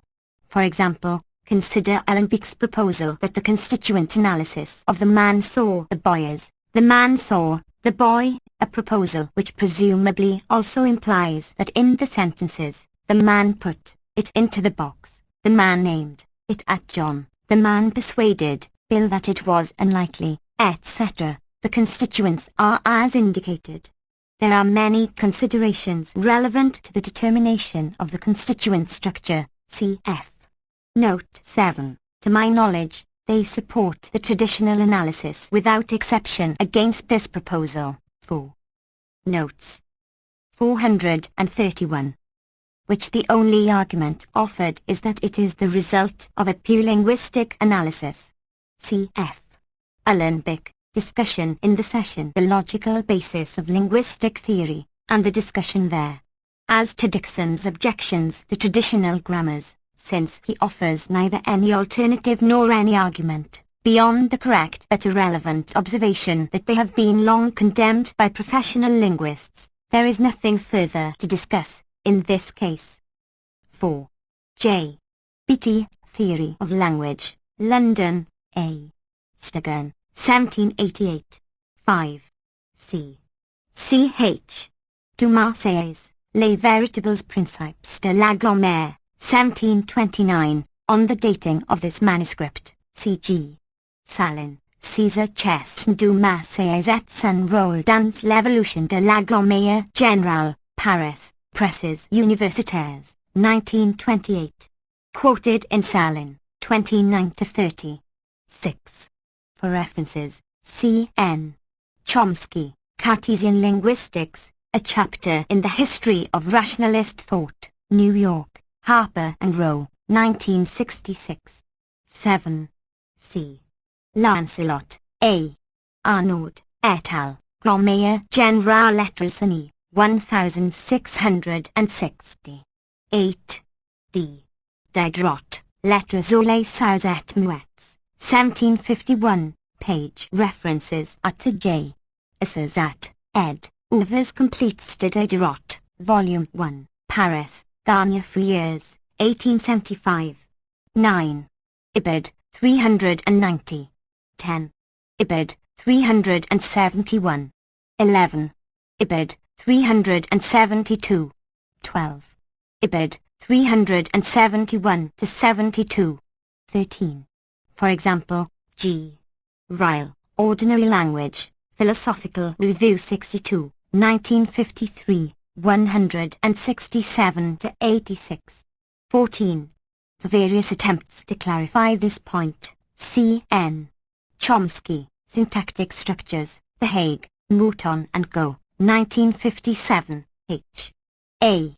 Gleason, Introduction to Descriptive Linguistics, 2D ed. New York, Holt, Reinhardt and Winston, 1961, G. A. Miller and N. Chomsky, Finitary Models of Language Uses, in Artilus, R. Bush, and E. Gallanter, eds. Handbook of Mathematical Psychology, Volume 2, New York, Wiley, 1963, ch. 13, 419-92, and many other publications. 4. The responsibility of intellectuals. 1. Such a research project has now been undertaken and published as a Citizens' White Paper, F. Schkeman, P. D. Scott, and R. Zelnick, The Politics of Escalation in Vietnam, New York, Fawcett World Library, Boston, Beacon, 1966. For further evidence of American rejection of UN initiatives for diplomatic settlement, just prior to the major escalation of February 1965, see Mario Rossi, The U.S. Rebuffed Youth and New York Review of Books, November 17, 1966. See also Theodore Draper, How Not to Negotiate, New York Review of Books, May 4, 1967. There is further documentary evidence of NLF attempts to establish a coalition government and to neutralize the area, all rejected by the United States and its Saigon ally, in Douglas Pike, Viet Cong, Cambridge, M.A., MIT Press, 1966. In reading material of this latter sort, one must be especially careful to distinguish between the evidence presented and the conclusions that are asserted, for reasons noted briefly below, see Note 33. It is interesting to see the first, somewhat oblique published reactions to the politics of escalation by those who defend a right to conquer South Vietnam and institute a government of our choice. For example, Robert Scalapino, New York Times Magazine, December 11, 1966, argues that the thesis of the book implies that our leaders are diabolical. Since no right-thinking person can believe this, the thesis is refuted.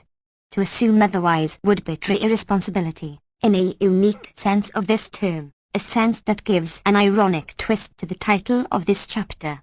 He goes on to point out the alleged central weakness in the argument of the book, namely, the failure to perceive that a serious attempt on our part to pursue the possibilities for a diplomatic settlement would have been interpreted by our adversaries as a sign of weakness. 432. Notes. 2. New York Times, October 14, 1965. 3. Ibid, February 6, 1966. 4. Boston Globe, November 19, 1965. 5. At other times, Schlesinger does indeed display admirable scholarly caution. For example, in his introduction to the politics of escalation, he admits that there may have been flickers of interest in negotiations on the part of Hanoi. As to the administration's lies about negotiations and its repeated actions undercutting tentative initiatives towards negotiations, he comments only that the authors may have underestimated military necessity and that future historians may prove them wrong. This caution and detachment must be compared with Schlesinger's attitude toward renewed study of the origins of the Cold War, in a letter to the New York Review of Books, October 20, 1966. He remarks that it is time to blow the whistle on revisionist attempts to show that the Cold War may have been the consequence of something more than mere communist belligerence. We are to believe, then, that the relatively straightforward matter of the origins of the Cold War is settled beyond discussion, whereas the much more complex issue of why the United States shies away from a negotiated settlement in Vietnam must be left to future historians to ponder. It is useful to bear in mind that the U.S. government itself is on occasion much less diffident in explaining why it refuses to contemplate a meaningful negotiated settlement. As is freely admitted, this solution would leave it without power to control the situation. See, for example, Note 37. 6. Arthur M. Schlesinger, Jr., 1,000 Days, John F. Kennedy in the White House, Boston. Houghton Mifflin Company, 1965, 121. 7. Walt W. Rostow, The View from the Seventh Floor, New York, Harper & Row, 1964, 149. See also his United States in the World Arena, New York, Harper & Row, 1960, 144. Stalin, Exploiting the Disruption and Weakness of the Post-War World. Pressed out from the expanded base he had won during the Second World War in an effort to gain the balance of power in Eurasia.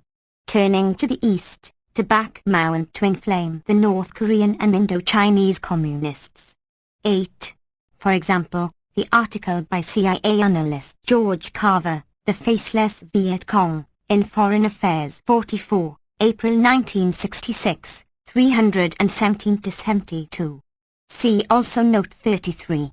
9. Cf. Jean Lecture, Vietnam, Between Two Truces, New York, Random House, 1966, 21.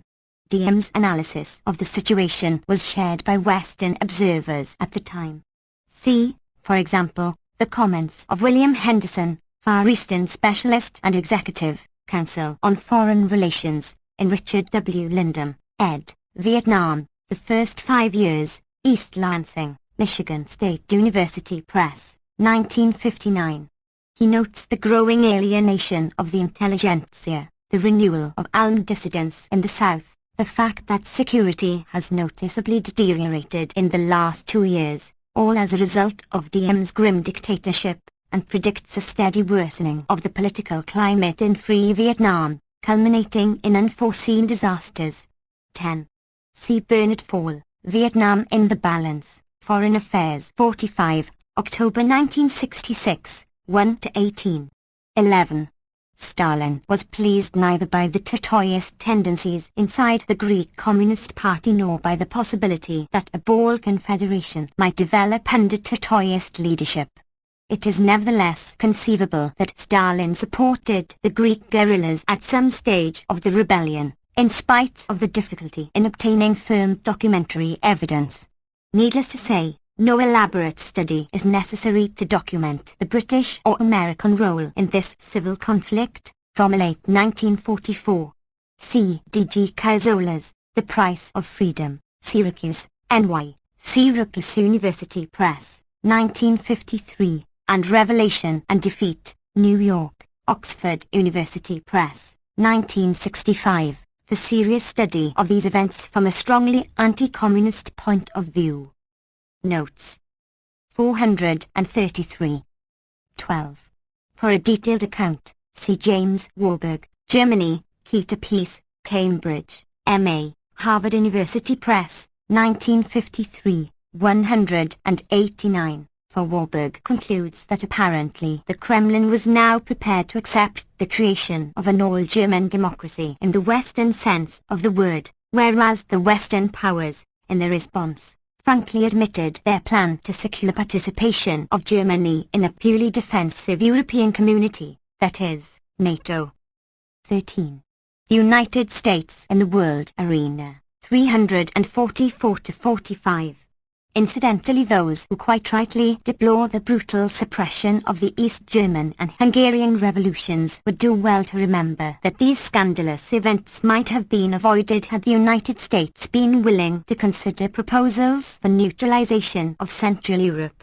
Some of George Kennan's recent statements provide interesting commentary on this matter, for example, his comments on the falsity, from the outset, of the assumption that the USSR intended to attack or intimidate by force the western half of the continent and that it was deterred by American force, and his remarks on the sterility and general absurdity of the demand for unilateral Soviet withdrawal from East Germany together with the inclusion of a united Germany as a major component in a Western defense system based primarily on nuclear weaponry. Edward Reed, ed., Peace on Earth, New York, Pocketbooks. 1965. It is worth noting that historical fantasy of the sort illustrated in Rostow's remarks has become a regular State Department specialty. Thus, we have Thomas Mann justifying our Dominican intervention as a response to actions of the Sino-Soviet military bloc. Or, to take a more considered statement, we have William Bundy's analysis of stages of development of communist ideology in his Pomona College address, February 12, 1966, in which he characterizes the Soviet Union in the 1920s and early 1930s as in a highly militant and aggressive phase. What is frightening about fantasy, as distinct from outright falsification, is the possibility that it may be sincere and may actually serve as the basis for formation of policy. 14. New York Times, February 6, 1966. 15. United States Policy Toward Asia, Hearings before the Subcommittee on the Far East and the Pacific of the Committee on Foreign Affairs, House of Representatives, Washington, Government Printing Office, 1966, 89. 16. New York Times Book Review, November 20, 1966. Such comments call to mind the remarkable spectacle of President Kennedy counseling Chadi Jagan on the dangers of entering into a trading relationship which brought a country into a condition of economic dependence. The reference, of course, is to the dangers in commercial relations with the Soviet Union. See Schlesinger, 1,000 Days, 776. 17. 1,000 Days, 252. 18.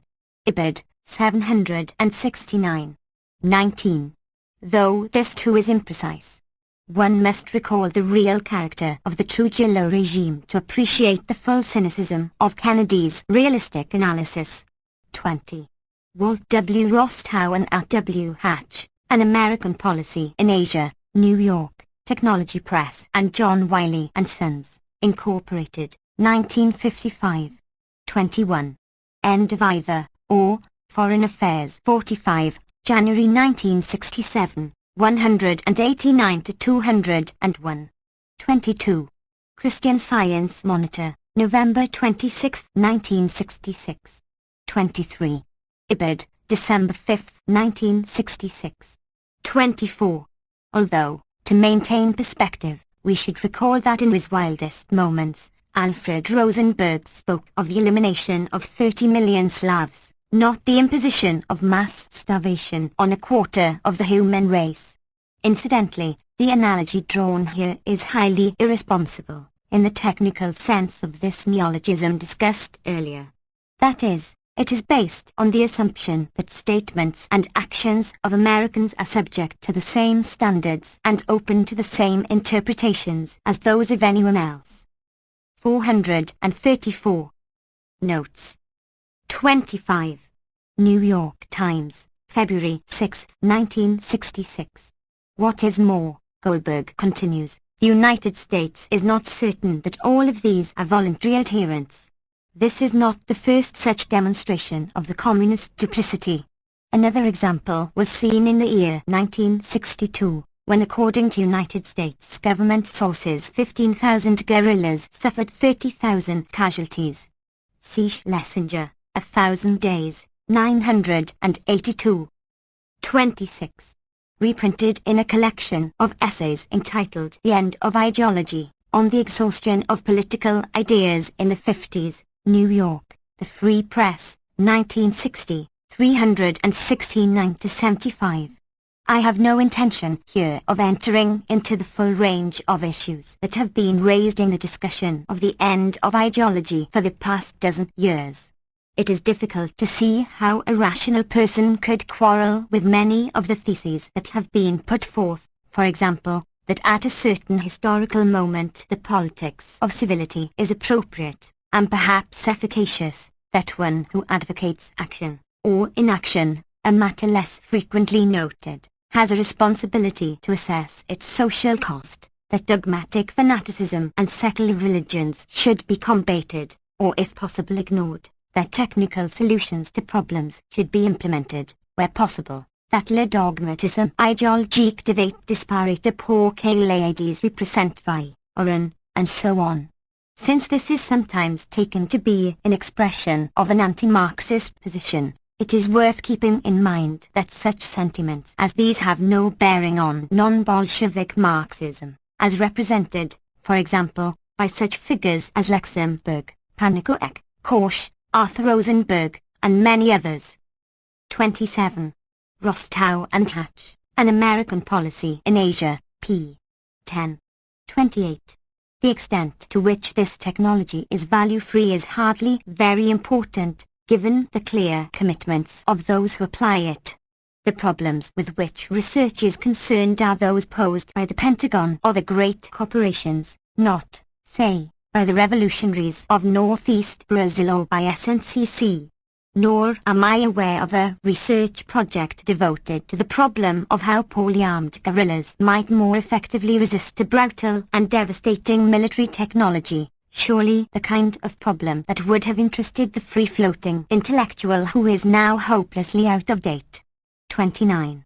In view of the unremitting propaganda barrage on Chinese expansionism, perhaps a word of comment is in order. Typical of American propaganda on this subject is Adlai Stevenson's assessment, shortly before his death, cf. New York Times Magazine, March 13, 1966. So far, the new communist dynasty has been very aggressive. Tibet was swallowed, India attacked, the Malays had to fight 12 years to resist a national liberation they could receive from the British by a more peaceful route. Today, the apparatus of infiltration and aggression is already at work in North Thailand. As to Malaya, Stevenson is probably confusing ethnic Chinese with the government of China. Those concerned with the actual events would agree with Harry Miller, in Communist Menace in Malaya, New York, Frederick A. Prager, Incorporated, 1954, 230. That Communist China continues to show little interest in the Milan affair beyond its usual fulminations via Peking radio. There are various harsh things that one might say about Chinese behavior in what the Sino-Indian Treaty of 1954 refers to as the Tibet region of China, but it is no more proof of a tendency towards expansionism than is the behavior of the Indian government with regard to the Naga and Mizo tribesmen. As to North Thailand, The apparatus of infiltration may well be at work, though there is little reason to suppose it to be Chinese, and it is surely not unrelated to the American use of Thailand as a base for its attack on Vietnam. This reference is the sheerest hypocrisy. The attack on India grew out of a border dispute that began several years after the Chinese had completed a road from Tibet to Sinkiang in an area so remote from Indian control that the Indians learned about this operation only from the Chinese press. According to Ima. Notes. 435. Ikan Air Force Maps. The disputed area is in Chinese territory. Cf. Alistair Lamb, China Quarterly, number 23, July to September 1965, 202-7. To this distinguished authority, it seems unlikely that the Chinese have been working out some master plan to take over the Indian subcontinent lock, stock and overpopulated barrel. Rather, he thinks it likely that the Chinese were probably unaware that India even claimed the territory through which the road passed. After the Chinese military victory, Chinese troops were, in most areas, withdrawn beyond the McMahon Line, a border which the British had attempted to impose on China in 1914 but which has never been recognized by China, nationalist or communist, the United States, or any other government. It is remarkable that a person in a responsible position could describe all of this as Chinese expansionism. In fact, it is absurd to debate the hypothetical aggressiveness of a China surrounded by American missiles and a still expanding network of military bases backed by an enormous American expeditionary force in Southeast Asia. It is conceivable that at some future time a powerful China may be expansionist. We may speculate about such possibilities if we wish, but it is American aggressiveness that is the central fact of current politics. 30. W. S. Churchill, The Second World War, Volume 5, Closing the Ring, Boston, Houghton Mifflin Company, 1951, 382. 31. United States Policy Toward Asia, 104. See Note 15. 32. Ibid, 105. 33. Pike, Viet Cong, 110. This book, written by a Foreign Service officer working at the Center for International Studies, MIT, poses a contrast between our side, which sympathizes with usual revolutionary stirrings around the world because they reflect inadequate living standards or oppressive and corrupt governments, and the backers of revolutionary guerrilla warfare, which opposes the aspirations of people while apparently furthering them, manipulates the individual by persuading him to manipulate himself. Revolutionary guerrilla warfare is an imported product, revolution from the outside. Other examples besides the Viet Cong are Stalin's exportation of armed revolution, the Haganah in Palestine, and the Irish Republican Army, c. 32-33. The Viet Cong could not be an indigenous movement since it has a social construction program of such scope and ambition that of necessity it must have been created in Hanoi, 76. But on 77-79 we read that organizational activity had gone on intensively and systematically for several years before the Lao Dong Party in Hanoi had made its decision to begin building an organization.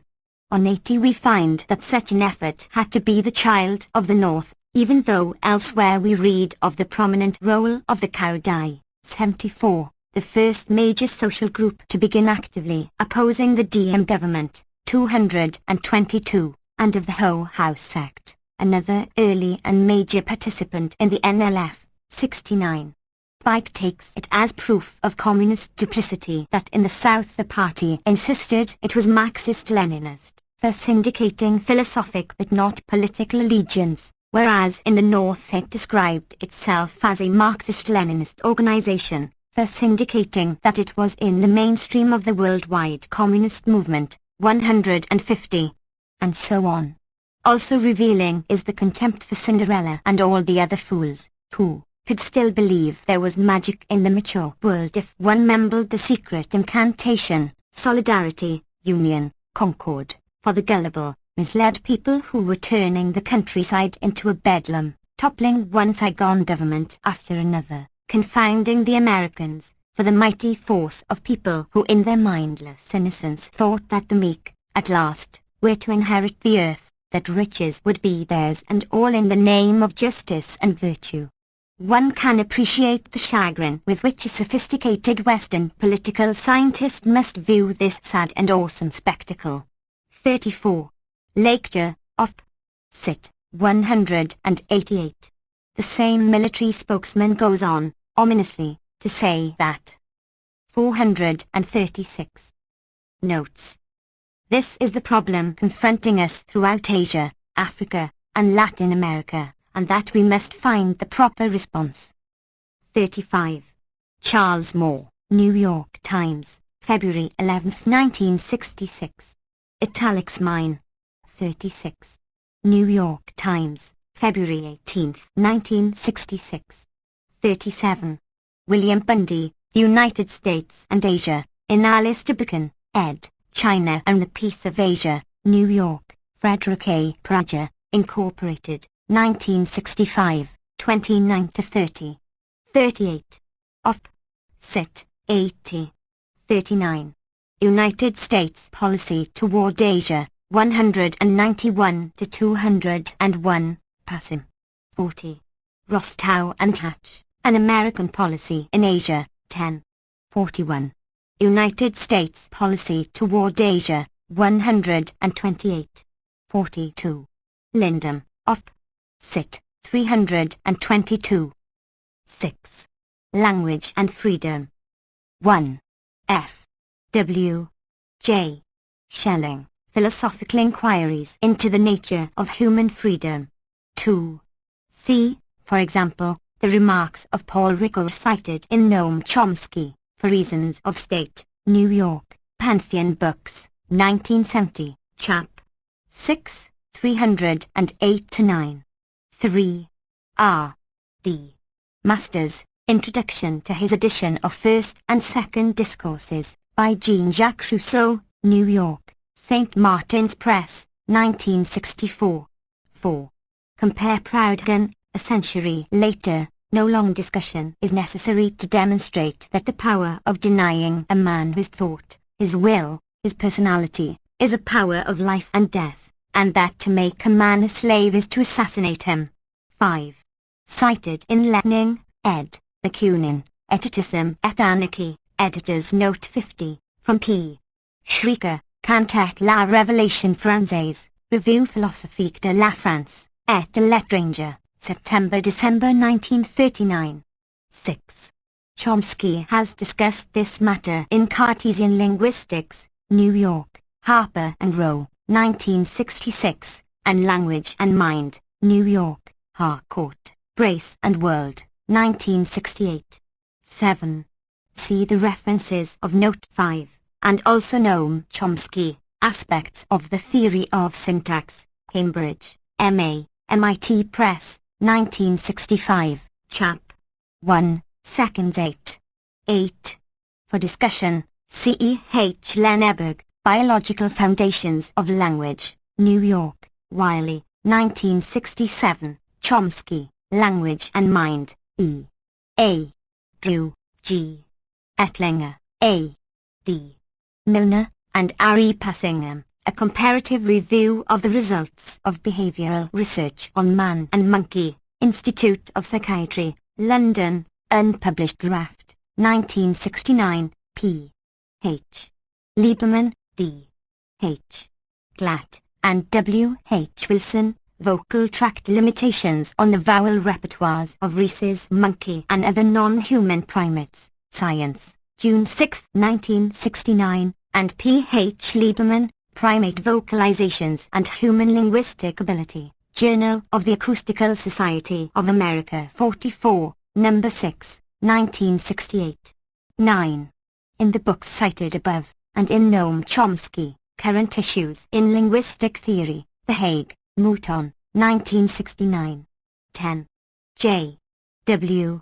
Burrow, Introduction to his edition of The Limits of State Action, by Wilhelm von Humboldt, London, Cambridge University Press, 1969, from which most of the following quotes are taken.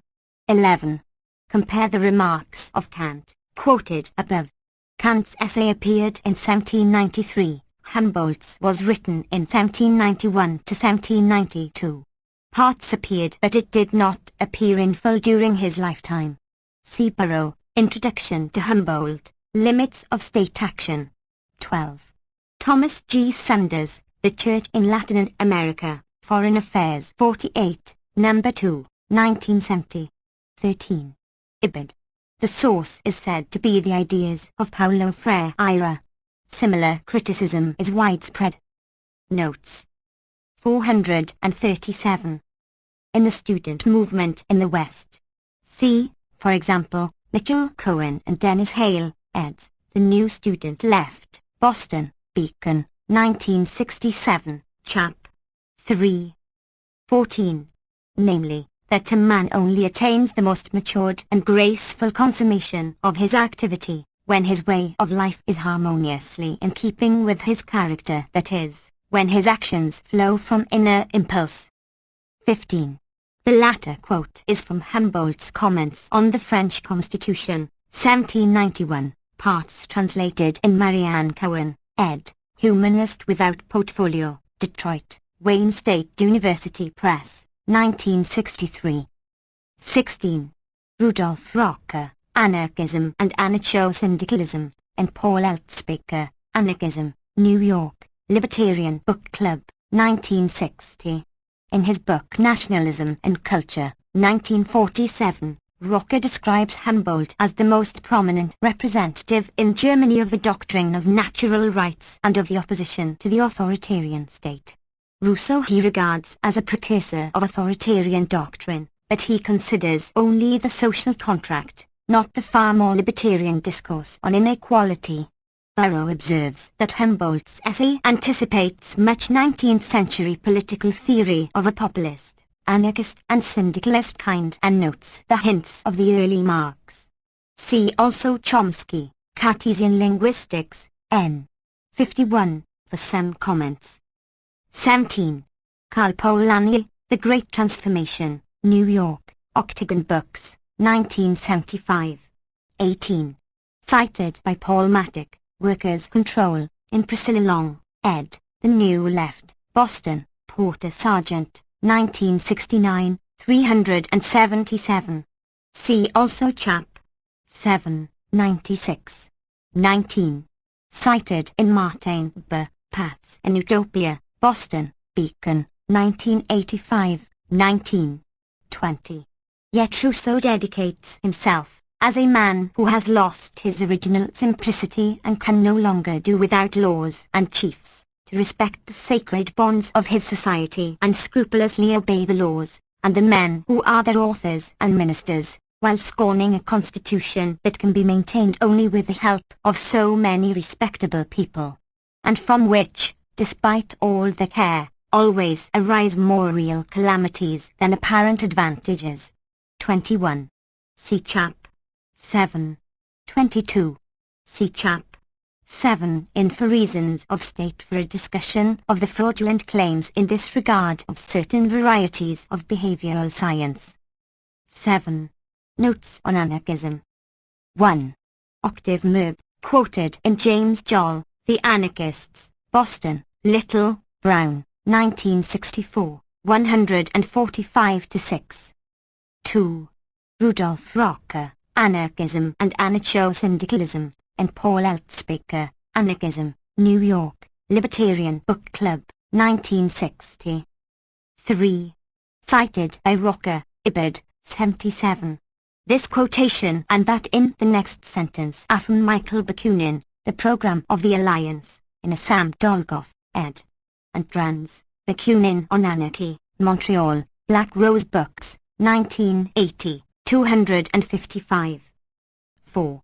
Diego Abad de Santillán, After the Revolution, New York, Greenberg, 1937, 86. In the last chapter, written several months after the revelation had begun, he expresses his dissatisfaction with what had so far been achieved along these lines. On the accomplishments of the social revolution in Spain, see My American Power and the New Mandarins, New York, Pantheon Books, 1969, Chap. 1, and references cited there. The important study by Bruin Temime has since been translated into English. Several other important studies have appeared since, in particular, Frank Mintz, L'Étude studans les Panny Révolutionnaires, Paris, Editions Blabast, 1971, Cesar M. Lorenzo, Les Anarchistes Espagnols et le Pouvoir, 1868-1969, Paris. 438. Notes. Editions Dussel, 1969, Gaston Level, Espagne Libitor, 1936-1939, L'Oeuvre constructive de la Révolution espagnole, Paris, Editions du Cercle, 1971.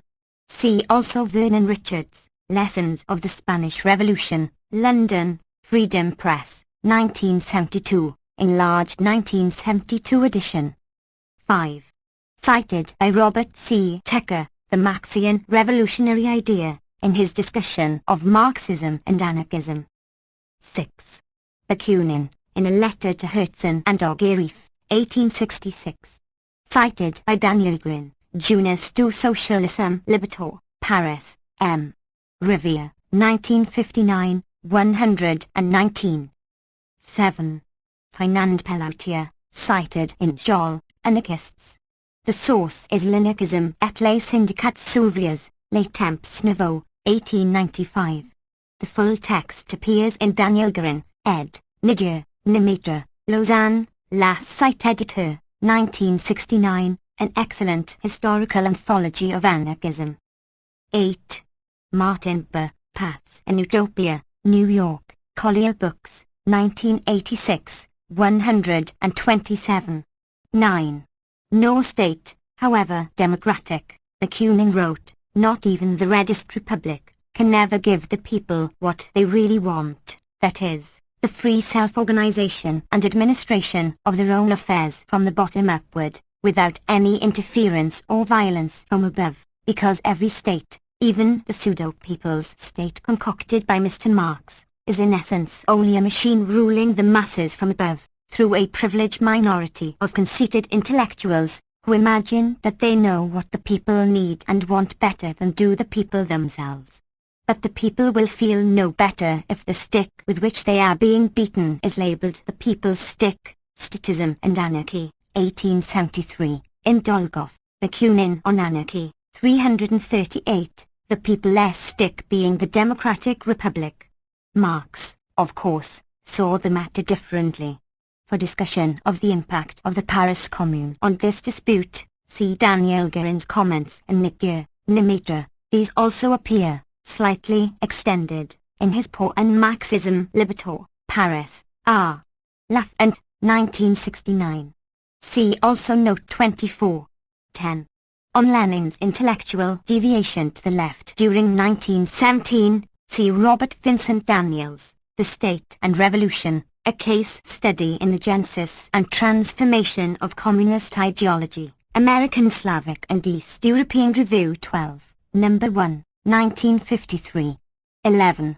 Paul Mattick, Marx and Keynes, Boston, Porter Sargent, 1969, 295. 12. Michael Bakunin, La Commune de Paris et la notion de l'État, reprinted in Grin, Niger, Lemaitre. Bakunin's final remark on the laws of individual nature as the condition of freedom can be compared with the approach to creative thought developed in the rationalist and romantic traditions, discussed in Chap. 9. C. N. Chomsky, Cartesian Linguistics and Language in Mind. 13. Shlomo Avinari, The Social and Political Thought of Karl Marx, London, Cambridge University Press, 1968. 142, referring to comments in the Holy Family. Avinari states that within the socialist movement only the Israeli kibbutzim have perceived that the modes and forms of present social organization will determine the structure of the future society. This, however, was a characteristic position of anarcho-syndicalism, as noted earlier. 14.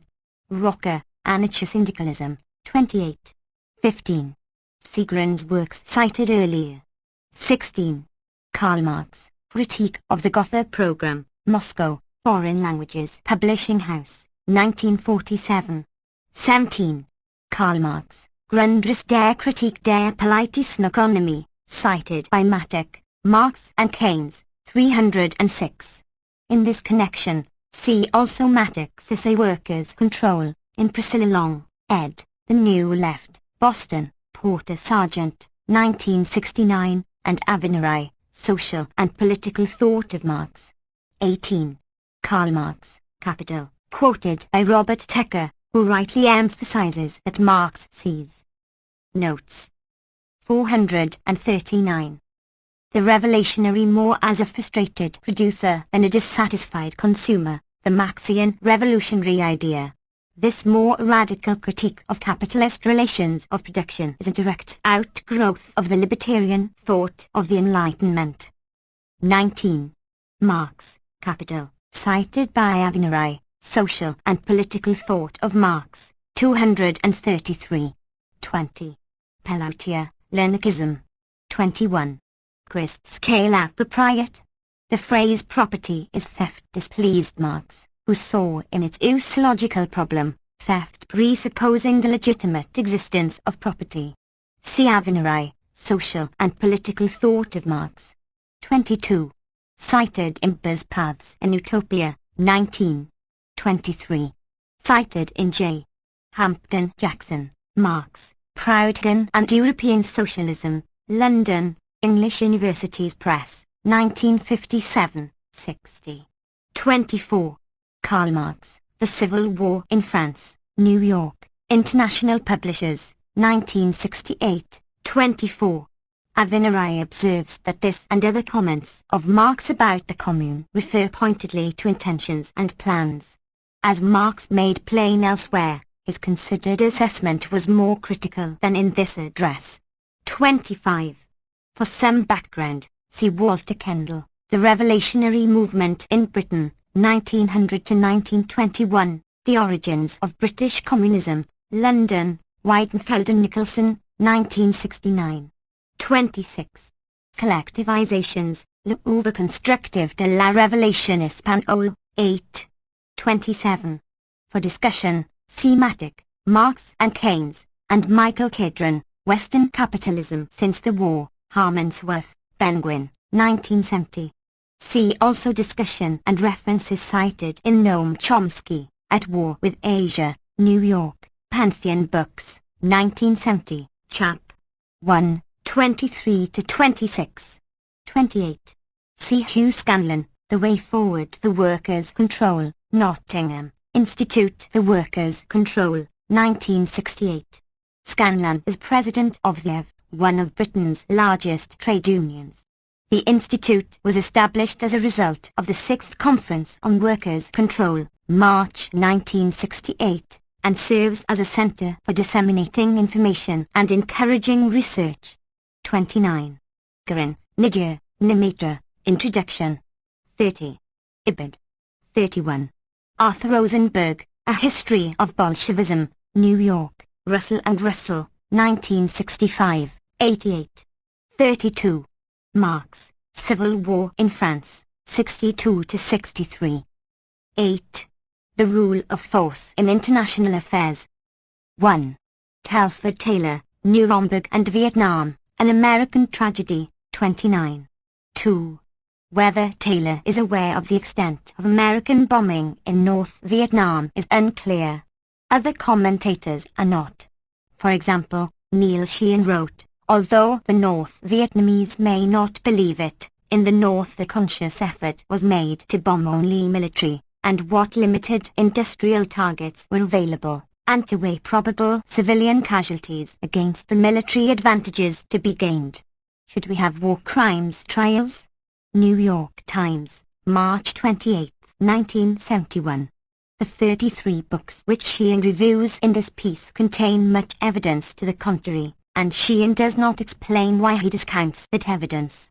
From my own limited observations in the neighborhood of Hanoi, I join the North Vietnamese in not believing it.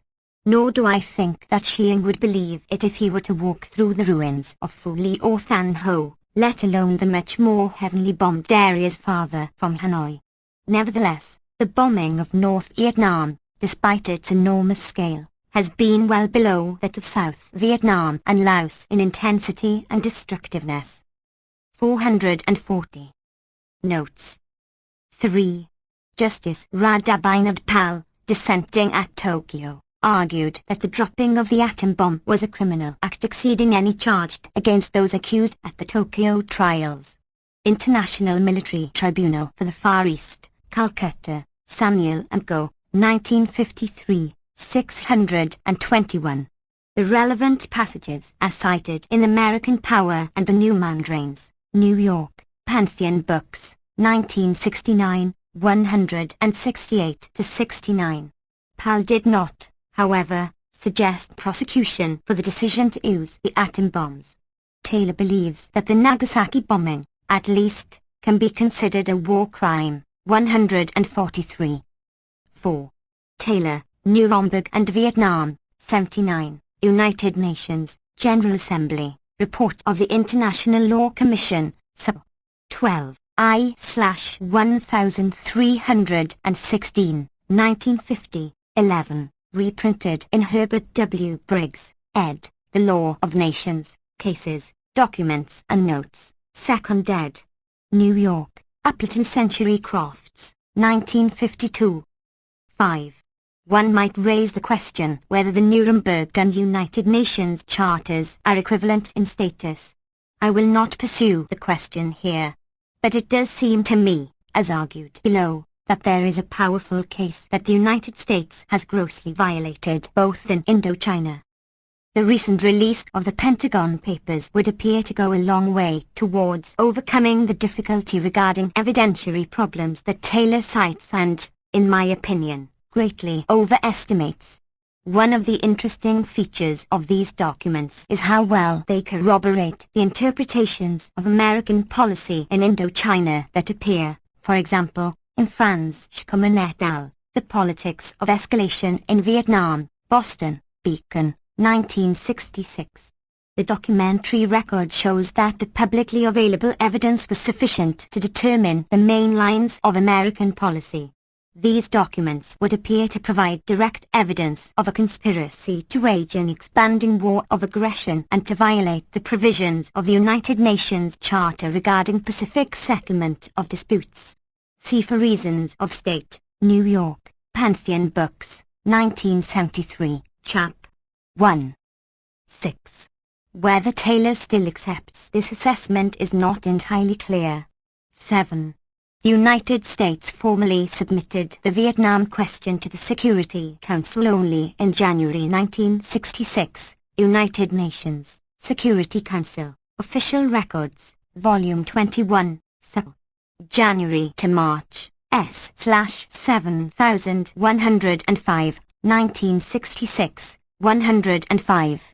Prior to that, the United States asked the Council to consider their alleged Tonkin Gulf incident in August 1964, Official Records, Volume 19, Sub. July to September, S/5849, 1964, 135, and submitted reports in February 1965, Official Records, Volume 20, Sub.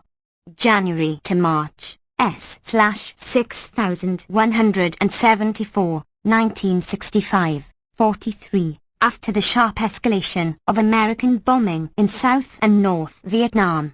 See the legality of U.S. participation in the defense of Vietnam, U.S. Department of State Bulletin, Volume 54, 1966, reprinted in Richard A. Falk, ed., The Vietnam War and International Law, 583, 590. Henceforth cited as Falk, Vietnam. Direct United States military engagement began in 1961 to 1962. 8. Richard A. Falk, International Law and the United States Role in Vietnam, a response to Professor Moore, Yale Law Journal 76, 1967, 1051, 1130 N. 80, reprinted in Falk, Vietnam, 445, 480 N. 80. 9. Thomas J. Farrer, Intervention in Civil Wars, A Modest Proposal, Columbia Law Review 67, 1967, 266, 271, reprinted in Falk, Vietnam, 509, 514. 10.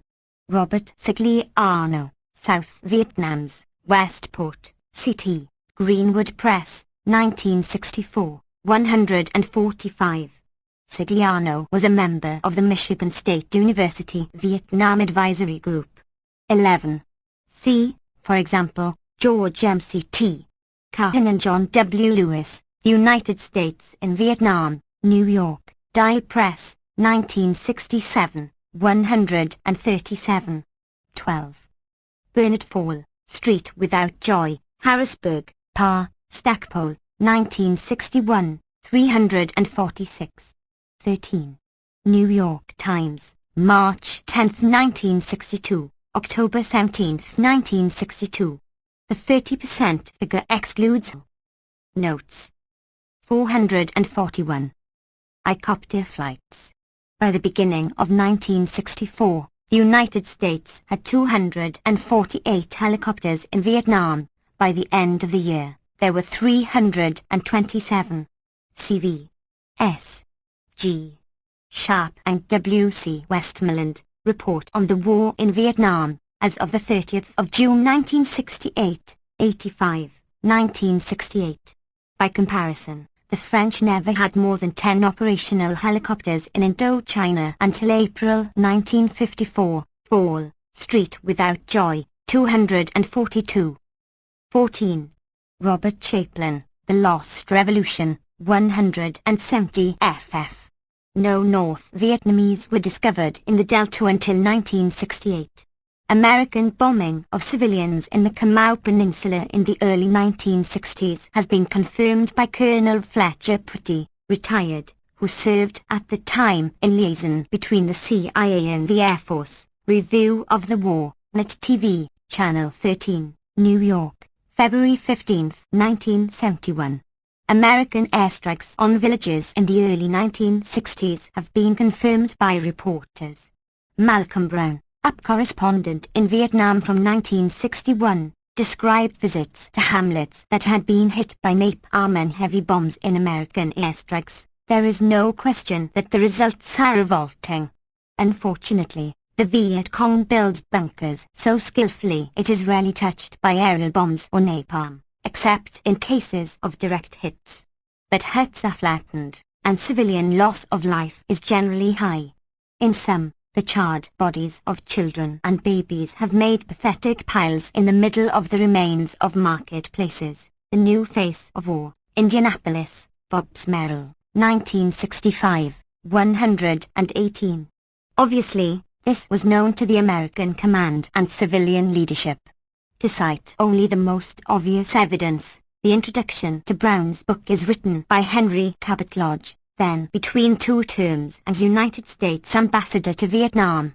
It should be noted that the Tokyo Tribunal judged cabinet members responsible for war crimes in connection with the treatment of prisoners if, having knowledge of them, they did not resign. C. Irwin Nolan Judith N. McFadden, eds. War Crimes and the American Conscience, New York, Holt, Reinhardt and Winston, 1970, 195, for relevant excerpts from the Tribunal. 15. Richard Dragaski's Vietnam Diary, New York, Holt, Reinhardt and Winston, 1963, 108. 16. Donald Robinson, America's Guerrillas, Will They Stop Future Vietnams? Parade, supplement to Boston Sunday Globe, January 31, 1971. It was the SOF, according to this account, that conducted the raid against an abandoned prisoner of war camp near Son Tay in North Vietnam, in November 1970. 17. Even Douglas Pike, who is often hardly more than a propagandist for the American government, admits that the NLF constituted the only mass-based political party in South Vietnam and that in late 1964, it was impossible for the American-supported government to consider a coalition with the NLF, for fear that the whale would swallow the minnow. Viet Cong, Cambridge, M.A., MIT Press, 1966, 110, 361-62. Elsewhere, Pike has estimated that in 1963, perhaps half the population of South Vietnam at least tacitly supported the NLF, war, peace, and the Viet Cong. Cambridge, M.A., MIT Press, 1969, 6. See also 216 above. It is, of course, not very difficult for a great power to establish a government that will applaud its intervention. For example, the 14th Congress of the Czechoslovak Communist Party, the first officially recognized Congress since 1966, opened with applause and cheers for the Russian invasion of 1968. Boston Globe, Reuters, May 26, 1971. 18. I refer, in this instance, to the United States-supported refusal of the regime it had instituted in South Vietnam to adhere to the election provision of the Geneva Agreement of 1954. Similarly, in Laos, when the Pathet Lao won an unexpected victory in the election of 1958, after substantial American efforts to buy the election for the right, the United States played a major role in the overthrow of the coalition government. C. Len Ackland, No Place for Neutralism, the Eisenhower Administration and Laos, in Nina S. Adams and Alfred W. McCoy, eds. Laos, War and Revolution, New York, Harper and Row, 1970, Jonathan. 442. Notes. Mirsky and Stephen Stonefield, The United States in Laos, in Edward Friedman and Mark Selden, eds. America's Asia, New York, Pantheon Books, 1971, 253-323. See also Chap. 2, Seconds I. 19. Whether it is certainly the law is open to question. 20. Cited by Leo Goodestadt, Might and Right, Far Eastern Economic Review, April 10, 1971, 22. Goodestadt observes that physical force was always a second-best choice for Mao. 21. Pike, Viet Cong, 91-92. Pike later observed that armed combat was a GVN-imposed requirement. The NLF was obliged to use counterforce to survive. 101. 22. Duong Chin, La Resistance Vaincre, cited in Fall, Street Without Joy, 372-3, excerpt translated by Fall. 23. Fall, Street Without Joy, 372-73. 24. On Japan's professedly defensive and idealistic motivations in the 1930s, see the references in Chap. 2 of American Power and the New Mandarins, 176-77, 179-84, 189-90, 193-202. 25. American innocence in this regard is if anything surpassed by that of our British allies. For example, the anonymous weekly columnist, presumably the editor, of the Far Eastern Economic Review, generally a sober journal, writes that it must be evident to any open-minded person that, whatever the effects of America's intervention in Vietnam, the action was taken with the most idealistic of motives and with the best of intentions. 2. Claim that the United States is in Vietnam for imperialist reasons is manifest nonsense. Column Traveller's Tales, Far Eastern Economic Review, February 20, 1971. Conceivably one might argue that despite ample evidence to the contrary, the United States is thus unique in world history, but to insist on the certainty of this most dubious judgment is merely a form of hysteria. The columnist also demonstrates the neutrality of the review, as contrasted with committed scholars. Thus the review, he writes, does not hesitate to criticize what it regards as mistakes in American strategy or policy, or to publish bitter attacks on Viet Cong atrocities. True objectivity. The columnist also prides himself on his sophistication for printing one of the few editorials which attempted to establish a sympathetic understanding for the troops who took part in the massacre at My Lai, failing to note that the American peace movement, which he denounces, had almost universally taken the same position, but without glorying in its sophistication for its ability to distinguish the acts of soldiers in the field from the calculated decisions of planners who are remote from any threat. 26. Fall, Street Without Joy, 373. Note that this was written in the early 1960s, at a time when Taylor supported American intervention in Vietnam as an aggression-checking undertaking in the spirit of the United Nations Charter, 206. 3 years after this work appeared, Secretary of Defense McNamara testified before Congress that the Viet Cong and the North Vietnamese were operating without, for all practical purposes, a single-wheeled vehicle in all of South Vietnam. See the statement by Senator Proxmire, Congressional Record, Volume 177, April 5, 1971, S. 4585. 27. Fall, Street Without Joy, 378. 28. Interview in the Ottawa Citizen, January 12, 1970. An American working in Qinghai Hospital estimated in 1967, a year before My Lai, that about 70% of the civilian war casualties there were caused by American and Allied bombardment, that is, in an area more or less under American control, where victims could reach the town hospital.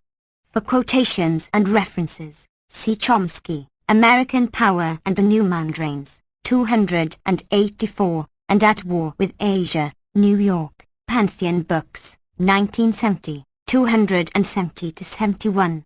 29. New York Times, May 25, 1971. The reference is to Ronald L. Ridenhour, the Vietnam veteran who disclosed the incident to the Secretary of Defense a year after it occurred. The incident has been noted at once by the NLF, along with many other incidents that are still not AC. Notes. 443. Acknowledged or discussed.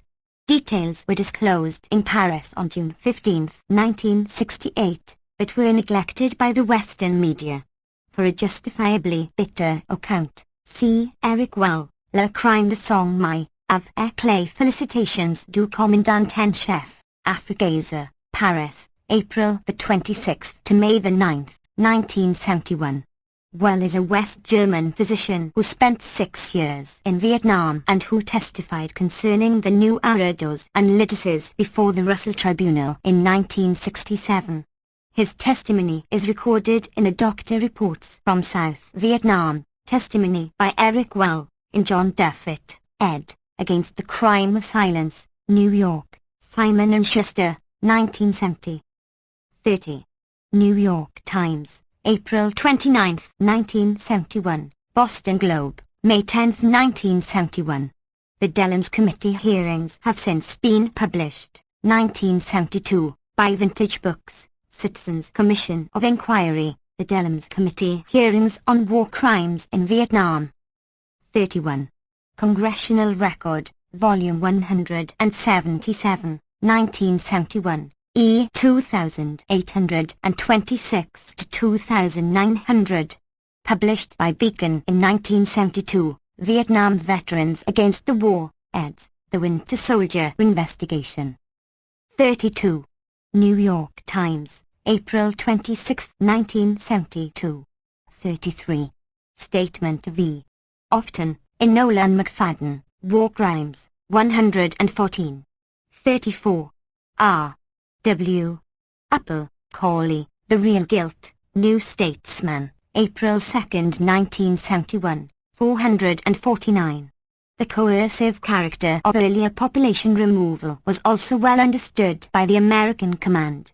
Sharp and Westmoreland wrote that the first strategic Hamlet program in March 1962 involved forced relocation of rural peasants, notwithstanding their strong attachment to their ancestral plots of land. Report on the War in Vietnam, 79. This report consists largely of apologetics and is not, in my opinion, to be taken seriously, unless independently confirmed, except with regard to the details of the American military engagement. 35. Apple, Corley, The Real Guilt, 34. 36. This occasionally heard explanation is plainly absurd, even if we believe its original formulation by Samuel P. Huntington, The Basis of Accommodation, Foreign Affairs 46, No. 4, 1968. The Huntington article appeared prior to the massive escalation of the American bombing in the countryside of Indochina. But if the effects of millions of tons of bombs and thousands of square miles of defoliation could not have been predicted beforehand, which is difficult enough to believe, it was surely known by mid-1968. The same cynical pretense is maintained by Lieutenant Colonel John Paul Vann, retired, Senior United States Advisor for Pacification in South Vietnam, see below, 232-33. He is quoted in Newsweek, January 20, 1969, as stating that we inadvertently stumbled on the solution to guerrilla warfare, urbanization, cited by L. A. G. Moss and Z. M. Shalizi, War and Urbanization in Indochina, in Jonathan S. Grant et al., eds. Cambodia, The Widening War in Indochina, New York, Washington Square Press, 1971, 192. 37. Sheehan, Should We Have War Crimes Trials? 38. Cf. Note 36 above. 39. Sheehan, Should We Have War Crimes Trials? 40. New York Times, April 6, 1971. The quotations and most of the cited material comes from this report. The rest is taken from an earlier report by Henry Cam in the New York Times, November 15, 1969, and from a white paper of the American Friends Service Committee, May 5, 1969, which gives the reports of Vietnamese-speaking field workers on the scene. 41. Fall, Street Without Joy. 42. It might be argued that domestic political considerations made it impossible for the president to saturate Vietnam with enough American troops to obviate the need for destructive firepower. Recall, however, that the French ever sent conscripts to Vietnam and probably deployed no more than about 70,000 native French troops in all of Indochina. For references on French military strength, see Chomsky, For Reasons of State, Chap. 1, Note 4. The American war in Vietnam is unusual, if not unique, in that the public was willing to tolerate. 444. Notes. For a time, the development of an enormous conscript army to fight what was in essence a colonial war.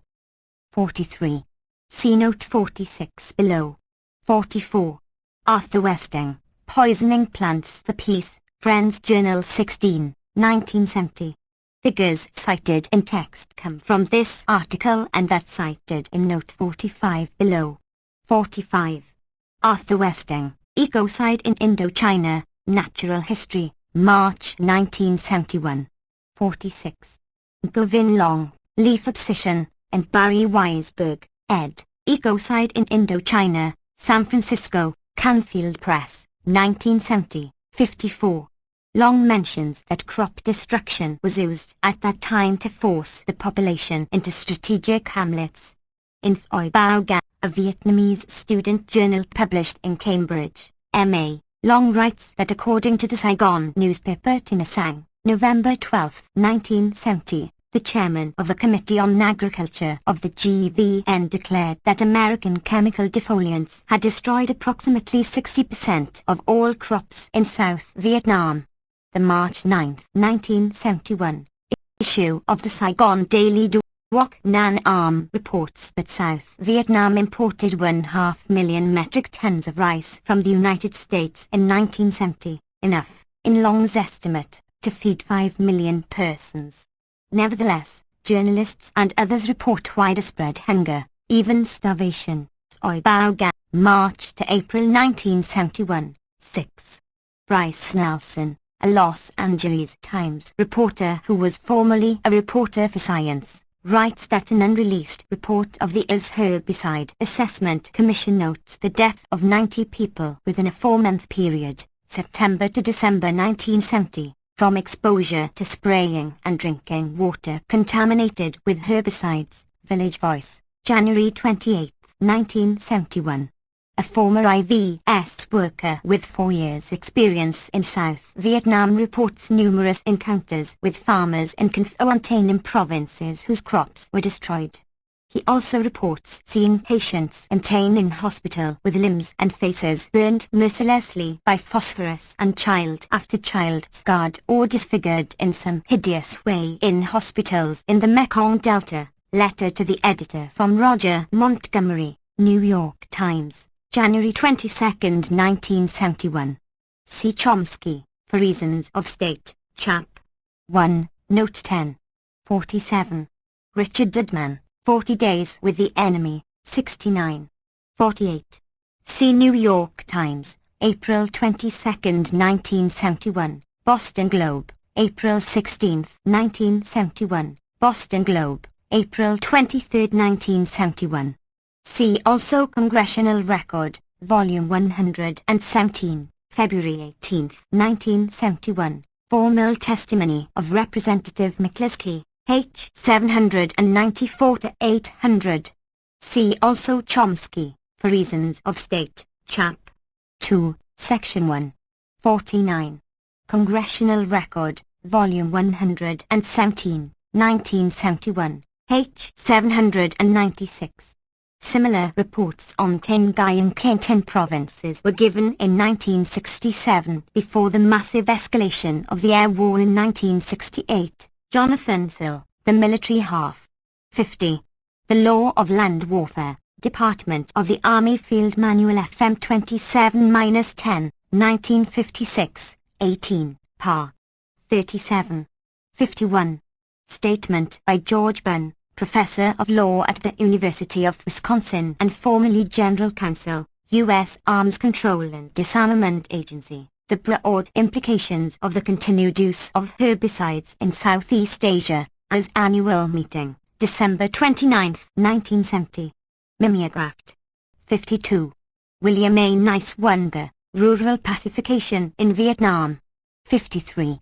For discussion, see Jeffrey Race, How They Won, Asian Survey, August 1970, Robert L. Sansom, The Economics of Insurgency in the Mekong Delta of Vietnam, Cambridge, M.A., MIT Press, 1970.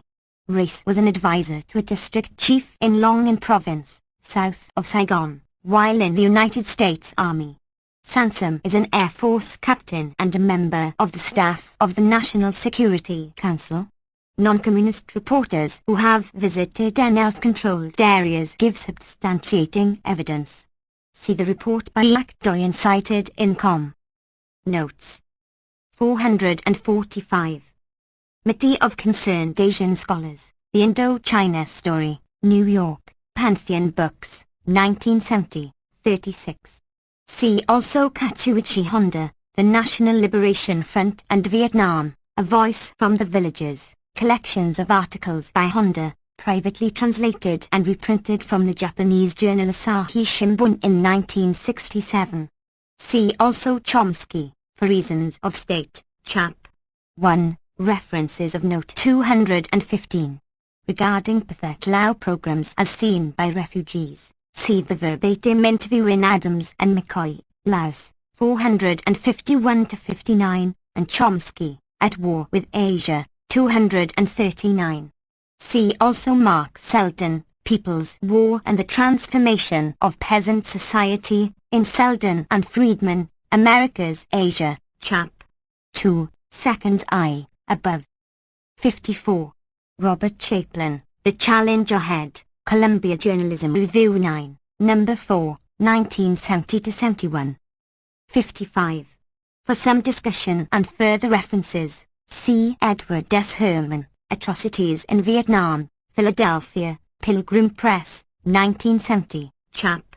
2. All of this was well understood at the time. See, for example, R. W. Lindum, ed., Vietnam, The First 5 Years, East Lansing, Michigan State University Press, 1959. 56. See, for example, the remarks on Chinese nationalist terrorism against collaborators with the Japanese cited in Noam Chomsky, Problems of Knowledge and Freedom, New York, Pantheon Books, 1971, 95. 57. On the resort to violence by the NLFC, the comments by Douglas Pike, 219 above, and the far more detailed analysis by Jeffrey Race, War Comes to Long, Berkeley, University of California Press, 1972. 58. C. Herman, Atrocities in Vietnam, for an effort to estimate a relative scale. 59. Don Oberdorfer, Tet. Garden City, NY, Doubleday, 1971, 201. 60. Len Ackland, Hugh, unpublished, one of the sources used by Oberdorfer. Predictably, others play the numbers game quite fast and loose.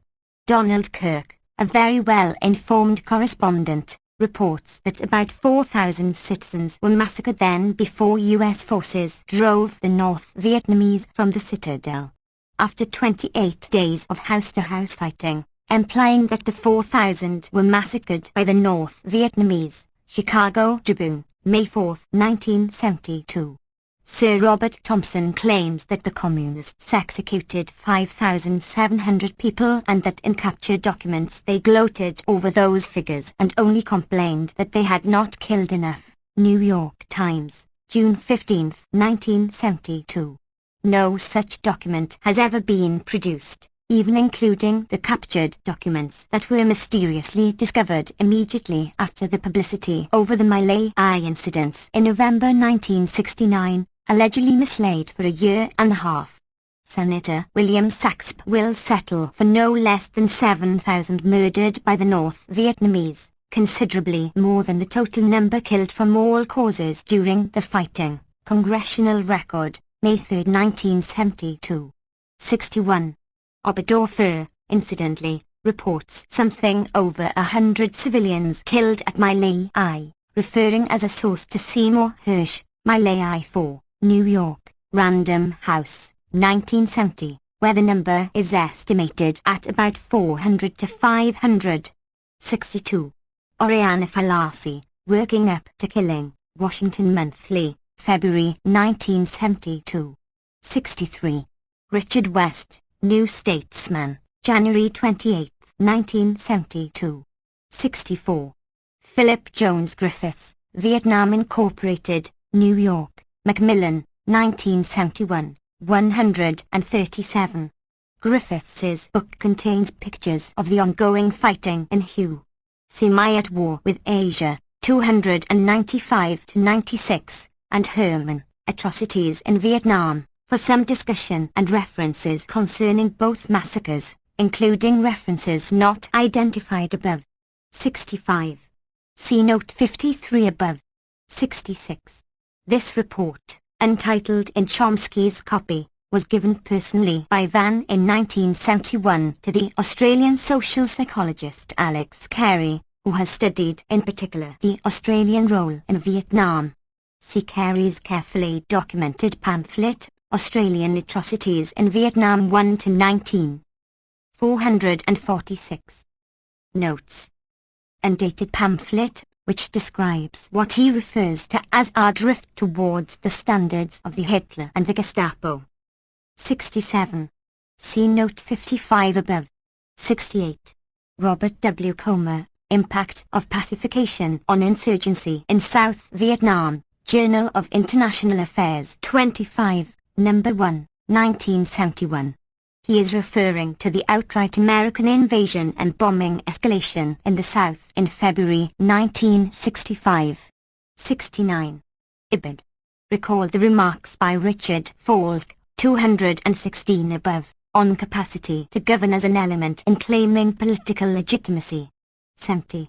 Comer, Impact of Pacification. These benevolent imperialists, it should be noted, did not dissociate themselves from United States policies despite their reservations even after the grim effects were obvious. See Note 14 above. 71. The Phoenix program is aimed at neutralizing the clandestine Viet Cong politico-administrative apparatus, which many regard as the key to their insurgent capabilities, impact of pacification. Neutralization is bureaucraties for assassination or capture. Estimates as to the numbers neutralized vary. Deputy United States Ambassador William E. Colby, principal United States official in charge of pacification, testified before the Senate Foreign Relations Committee that close to 20,000 were neutralized in 1969, of whom 6,187 were killed. For comparison, the Saigon government claims that 4,619 civilians were killed by the enemy in 1969. The Phoenix program, of course, accounts for only a small fraction of the civilians killed by combined American GVN forces. Len Ackland, a former IVS worker in South Vietnam and then a team leader and analyst for AND, points out that the Phoenix program is designed to capture or murder civilians, people who serve the political party, the National Liberation Front, as tax collectors, clerks, postmen, etc. For references and further documentation, see Chomsky, At War with Asia, 301-2, Herman, Atrocities in Vietnam, 46-47. See also 91-93, 161, above. 72. See Note 66 above. 73. The latter phrase is a code term in American political terminology for rule of South Vietnam by a non-communist government. The NLF political program of 1962, largely ignored, even suppressed, in the United States, called for the neutralization of South Vietnam, Laos, and Cambodia. One might argue that this was a deception, but it is unclear that the United States has unilateral authority to use military force in acting on its skepticism. 74. This is another formulation of the inexpressible statement that South Vietnam must be ruled by the American-imposed non-communist government. Goodwin was well aware, and explains in this book, that the insurgency even at that time was overwhelmingly domestic. 75. Richard Goodwin, Triumph or Tragedy, New York, Random House, 1966, 38. For many other expressions of related views, see the citations and references in Chomsky, American Power and the New Mandarins, particularly Chap. 3. The Logic of Withdrawal, 221-94. 76. New York Times, May 24, 1971. 77. Ibid. See Note 71 above, identifying William Colby. 78. In October 1937, President Manuel Kizan pointed out that while the rich can live in extravagant luxury, the men and women who till the soil or work in the factories are hardly better off now than they were during the Spanish regime. 35 years of American regime has brought him only disappointments and sometimes despair. G. E. Taylor, The Philippines and the United States, New York, Council on Foreign Relations, 1964, 22. Taylor adds much information to confirm this judgment and concludes that by the late 1930s, the mass of the people may have been worse off than before the American occupation. 85. The Bell Report of 1950 revealed that inequalities of income had become even more marked while the average standard of living had not reached pre-war levels. 137. Notes. 447. The director of the USAID mission in the Philippines, Wesley D. Haroldson, testified before a House subcommittee on April 25, 1967, that the condition of the average farmer has not changed in the last 50 years. In the past 10 years the rich have become richer and the poor have become poorer. Haroldson cited in Hernando J. Abaya, The Untold Philippine Story, Quezon City, Malaya Books, 1967, 360. 79. 5. The peasants, Dan K. Appendix didn't go in long before the August Revolution. 80.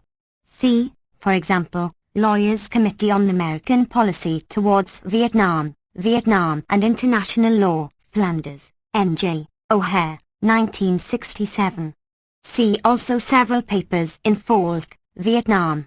The most recent study, which appeared after Taylor's book, is William L. Standard, Aggression, Our Asian Disaster, New York, Random House, 1971. See also Chap. 1, Seconds 3, Vi, subsections 5, 6. 81. Chester Cooper, The Lost Crusade, New York, Dodd, Mead, 1970, 276-77. Emphasis added. 82. For details see Theodore Draper, Abuse of Power, New York, Viking Press, 1967, 73-82. There has been no attempt to respond to Draper's devastating critique of administration claims regarding the North Vietnamese troop involvement in the South. The astonishing internal contradictions suffice in themselves to make the government case unbelievable. See also the references in Note 80 above. Recall that this North Vietnamese battalion was allegedly detected in the South 2.5 months after the regular bombing of North Vietnam had been initiated, 8.5 months after the first bombing of strategic targets in North Vietnam and a reprisal for an incident which probably never occurred. The government claims regarding North Vietnamese aggression in Laos and Cambodia are no more compelling. See Chomsky, For Reasons of State, Chap. 2. 83. Cooper, Lost Crusade, 264-65. 84. I. F. Stone, A Reply to the White Paper, I. F. Stone's Weekly, March 8, 1965. 85. It appears from the International Control Commission's reports that through February 28, 1961, about 154 violations had been registered against the South and only one violation against the North, Sigliano, South Vietnam, 154. Sigliano argues that the North has the advantage of being more acute or devious and that the inability of ICC teams to perform their duties is much greater in North than South Vietnam, 155. However, one ICC report states, as had been revealed in the preceding paragraphs, the degree of cooperation given to the Commission by the two parties has not been the same. While the Commission has experienced difficulties in North Vietnam, the major part of its difficulties has arisen in South Vietnam. International Control Commission, 6th Interim Report of the International Commission for Supervision and Control in Vietnam, CMND. Number 31, 26-31, reprinted in Marvin E. Gettleman, ed., Vietnam, History, Documents and Opinions, Greenwich, CT. Fawcett Publications, 1965, 170-72. On the matter of the obligations of North and South Vietnam with regard to the Geneva Agreements, see Daniel G. Patton, Legal Aspects of the Vietnam Conflict, in Falk, Vietnam, 201, 209-16. 86. Bernard Fall, Vietnam, The Agonizing Reappraisal, Current History, February 1965. For further references see Chomsky, American Power and the New Mandarins, 242-43, 281-82. For further confirmation, see Joseph Zasloff, Political Motivation of the Viet Cong Rand Memorandum RM 4703-2 ISA/Sharper, May 1968, 124. From the Pentagon Papers, we now know that these actions began in 1954. 87. See Note 80 above. 88. Taylor's only reference to the issue is the following, in a different context. When we sent hundreds of thousands of troops to South Vietnam, bombed North Vietnam, and moved 448. Notes.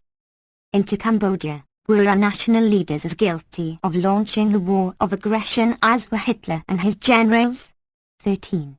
The question is not taken up again. 89. Thomas M. Frank, who killed Article 2.4.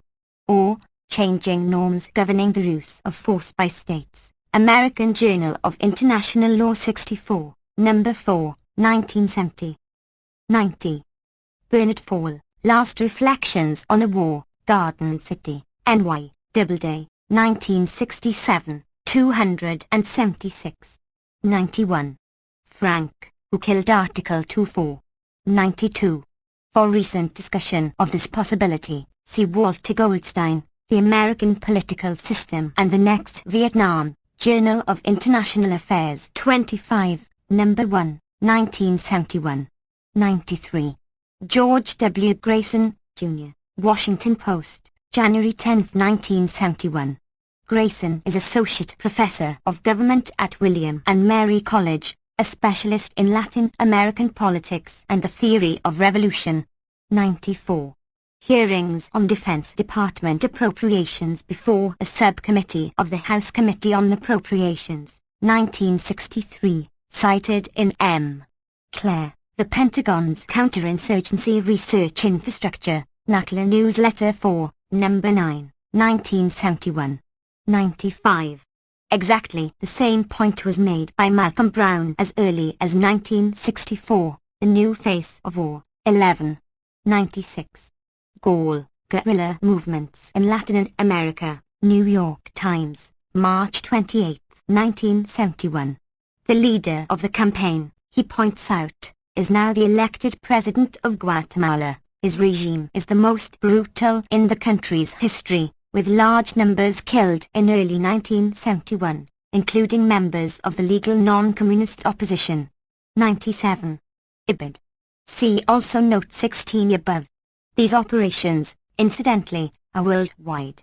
According to the same report, Colonel Fletcher Pretty states that Air Force, CIA units that preceded the formation of SOF flew Tibetan tribesmen to Colorado for combat training and then returned them to Tibet. A resistance force of up to 42,000 was organized, he claims.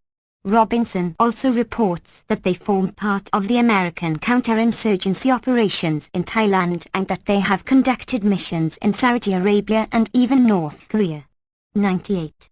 Marcel Nedergang, Violence et Terror, Le Monde, January 19, 1968. 99. See particularly Henry Kissinger, Nuclear Weapons and Foreign Policy, New York, Council on Foreign Relations, 1957. 132-233, The Necessity for Choice, New York, Harper, 1961, 57-98. Kissinger discusses limited war strategy within the framework of great power conflict. If we ask ourselves where these limited wars will be fought, however, a different interpretation suggests itself. In fact, each of the superpowers regularly interprets its efforts to maintain its hegemony within its own empire as a defense of some principle, freedom, socialism, from the encroachments of its rival. In this respect, the Cold War has served the leadership of the superpowers as an admirable propaganda device for mobilizing their respective populations behind expensive and dangerous efforts to maintain imperial dominions. See, for example, Frank, who killed Article 2.4. And Chap. 1, Seconds v. 9. Watergate, A Skeptical View. 1. John Kiffner, best friend of Gainesville late defendant testifies to being FBI informer, New York Times, August 18, 1973. 2. Those whose memories are short might turn to James Aronson's review of the record in the press and the Cold War, Indianapolis, Bobbs Merrill, 1970. 3. To be sure, this is not the official version.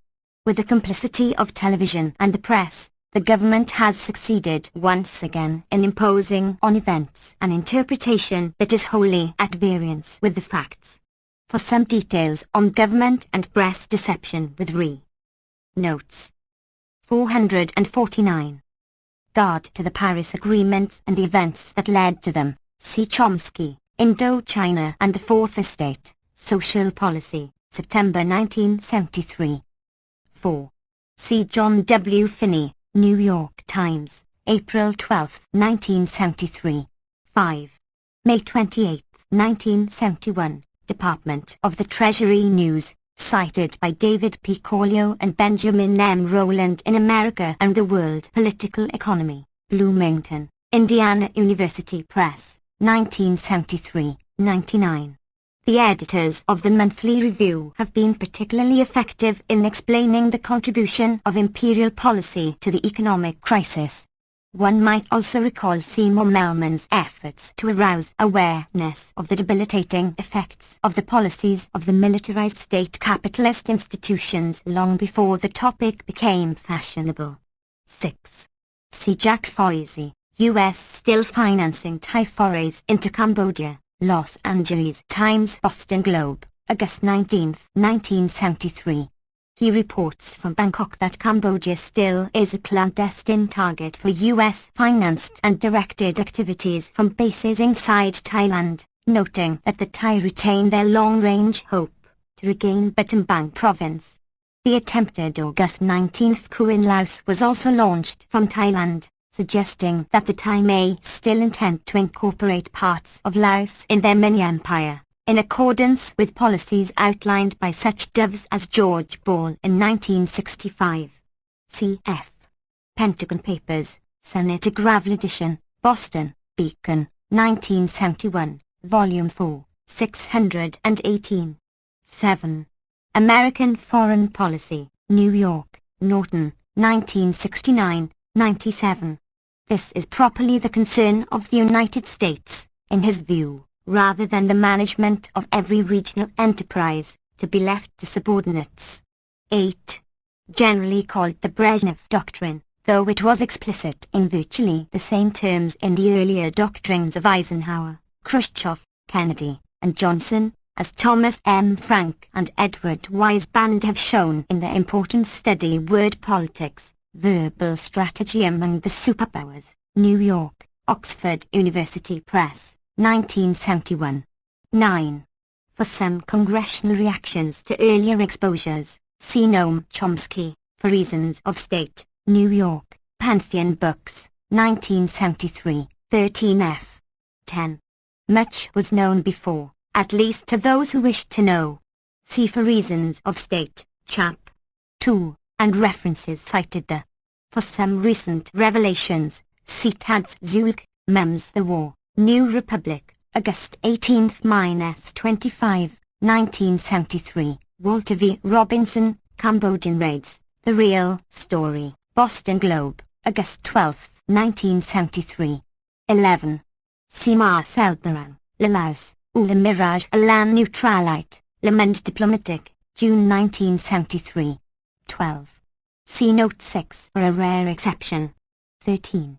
As early as January 1962, Roger Hilsman observed the bombing of a Cambodian village by American planes, who then attacked the Vietnamese village that was the intended target.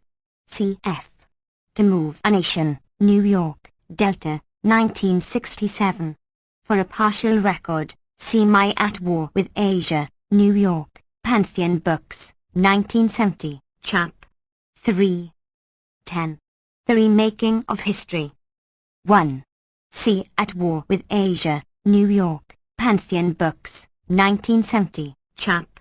1. For Reasons of State, New York, Pantheon Books, 1973, Chap. 1, Seconds 5. On the Dangers Posed by Communist Successes in South Vietnam, see Douglas Pike, Viet Cong, Cambridge, M.A., MIT Press, 1966. See also the important study by Jeffrey Race, War Comes to Longnan, Berkeley, University of California Press, 1971. Also William A. Nice-Wonder, Rural Pacification in Vietnam, New York, Praja, 1967. Robert L. Sansom, The Economics of Insurgency in the Mekong Delta of Vietnam, Cambridge, M.A., MIT Press, 1970. 450. Notes. It is this concern over the dangers of communist successes in organizing the rural population that explains the savagery of the U.S. attack on the rural societies of South Vietnam and Laos, compounded in the case of South Vietnam by the fear that the NLF might realize its efforts to neutralize South Vietnam, along with Laos and Cambodia. It is important to recognize that, in terms of its basic objectives, the United States won the war in Indochina, despite the major defeat it suffered. The National Liberation Front of South Vietnam was destroyed, particularly in the post-Tet accelerated pacification campaigns, along with the rural society in which it was embedded. All of Indochina was reduced to a level of bare survival from which it may never recover. Post-war U.S. policy had been designed to ensure that the prospects for recovery are slight. For further discussion of the substantial, though not complete, U.S. victory in Indochina, and the ways in which the facts are presented to the public in the free press, see Noam Chomsky and Edward S. Herman, The Political Economy of Human Rights, Volume 2, Cambridge, M.A., South End Press, 1979. 2. Robert W. Tucker, The Radical Left and American Foreign Policy, Baltimore, Johns Hopkins University Press, 1971, Vietnam, The Final Reckoning, Commentary, May 1975. 3. Equally faulty is Tucker's argument that since the costs of imperialism may prove harmful to the greater economy, thus creating dissension among the corporate rulers, as happened in Vietnam, by early 1968, there must be a fallacy in the radical critique that attributes the main thrust of U.S. imperial intervention to benefits calculated primarily in terms of the interests of America's corporate rulers. In fact, as the radical critique he is discussing consistently observed, it was just this reassessment of costs that led to a shift toward less costly tactics, including greater reliance on surrogate forces and a more capital-intensive war, and finally toward liquidation of the enterprise. By Tucker's logic, one could prove that corporate managers do not pursue the maximization of profit, since sometimes they shut down an inefficient plant. For further discussion of errors of fact and logic in Tucker's critique, see Chomsky, For Reasons of State. This is, nevertheless, the best and most serious effort in mainstream scholarship to come to terms with the so-called radical critique, to which the term radical hardly applies, in my view. 4. Arthur M. Schlesinger, The Bitter Heritage, Boston, Houghton Mifflin, 1967. 5. There is an enlightening account of the early days, and the lost opportunities, in Archimedes' L.A. Patty, Why Vietnam? Prelude to America's Albatross, Berkeley, University of California Press, 1980. Many important documents bearing on this and later periods are assembled in Gareth Porter, Vietnam, The Definitive Documentation, 2 vols. New York, Coleman, Stanfordville, 1979. See Chomsky, For Reasons of State, Chap. 1, for discussion of the record in the Pentagon Papers. See also Richard B. Duboff, Business Ideology and Foreign Policy, The National Security Council and Vietnam, in N. Chomsky and Howardson, eds. Critical Essays, Volume 5 of the Pentagon Papers, Gravel ed., Boston, Beacon, 1972. On the post-Geneva period, see particularly Race, Op. Cit. 6. Roger Hilsman, To Move a Nation, Garden City, NY, Doubleday, 1967. 7. On this period, see George M.C.T.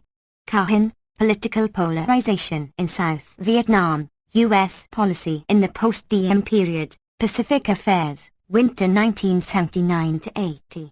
As Cohen observes, the group of South Vietnamese generals and civilians who ousted the Diem regime had a set of priorities that differed markedly from those of the administration in Washington and hinged on a political rather than a military solution. They looked towards a negotiated agreement among the Vietnamese parties themselves without American intervention.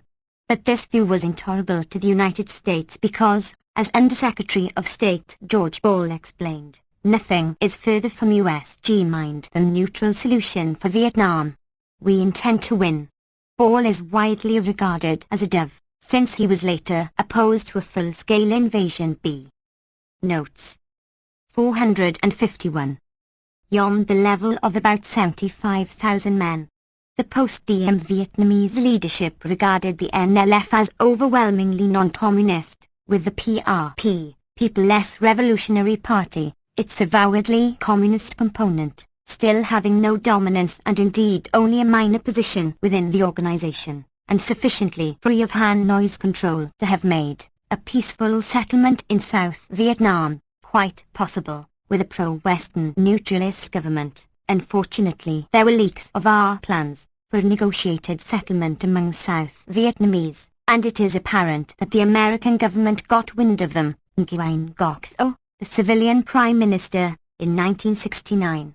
The South Vietnamese generals were also opposed to the American plan to bomb North Vietnam, put into operation a year later. For these reasons, the post-Diem government was overthrown in a U.S. organized coup, placing General Can in power, to be overthrown a year later in another U.S. backed coup. At each stage, the United States imposed a regime that could then invite the United States to defend it against aggression. Sometimes, the United States failed even to notify its client of these steps, so that the request was subsequent to them. The great fear of the United States that there might be neutralization of South Vietnam in 1964, in accordance with the official program of the NLF, is well documented in the Pentagon Papers, cf. For Reasons of State. 8. Maxwell D. Taylor, Swords and Plowshares, New York, Norton, 1972. 9. See Chap. 3 in Chomsky, Towards a New Cold War, U.S. Foreign Policy from Vietnam to Reagan, New York, The New Press, 2003. 10. Taylor, Swords and Plowshares, see Chap. 3. 11. Ibid, see the references cited in Chap. 3, Note 35. 12. New York Times, April 21st, 24th, May 1st, 1975. Subsequently, Lewis has repeatedly made clear his evaluation of the U.S. war in Indochina, with such references to it as the following. Regarding Rhodesia, America should do nothing, because if we remember Vietnam, we know that intervention, however well-intended, may do terrible harm if it is uninformed. New York Times, February 1, 1979. In Cambodia, the United States dropped 3 times the tonnage of bombs that fell on Japan in World War II, with the result that thousands of square miles of what had been fertile land, dotted with villages, were devastated, meanwhile creating the Khmer Rouge, citing Sihanouk. In short, the policy, however sincerely intended, had disastrous results. September 24, 1979. The argument against the war was that the United States had misunderstood the cultural and political forces at work in Indochina, that it was in a position where it could not impose a solution except at a price too costly to itself. December 27, 1979, the Christmas bombing of Hanoi was the symbol of a much larger failure, the continuation of the war for 4 years after every informed person knew it could not be won. The price of that failure was and still is enormous. From 1969 through 1972, the United States spent $50 billion on the Indochina War, dropped 4 million tons of bombs, lost 20,492 American lives. But the highest cost was not measurable in figures. It was the further polarization of this country, the political embitterment. December 22, 1980. What we learned in Vietnam, and have to keep recalling, is that there are limits to what the greatest power can do. December 27, 1979, etc. My emphases. Recall that I am quoting from one of the most outspoken critics of the war in the mainstream American press, a person who in some cases was almost alone in refusing to join the chauvinist consensus. See below. It would be a sad enough commentary on the United States and its ideological institutions if such sentiments as these had been quoted from the jingoist extreme of the spectrum of mainstream opinion. With tedious predictability, Lewis unquestioningly repeats the government propaganda line on the Christmas bombings, and his Saigon colleagues blocked the October agreements after Kissinger declared that peace was at hand, and thus forced the last. 452. Notes. Bloody chapter, namely, the bombing of Hanoi. On the facts, see chaps 3 and 6 of Towards a New Cold War. 13. Bernard Fall, Vietcong, The Unseen Enemy in Vietnam, New Society, April 25, 1965, reprinted in Fall and M.G. Raskin, eds. The Vietnam Reader, New York, Vintage, 1965. 14. Cited from the Nuremberg documents by Karl Dietrich Brücke, The German Dictatorship, New York, Prager, 1970, 423. 15. For discussion, based on research by Kevin Buckley and Alex Shimkin, see The Political Economy of Human Rights, Volume 1, Chap. 5, Section 1.3. See also Chap. 5 of Towards a New Cold War. 16. Charles E. Bolin, The Transformation of American Foreign Policy, New York, Norton, 1969. 17. Charles Godushin, The American Intellectual Elite, Boston, Little, Brown, 1974, see Chap. 1, above. On the polls, see Andre Modigliani, American Political Science Review, September 1972. 18. Evelyn Keane, Boston Globe, May 18, Commencement Address at Bentley College. 19.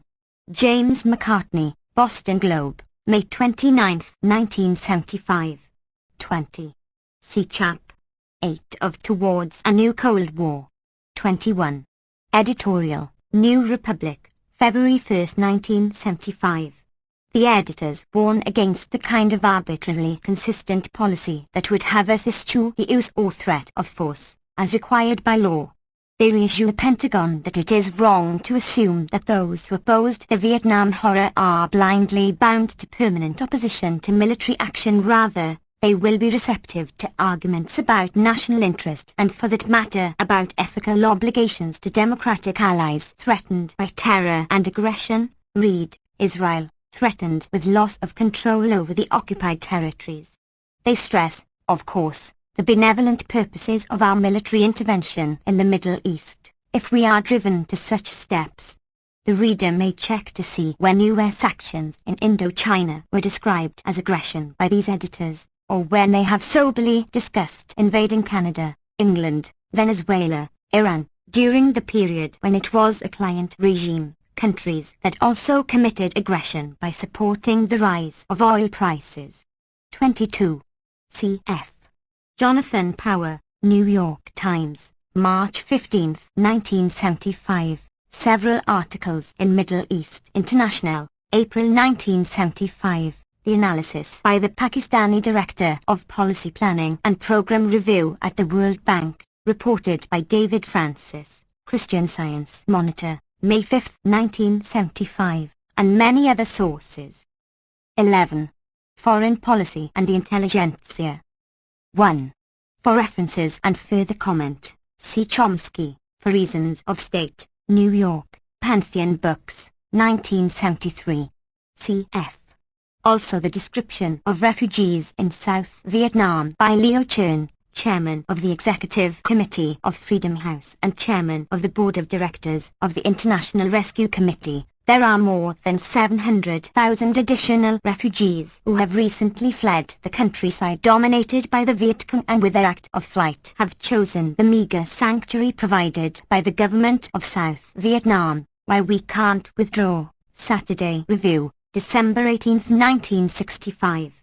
On U.S. programs of forced generation of refugees at that time and later, and indeed, since 1962, see For Reasons of State, See also Chap 5 of Human Rights and American Foreign Policy, Nottingham, Spokesman, 1978.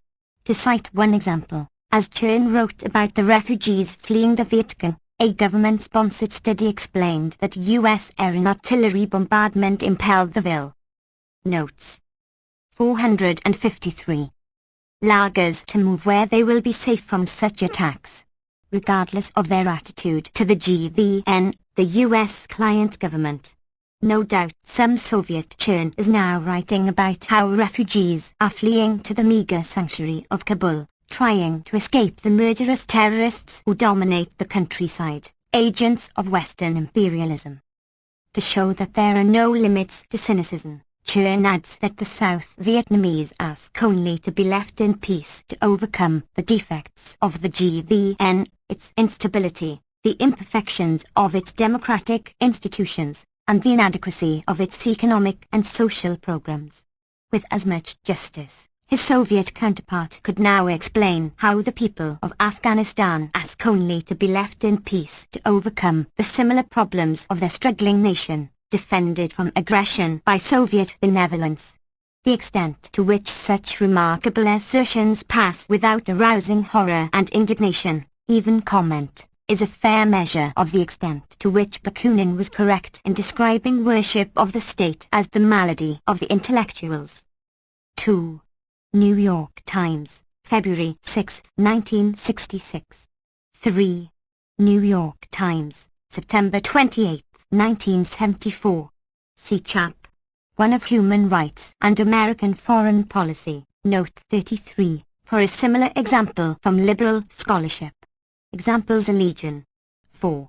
Peter L. Berger, When Two Elites Meet, Washington Post, April 18, 1976, reprinted from Commentary, March 1976. 5. Samuel P. Huntington, in M. J. Crozier, S. P. Huntington, and J. Watanuki, The Crisis of Democracy, Report on the Governability of Democracies to the Trilateral Commission, New York, New York University Press, 1975. See also Chap 1 of Human Rights and American Foreign Policy, Note 34. 6. See Chaps 3 and 4 of Human Rights and American Foreign Policy for some specific examples, and N. Chomsky and E. S. Herman, The Political Economy of Human Rights, 2 vols. Cambridge, M.A., South End Press, 1979, for extensive documentation and discussion.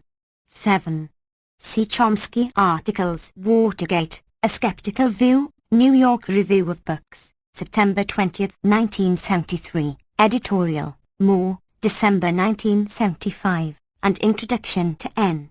Blackstock, ed., Point-a-Pro, New York, Vintage Books, 1976. 8. On the Limited Nature of Opposition to the Vietnam War Among the Intelligentsia, see Chap 1 of Human Rights and American Foreign Policy.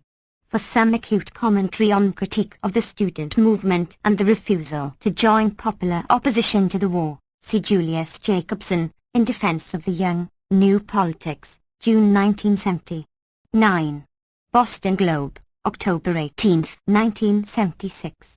Variants of this argument are common. Recall the observation by Martin Peretz, editor of the New Republic, cited in Chap 1 of Human Rights and American Foreign Policy, The American Collapse in Indochina, we read in history as among the ugliest of national crimes, June 11, 1977. Peretz makes an interesting contribution to the new version of history now being created. He states that the book he is reviewing stakes out the significant independent ground, implicitly against the peace movement by arguing that a political settlement was possible, thus implying that the peace movement was against a political settlement. Of course, everyone on every side was in favor of a political settlement, but they differed on the terms. Crucially, should the National Liberation Front, which the United States government always knew to be the only mass-based political force in South Vietnam, be permitted to share in, hence presumably to dominate, the governance of the South. The peace movement, to the extent that such an entity can be identified, argued for a political settlement on these terms, which the United States government rejected on the grounds that if the group it supported were to enter a coalition with the NLF, the whale would swallow the minnow, in the picturesque phrase of government expert Douglas Pike. Until it committed the ugly crime of failing, the United States government was committed to blocking any such poll. 454. Notes. Political settlement. Placed against the background of the actual history, which he knows well enough, Peretz's argument that it was criminal for the United States to desist can be understood in its full significance. 10. See Chaps 3 and 6 of Human Rights and American Foreign Policy. 11. Bruce Andrews, Public Constraint and American Policy in Vietnam, Sage Publications, International Studies Series, Volume 4, 1976. Note that the facts are somewhat ambiguous, as Andrews explains, in that much of this opposition was of the win-or-get-out variety. 12. Crisis of Democracy, above, Note 5. See Chap 1, above. 13. For particularly inane musings along these lines, see Sandy Vaugelassin, The Long Dark Night of the Soul, New York, Harper and Row, 1974. 14. Nathan Glazer, American Jews and Israel, The Last Support, Interchange, November 1976. 15. Gordon Connell Smith, The Inter-American System, Oxford, Royal Institute of International Affairs, 1966, 343. 16. Consider Henry Kissinger's characterization of the statesman. He judges ideas on their utility and not on their truth. The word truth is placed in quotes, reflecting the contempt that Kissinger has always felt for this concept. In the same essay he complains of the difficulty of dealing with the ideological leadership of the communist states. The essence of Marxism-Leninism is the view that objective factors such as the social structure, the economic process, and, above all, the class struggle are more important than the personal convictions of statesmen. Nothing in the personal experience of Soviet leaders would lead them to accept protestations of goodwill at face value, as we do all the time. Domestic Structure and Foreign Policy, in American Foreign Policy, New York, Norton, 1969. A few pages later Kissinger identifies the deepest problem of the contemporary international order. It is nothing like starvation, war, oppression, or other trivia that occupy superficial minds, but rather the fact that current debates are peripheral to the basic division between two styles of policy and a difference of the philosophical perspective that separates the West, which is deeply committed to the notion that the real world is external to the observer, from cultures which escaped the early impact of Newtonian thinking, and still believe that the real world is almost completely internal to the observer. The French Revolution, Lenin, Mao, and others failed to cross this philosophical barrier, though Russia, he concedes, has partly come to recognize that there is a real world outside of our heads. Just how this squares with the idea that the communists are difficult because of their absurd concern for objective reality is not easy to determine, but perhaps this all too typical nonsense should simply be dismissed as a parody of the academic intellectual, which was in fact quite effective with the median and, remarkably, with the academic world as well. See Chap 6 of Human Rights and American Foreign Policy. 17. The term is used by Isaiah Berlin, The Bent Twig, Foreign Affairs, October 1972. The context suggests that he has in mind primarily the subservient intelligentsia of the state socialist societies, an apt but insufficiently general usage. 18. It is worth noting Kissinger's uncritical acceptance of the legitimacy of this concept of the expert as someone who grovels before authority, whatever may be the truth, or, as he would say, the truth. See Note 16. 19. In the essay cited in Note 16, Kissinger observes that law and business furnish the core of the leadership groups in America. So far, he is correct. But which lawyers? those who defend civil rights of blacks? Obviously not. Rather, overwhelmingly, those linked to corporate power. And which businessman? The corner grocer? Evidently it is the business elite, whose special talent, Kissinger adds, is their ability to manipulate the known. Notes 455. Ability that they share with carpenters and the peasants who have yet to learn about the existence of the external world. Putting aside the typical obfuscation, the fact that Kissinger carefully skirts is that foreign policy is largely in the hands of those with private power.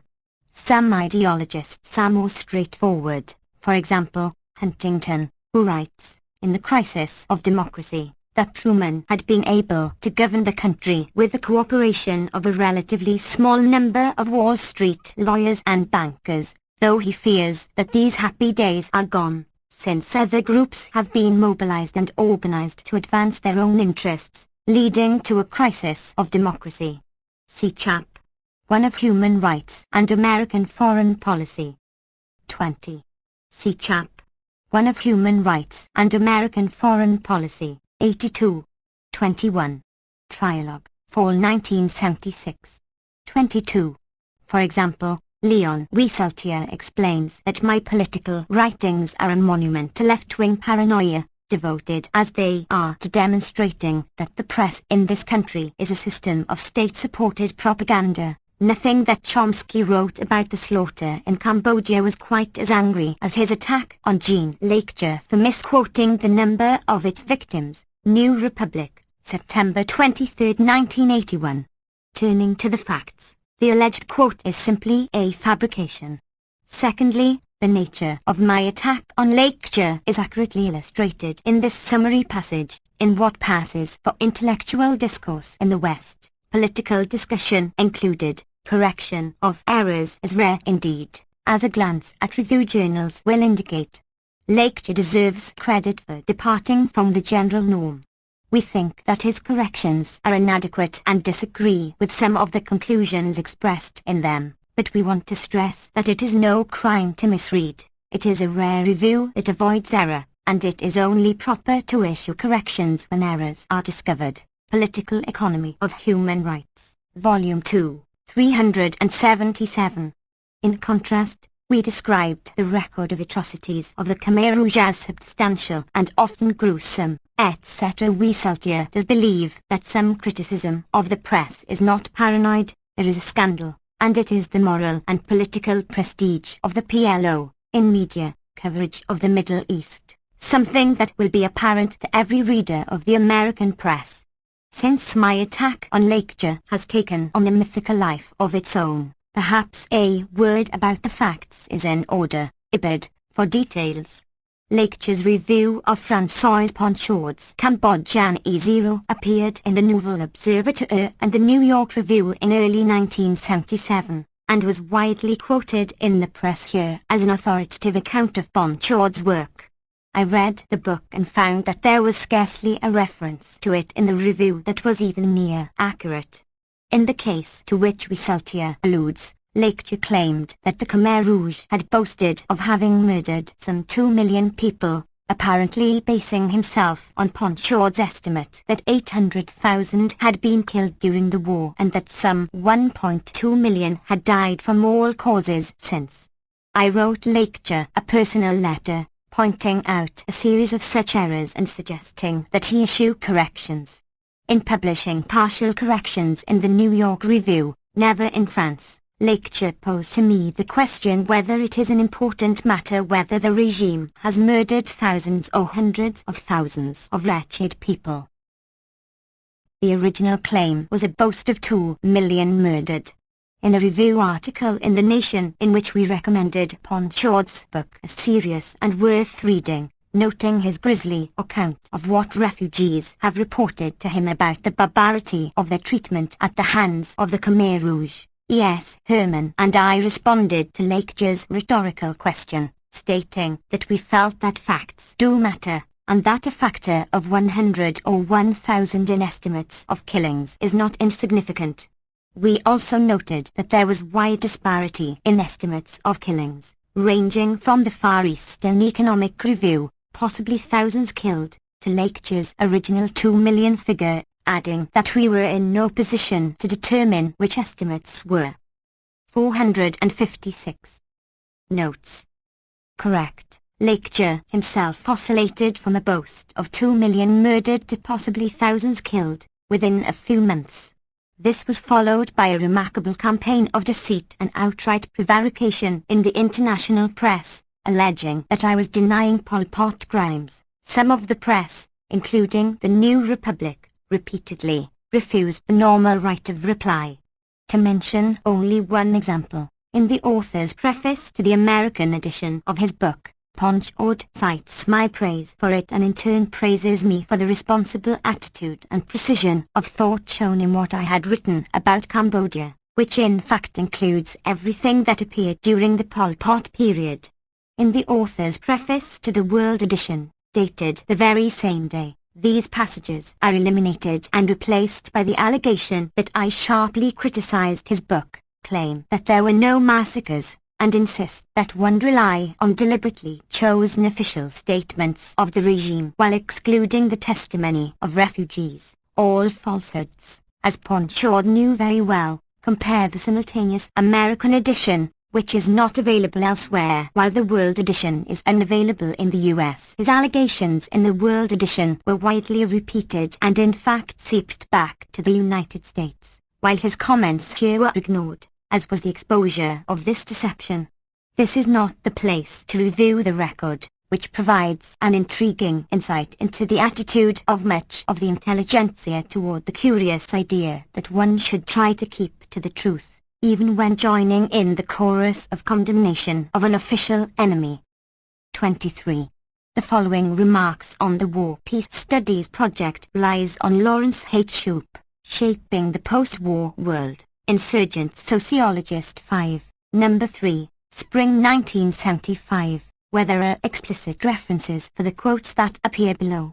See now also the important study by Lawrence Shoup and William Minter, Imperial Brain Trust, New York, Monthly Review Press, 1977, to my knowledge the first serious study of this project, issued in early 1977 to a resounding silence, apart from ritual denunciation in the Journal of the CFR by William Bundy, Foreign Affairs, October 1977. 24. Cf. Gabriel Kolko, The Politics of War, New York, Random House, 1968, and David P. Collio and Benjamin M. Rowland, America and the World Political Economy, Bloomington, Indiana University Press, 1973. Kolko is, to my knowledge, the first historian to have seriously investigated this question. Collio and Rowland conclude that the war had exhausted British economic power. To a considerable extent, the United States was responsible. Throughout the war, Hull, determined to break up the British bloc, had used the leverage of Lend-Lease skillfully and systematically to reduce Britain to a financial satellite. The British, of course, were aware of what was going on. Collio and Rowland quote an outraged communication from Churchill to Roosevelt on the subject. See also Introduction, Note 16 of Human Rights and American Foreign Policy. 25. There has been much debate over the question of how or whether Western policy deliberately contributed to this outcome. Albert Speer recalls one single case of direct cooperation between Hitler and the West, namely, an arrangement for the transfer of German troops cut off by the British fleet on a Greek island to the Russian front, to allow the British, rather than the Russians, to take Salonika. Albert Speer, Inside the Third Reich, New York, Macmillan, 1970, Avon Books, 1971, 509. 26. Cf. Chap. 11 of Human Rights and American Foreign Policy, Note 4. 27. Cf. Kolko, Op. Cit. 302 f. 28. The Western Hemisphere was then and for many years after the major producing area. Until 1968 North America surpassed the Middle East in oil production. Cf. John Blair, The Control of Oil, New York, Pantheon Books, 1976. 29. For discussion of how this principle was applied or abrogated to extend the power of the American oil companies, see multinational oil corporations and U.S. foreign policy, hence. Notes. 457. 4th, Knock, Report to the Committee on Foreign Relations, U.S. Senate, January 2, 1975, Washington, D.C., Government Printing Office, 1975. 30. Cf. Michael Danzer, The Energy Crisis, New York, Monthly Review Press, 1974, in particular, his discussion of the devices used to shift other countries to an oil-based economy. Cf. Also Joyce and Gabriel Colko, The Limits of Power, New York, Harper and Row, 1972.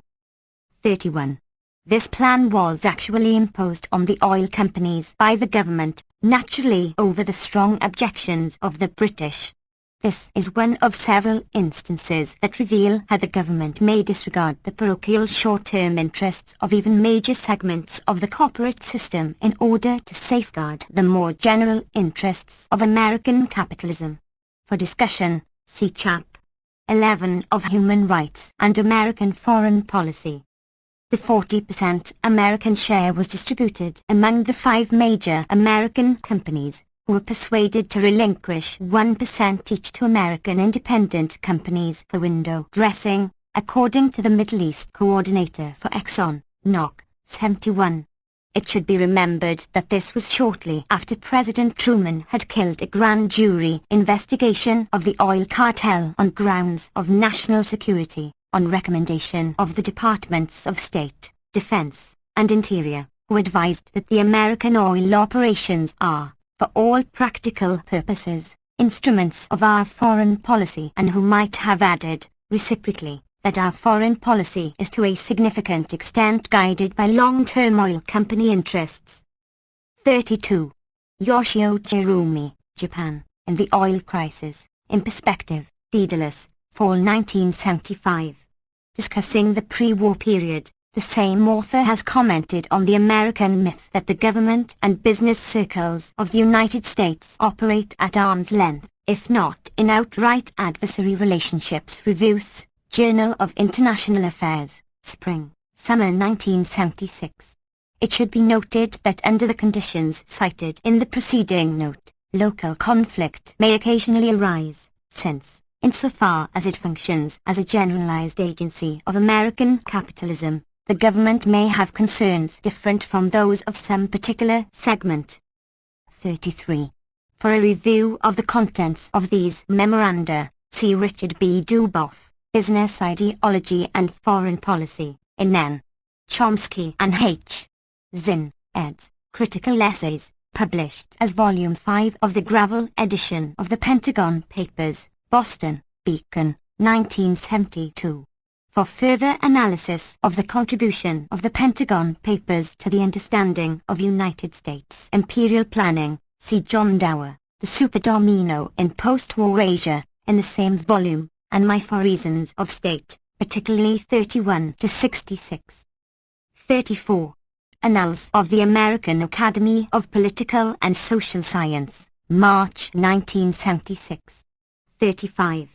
Robert L. Galassi, Neither Peace Nor Honor, The Politics of American Military Policy in Vietnam, Baltimore, Johns Hopkins University Press, 1975. The limitation to military policy is crucial. Basic decision-making with regard to the American involvement in Vietnam is nowhere discussed. 36. Largely as a result of the impact of the student movement, it became difficult to ignore completely the so-called radical critique, though, as noted, it is not obvious why the assumption that the United States behaves much as all other great powers do should be considered particularly radical. There are, in fact, several publications attempting to deal with it. The most serious, to my knowledge, is Robert W. Tucker, The Radical Left and American Foreign Policy, Baltimore, Johns Hopkins University Press, 1971. for a discussion of gross errors of fact and logic that entirely undermine his analysis, and others, see For Reasons of State. For a very penetrating discussion of the critical literature on the radical critique, see Stephen Shalom, Economic Interests and United States Foreign Policy, unpublished, adapted from the author's Boston University PhD dissertation, U.S.-Philippine Relations, A Study of Neocolonialism, 1976. 458. Notes. An interesting example of the evasion and misrepresentation of the radical critique appears in the study by Leslie H. Gelb, who was director of the Pentagon Papers project, The Irony of Vietnam, The System Worked, with Richard K. Betts, Washington, D.C., Brookings Institution, 1979. He begins by outlining 9 wide-ranging explanations of U.S. involvement given in the Vietnam War literature. The first 2 of these are idealistic imperialism and economic imperialism. The latter explanation is allegedly mine. For comment, see For Reasons of State, 63-65. Gelb then explains why these stereotypes fail, including the first 2, and crucially the second, which, when presented without his distortion, is the thesis that is documented in the Pentagon Papers and elsewhere, a fact that Gelb systematically ignores. Curiously, his analysis of defects covers all of the theories presented with the exception of the first 2 theses, which are ignored in this analysis of defects and subsequently. The only comment that has even marginal bearing on the alleged failure of this stereotype is this: that however these explanations are combined, they are better as answers to the question of why the United States originally became involved and committed in Vietnam than as analyses of the process of involvement, the strategy for fighting the war, and the strategy for ending it. Even that statement is false. In fact, the radical thesis documented in Gelb's Pentagon Papers study and ignored in his book provides quite a convincing explanation for the evolution of U.S. strategy throughout Indochina and also for the Nixon-Kissinger effort to salvage victory from defeat, cf. Chap. 3 of Human Rights and American Foreign Policy, and furthermore for the post-war policy of exploiting and maintaining the quite substantial, even if only partial, U.S. victory, namely, the destruction of Indochina, which succeeds in deflecting the dread domino effect of successful development that might be emulated elsewhere, cf. Chap. 4, Note 1 of Human Rights and American Foreign Policy. But even assuming Gelb's comment to be accurate, note the implications. A study of the sources of U.S. policy is dismissed as irrelevant and beside the point. We must restrict attention to the execution of this policy. When Gelb refers to doves, he restricts attention to pessimists, who thought that the United States would fail, and who were not ignored, Gelb observes, which shows that the system worked. The only analyses of U.S. policy that can be seriously considered are those that sought to explain why the United States failed in Vietnam, not those that reject the assumption that the United States had a right to succeed. Gelb is one of those who regard concern for French sensibilities and the French role in Europe as being of paramount importance in guiding U.S. policy in the early years. While this may have been a minor factor, the documentary record shows clearly that imperial strategy concerning the Far East was a far more predominant one. Gelb is not unaware of the latter factor, but misrepresents it, without providing any evidence, as an inversion of Marxist theory, in which economic interest was used as a cloak for political interest. The popularity of the former thesis, which is widely regarded as the sophisticated theory, can easily be explained by the fact that it is far less threatening to the state religion than the actual record of planning revealed in considerable detail in the Pentagon Papers. Even on the narrow issue of strategy for realizing the objectives that Gelb misstates, his use of documentary evidence is worth careful investigation. For example, in discussing the aftermath of the Geneva Accords in 1954, he does not so much as mention the National Security Council response, NSC 5429 halves, August 20, 1954, for good reason, as we see when we consider the contents of this document, which laid plans for U.S. subversion and aggression throughout East Asia in response to the dangerous threat that peace might be brought to Indochina. Cf. For reasons of state, 100F, also 140, below. Interestingly, this document is even severely misrepresented in the Pentagon Papers study itself, as noted in For Reasons of State. Notes 459. 37. See Chap. 1 of Human Rights and American Foreign Policy, Note 23 for one of many examples. 38. Lawrence B. Krauss, The International Economic System and the Multinational Corporation, in the Multinational Corporation, Annals of the American Academy of Political and Social Science, September 1972. 39. Ray, Corporations and American Foreign Relations. 40. Gaddis Smith, The United States as Villain, New York Times Book Review, October 10, 1976. 41. Cited in Charles B. Moore, Call to Revolution, Detroit, Wayne State University Press, 1971, 174. 42. A fact of which the business press is not unaware, though businessmen constantly whine of their difficulties in reaching public opinion with their message. See Chap. 1 of Human Rights and American Foreign Policy. 43. See Chap. 11 of Human Rights and American Foreign Policy. 44. International Economics, Business Week, March 29, 1976. 45. Winning the Cold War, the U.S. Ideological Offensive, Hearings before the Subcommittee on International Organizations and Movements of the Committee on Foreign Affairs, House of Representatives, 88th Congress, Second Session, Part 8, U.S. Government Agencies and Programs, January 15 and 16, 1964, Washington, D.C., U.S. Government Printing Office, 953 F. 46. In much of Latin America and Asia, the aid-trained police have proven to be among the most vicious torturers and murderers.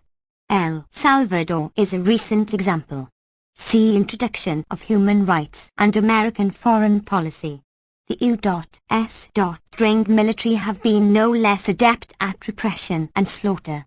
On this topic, see The Political Economy of Human Rights, Volume I, and references cited there. To cite only one example, consider Somoza's Nicaragua. A National Guard offensive resulted in thousands of deaths in the countryside, where whole villages suspected of harboring guerrillas were destroyed, and villagers describe aerial bombings, summary executions and gruesome tortures. It is also believed by many that an ongoing American-backed peasant welfare program, heavily financed by aid, is actually a cover for anti-guerrilla activities in the north, where these military exercises were being conducted. Furthermore, about 85% of the National Guard leadership is directly trained in anti-guerrilla warfare by the United States and Nicaragua, which is the only country which sends the entire annual graduating class of its military academy for a full year of training at the United States Army School in the Panama Canal Zone. Stephen Kinzer, Nicaragua, a wholly owned subsidiary, New Republic, April 9, 1977. In a pastoral letter, the 7 principal Catholic prelates of Nicaragua denounced the atrocious climate of terror that reigned in the country. Jean-Claude Bura, Les Droits de l'Homme Amérique Centrale, Le Monde Diplomatique, May 1977. Even the generally ludicrous State Department human rights reports concede that there may have been a few problems in Nicaragua, primarily as a result of Cuban-supported guerrilla activities, while naturally ignoring entirely the United States' role. Cf. Human Rights Reports, submitted to the Subcommittee on Foreign Assistance of the Committee on Foreign Relations, of the U.S. Senate, March 1977, Washington, D.C., U.S. Government Printing Office, 1977. For discussion of these reports, See Political Economy of Human Rights, Volume I. 47. Otto H. Kahn, The Myth of American Imperialism. Publication of the Committee of American Businessmen, an address given December 30, 1924, at a meeting on the subject of American imperialism organized by the League for Industrial Democracy. 4. Section entitled The Allegation of Political or Military Imperialism. 460. Notes. 48. For references, see Chap.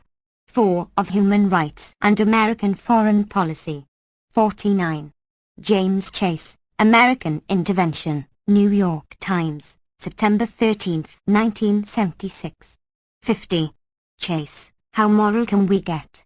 New York Times Magazine, May 22, 1977. 51. To be sure, the contradiction can easily be resolved.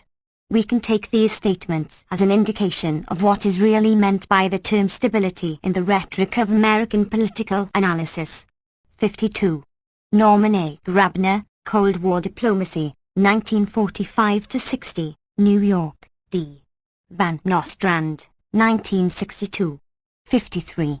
Sixto Lopez, The Philippine Problem, A Proposition for a Solution, The Outlook, April 13, 1901. 54. How moral can we get? The word often is a bit of an understatement. 55. News Conference, March 24, 1977, reprinted in the New York Times, March 25. 56. Commencement Address at Bentley College. Boston Globe, May 18, 1975. See Chap. 4. 57. William Beecher, U.S. Show of Force Impressed North Korea, Boston Globe, September 3, 1976. 58. Quarterly Review Staff Study, The Attack on the Irrigation Dams in North Korea, Air University's Quarterly Review 6, Number 4, Winter 1953-54. Cf. Also Robert Frank Futrell, United States Air Force in Korea, 1950-1953, New York, Duell, Sloan and Pierce, 1961, 623 f. 59. John Osborne, New Republic, June 7, 1975. See Chap. 4 of Human Rights and American Foreign Policy for the further thoughts of this courageous defender of the nation's honor. 12. The United States and East Timor. 1. For documentation bearing on the period through 1978 and much further detail, see Chomsky and E. S. Herman, The Political Economy of Human Rights, Volume 1, Cambridge, M.A., South End Press, 1979, Chap. 3, Section 4.4, and references cited there. Also Arnold Gugan and John Taylor, An Act of Genocide, Tipol, UK 1979. Available from the East Timor Human Rights Committee, Box 363, Clinton Station, Syracuse, New York 13201. 2. Jack Anderson, Washington Post, November 9, 1979. Air Force General Brent Scowcroft, President Ford's National Security Advisor, stated, "I guess it was fundamentally a matter of recognizing reality. We really had no reasonable options. It made no sense to antagonize the Indonesians. East Timor was not a viable entity." Daniel Sutherland, U.S. Role in Plight of Timor, An Issue That Won't Go Away, Christian Science Monitor, March 6, 1980. U.S. officials have repeatedly claimed that the United States was unaware of what was happening in Timor, but it has always been obvious that this was mere pretense. Cf. Chomsky and Herman, Op. Cit. And the afterword which follows. Anderson notes a classified U.S. intelligence report of September 19, 1975, describing an Indonesian attack that met stiff resistance from Free Thailand fighters. Another report states that Indonesian generals were losing patience with President Suharto's go-slow approach to the Portuguese Timor problem and pressing him to authorize direct military intervention. A December 3rd intelligence report states that ranking Indonesian civilian government leaders have decided that the only solution in the Portuguese Timor situation is for Indonesia to launch an open offensive against Free Thailand, and another report alerted Ford and Kissinger that Suharto would bring up the Timor issue on their visit to Jakarta and would try and elicit a sympathetic attitude from Ford, who informed Anderson that the U.S. national interest had to be on the side of Indonesia, while giving what Anderson calls his tacit approval to the invasion. In fact, there is no doubt that the United States was keeping close watch on the situation. Notes 461. 3.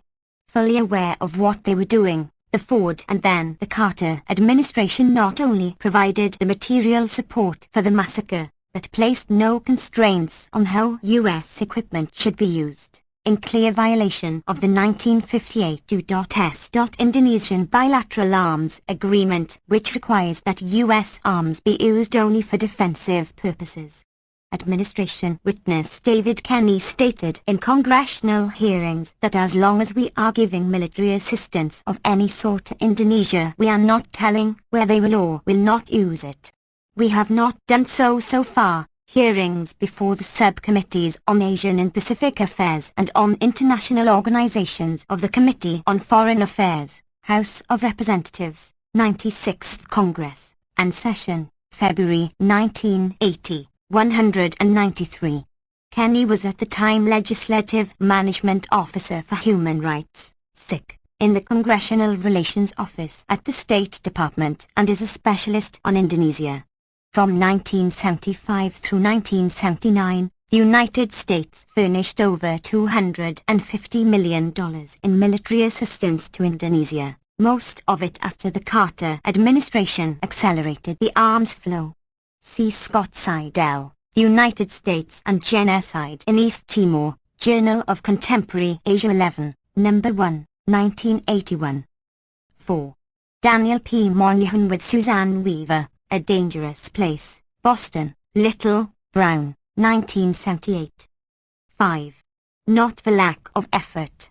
On December 8, 1980, the New York Times published a report of an address by now Senator Moynihan, whose goal knows no limits, to the Committee for United Nations Integrity. The Times reports, the conference addressed by Senator Moynihan, which was called to assess the direction of the United Nations, issued a statement signed by more than 100 scholars, scientists and artists that denounced the world body as no longer the guardian of social justice, human rights and equality among nations. It said the organization is perverted by irrelevant political machinations and is in danger of becoming a force against peace itself. On the same day, the Times carried an editorial on the Indonesian invasion of East Timor, which led to the death of a tenth to a third of the population in a country which, like Cambodia, has become synonymous with starvation and refugees. Americans have given some emergency aid. The editorial notes that Washington's role has not been glorious. The actual role of Washington is not further detailed. The editorial is entitled The Shaming of Indonesia. A letter of mine, commenting on the oversight and on the interesting conjunction of the editorial and the report of the address by the man who takes pride in rendering the United Nations ineffective in preventing the massacre while condemning it as a danger against peace because it is perverted by irrelevant political machinations, was not published. The Committee for United Nations Integrity was, of course, concerned not with Timor but with UN support for Palestinian rights. A major crime of the UN in American eyes. Those who might appreciate some comic relief may turn to an advertisement in the New York Times on October 16, 1980, where an Israeli lobbying group that operates part-time as a human rights organization denounces the UN for its silence concerning human rights violations of the Kurds, Berbers and millions of beleaguered people in Cambodia, Vietnam and Timor. The United Nations has been far from silent concerning Timor. Our specific concern here, though the U.S. press has effectively silenced UN protests as well as U.S. efforts to block them. Moynihan, incidentally, is one of the great heroes of the organization that placed this advertisement in the Times, the Anti-Defamation League of B'nai B'rith, which is described in the Israeli press as one of the main pillars of Israeli propaganda in the U.S. B'nai Landor, Haaretz, July 28, 1981. 1984 approaches. The reference to UN silence with regard to Cambodia and Vietnam presumably does not allude to the period when the United States was ravaging these lands. No doubt with Moynihan in mind, a State Department official conceded that our policy in Timor has not been a 462. Notes. Policy of benign neglect. It's been a policy of malign neglect, Sutherland, op. Cit. Though $250 billion worth of arms and active efforts to pervert the United Nations by irrelevant political machinations may not qualify exactly as neglect of any sort. 6. For extensive detail, see Chomsky and Herman, op. Cit. U.S. efforts to pervert the United Nations were apparently not limited to political machinations of the Moynihan variety. The United Nations sent a fact-finding mission to East Timor a few weeks after the Indonesian invasion, but Indonesia prevented it from reaching the territory by such tactics as bombing areas where the mission was scheduled to land. A U.S. contribution is reported by Jack Anderson, Washington Post, November 8, 1979, on the basis of U.S. intelligence documents. At one point Indonesian authorities considered sinking the frigate with the UN observers on board. U.S. intelligence agencies learned of the bizarre plot but buried the information deep in their files without alerting the UN representatives that their ship might be torpedoed. 7. Congressional Research Service, Human Rights and U.S. Foreign Assistance, Report for the Senate Committee on Foreign Relations, November 1979. 144. 8. Kathleen Telch, Timor priest, charging genocide, seeks U.S. help, New York Times, December 14, 1979. 9. Robert Levy, Power Play Cripples E. Timor, Boston Globe, January 20, 1980, to date, the most accurate and comprehensive account by a professional U.S. journalist. Father Leoneto's testimony is also reported by Daniel Sutherland, East Timor's agony rivals that of Cambodia, Christian Science Monitor, International Edition, December 17, 1979, citing his description of how the Indonesians attacked relentlessly with infantry and with U.S.-supplied, armed reconnaissance planes known as the OV-10 Bronco. They concentrated people around the villages and resettlement centers. They stole at least part of the relief food and sold it. Sutherland notes that Fr. Leoneto would have been glad to testify before the U.S. congressman. He was not invited to do so. It might have offended the Indonesians, and it would, of course, have revived disputes about what happened in the past. He is discussing a December 4th congressional hearing.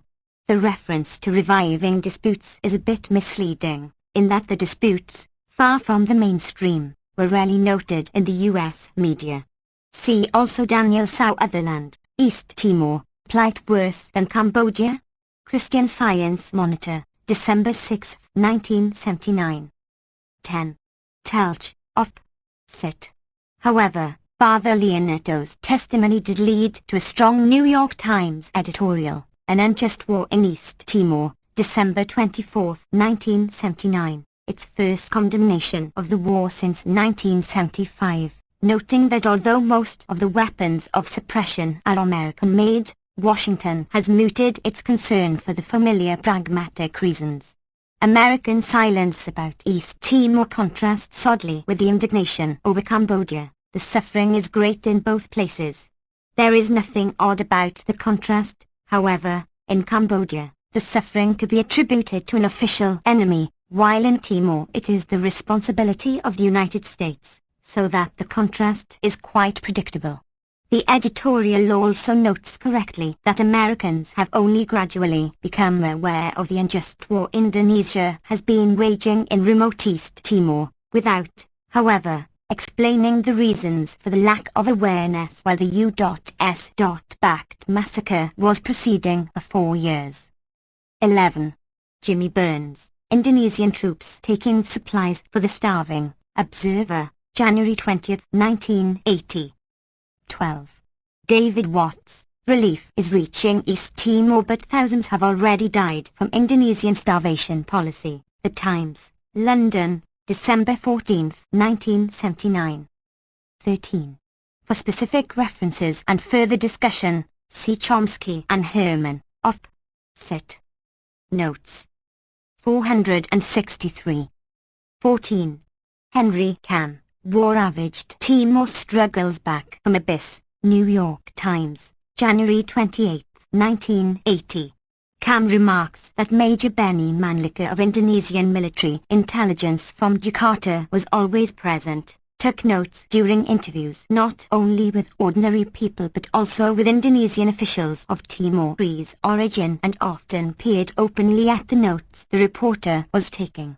Explaining his actions when challenged, he said, "I must stay with you so we'll get the right information. My boss told me to go with you wherever you go. If you interview the man in the street you may get the wrong information." Cam observes that the process of Indonesian annexation and pacification remains enshrouded in partisan propaganda by both sides, but fails to explain on what basis he identifies the least partisan sources, who believe that both sides brought pressure on the population and that the savagery with which they conducted the war incited many to flee. Why, for example, is Father Leonato not one of the least partisan sources? Or the many other anti-freetiling refugees, Catholic priests, and letter writers who smuggled out their pleas to put pressure on Indonesia to terminate the massacre, and whom the Times Southeast Asia correspondent studiously ignored for many years, and still does. These sources do not allege that the savagery of the war was equally divided, hardly plausible in any event, given the scale of force available and the very nature of the Indonesian attack on the civilian population. Cam's show of even-handedness is hardly more convincing than his parroting of the allegations of Indonesian generals in earlier years. His reference to partisan propaganda by both sides also fails to convey the fact that the partisan propaganda of one side, the US government, completely dominated media coverage, typically presented as objective fact by the free press. See Chomsky and Herman, op. Cit. for extensive detail. Alongside of Cam's article, there is a page-long advertisement of the International Rescue Committee signed by its chairman, Leo Chern, calling for action to compel the Vietnamese and their Russian backers to permit aid to be sent to Cambodia. What is needed now, in addition to the expansion of humanitarian aid, is an outcry of indignation so loud that it will be heard in Vietnam and the Soviet Union. It is not true that the men in Moscow and Hanoi are impervious to world opinion. They can be shamed into action. And if they cannot, at least we will have tried. By keeping silent, we are letting them get away with murder. In Cambodia, that is, where, incidentally, international relief officials at the same time were insisting that the Vietnamese and the regime they had installed in Cambodia were successfully doing what could be done to alleviate the famine in that ravaged land. On Chern's solicitude for refugees, see Chap. 2, Note 1 of Towards a New Cold War. 15. James M. Markham, Refugees from East Timor report famine.